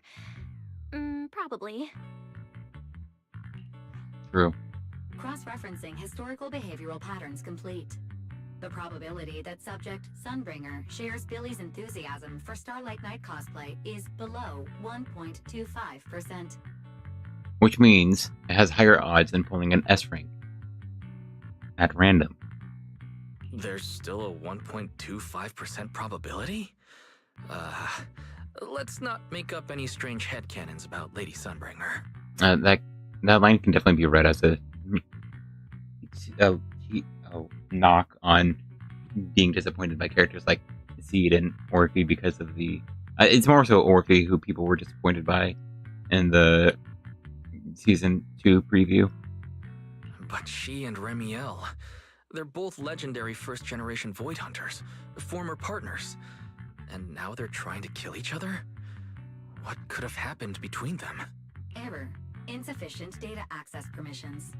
Unable to retrieve detailed records for target location, Rose Califer. So, this classified airspace zone, what? Is it literally floating above everyone's heads in New Eridu? Never mind, that's not important right now. Remiel, or Valina who represents Rose Califer. Honestly, I don't think we can fully trust either of them. I don't know if it's normal, but for some reason Wise felt especially breathy into the microphone. It was like every sentence ended with a noticeable exhale. A lot of not just the sentence, but a lot of the words felt like he was ending them with a bit of an exhale, and I couldn't gauge what was the purpose of all this. Yeah, Valina's offering a pretty solid solution on the surface, but there's something about it that feels like we're being forced into a corner to take their offer. And Remiel, even if she's a wanted fugitive now, from everything you've told me, she doesn't seem like some deranged murderer trying to kill her old partner. I mean, yeah. Well, that's what psychopaths are for. They don't seem like they're... And she mentioned Helios Academy as well. Oh no, she only said Helios. There's probably something bigger going on behind all this, but that could be an opportunity for us. And honestly, Valina wasn't wrong about one thing. My condition, it's spiraling. If Remiel hadn't stepped in this time, I don't even want to think about what would have happened. Which leaves us with a single rational course of action. Rose Califer. It's not just our only shot at fixing what's wrong with me.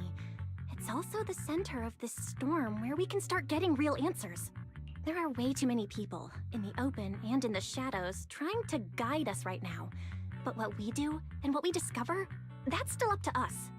Come to think of it, maybe this is exactly what Teacher would have wanted. She always said, you have to go beyond what you can see to reach the truth. Yeah, and hey, we're not doing this alone. We've got Fairy, Eos, Billy, and Cissia. Honestly, Eos is probably gonna be thrilled about this trip. Oh, yeah, that could be fun. For a Bangbu, getting to meet their inventor is basically like a movie character meeting their long-lost mom, or the writer of their story. Kinda wild, right?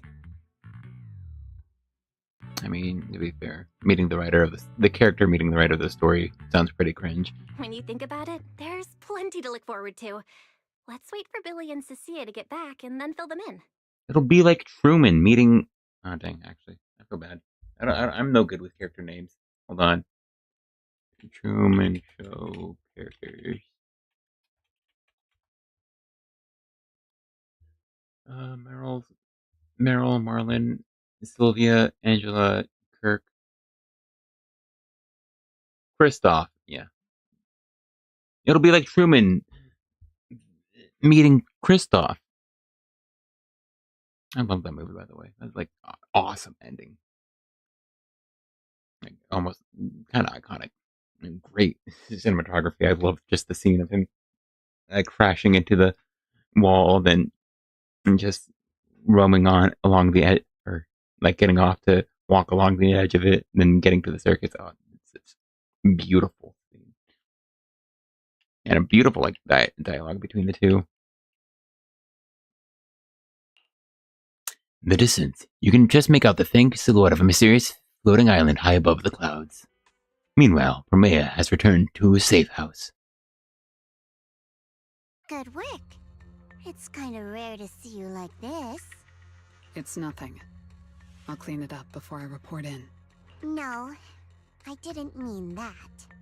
So, how'd it feel, traveling with Phaethon?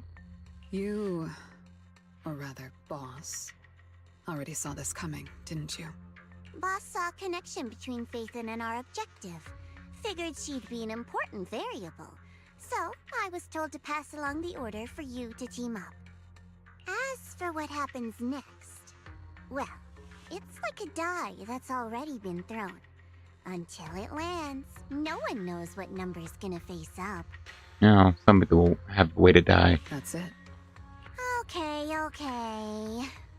Do you have to be that blunt, Promeia? It's such an uncute habit. No wonder Dylan keeps trying to avoid you. Let me think how to put this. I just think being around Phaethon might actually be good for you. Thank you, Zhao. Good for me. You've seen it yourself. They're different. They risk themselves for people who don't matter to them. They believe in promises that shouldn't even be possible. They spread this kind of uncalculated sincerity. I know, we're protagonists. We're pretty cool. I think getting a little of that foolishness on you wouldn't be such a bad thing. Sometimes investing in an unexpected partnership brings a return far beyond what you planned. Trust me, I've seen it happen. For me, this is also a long-term investment in your future value as a partner. So, just think of it as a bit of concern from a very savvy colleague. She's very self-complimentary with calling herself a savvy colleague. And besides, the fact that you're standing here patiently waiting for an answer that has nothing to do with efficiency kinda proves my point, doesn't it? For some reason, Promeia is shaking on my screen. It's like the aliasing or something. That's causing all the lines to vibrate. At least in that one little circle area, her on the right side and the left side of her face, with the hair strand and the earring, for some reason. Alright, take it easy for now, before the boss calls you in. If I'm right, she's about to hand down some important new orders. Something tells me none of us will be bored for a long time. Awesome. Zhao hops off, leaving Promeia alone and deep in thought.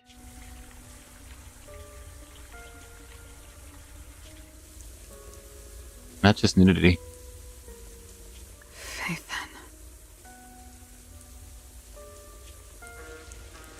Wow, that's just a blurred nudity.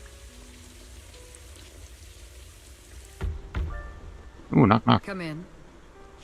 Promeia, reporting in. I've already read your report.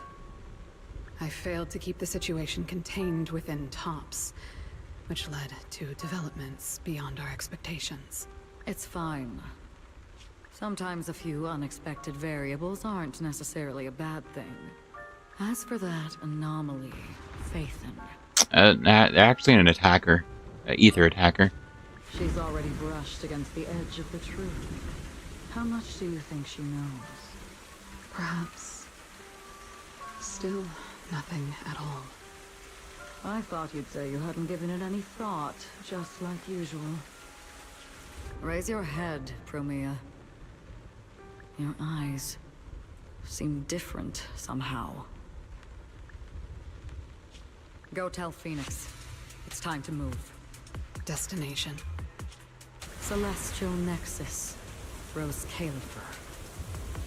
Dun dun dun. Oh, sweet. New Eridan hides a secret. Is this a trailer for season 3?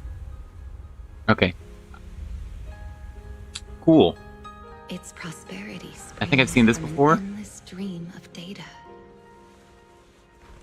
This is just a season 3 preview. Why is it? Oh, you know what? Better that it's in game at all, right? Originating from a place far removed from the noise of the city. I won't lie, guys. Celestial Nexus. I have to go to the bathroom. Rose Califer. I want to end stream. Go. Inform all department heads of the decision. 3, 2, 1! I kind of appreciate that it's in game at least, but you know. Parameters are correct. Why is the output? It's good that you stay focused on your work, but perhaps it's time I take a closer look at your research budget. Huh? Why, Belina? You already cut it last month. The wind's picking up.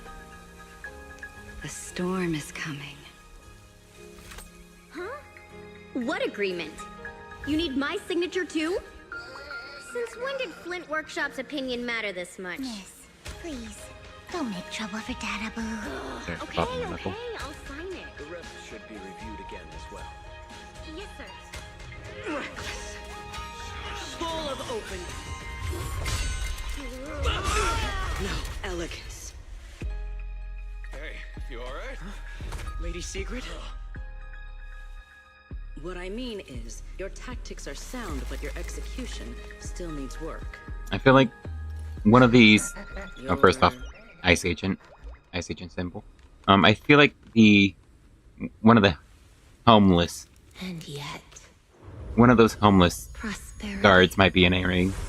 is nothing more than a fleeting illusion. I think it's a good enough opportunity. And the stream is neither human ingenuity nor a gift from This is definitely heavens above.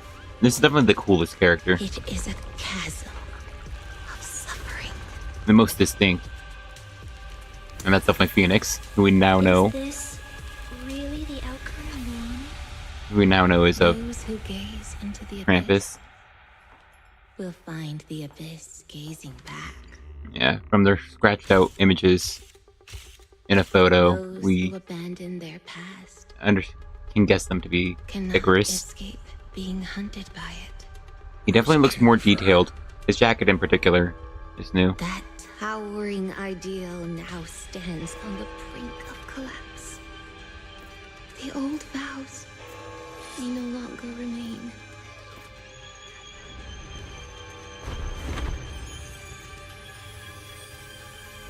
All I want is an answer. I don't know why the subtitles are off. I noticed that in an earlier cutscene. One that only you can give me. I don't think it's distinct from the desynced from the actual video though. I don't think I noticed it before in the original video. But you could see Sunringer's thigh gap and just know she doesn't have a full like cape behind her or pants or like dress sort of thing.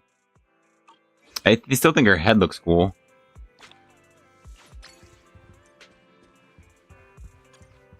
Alright, well. Let's not talk to him again. I'm trying to face over here, man.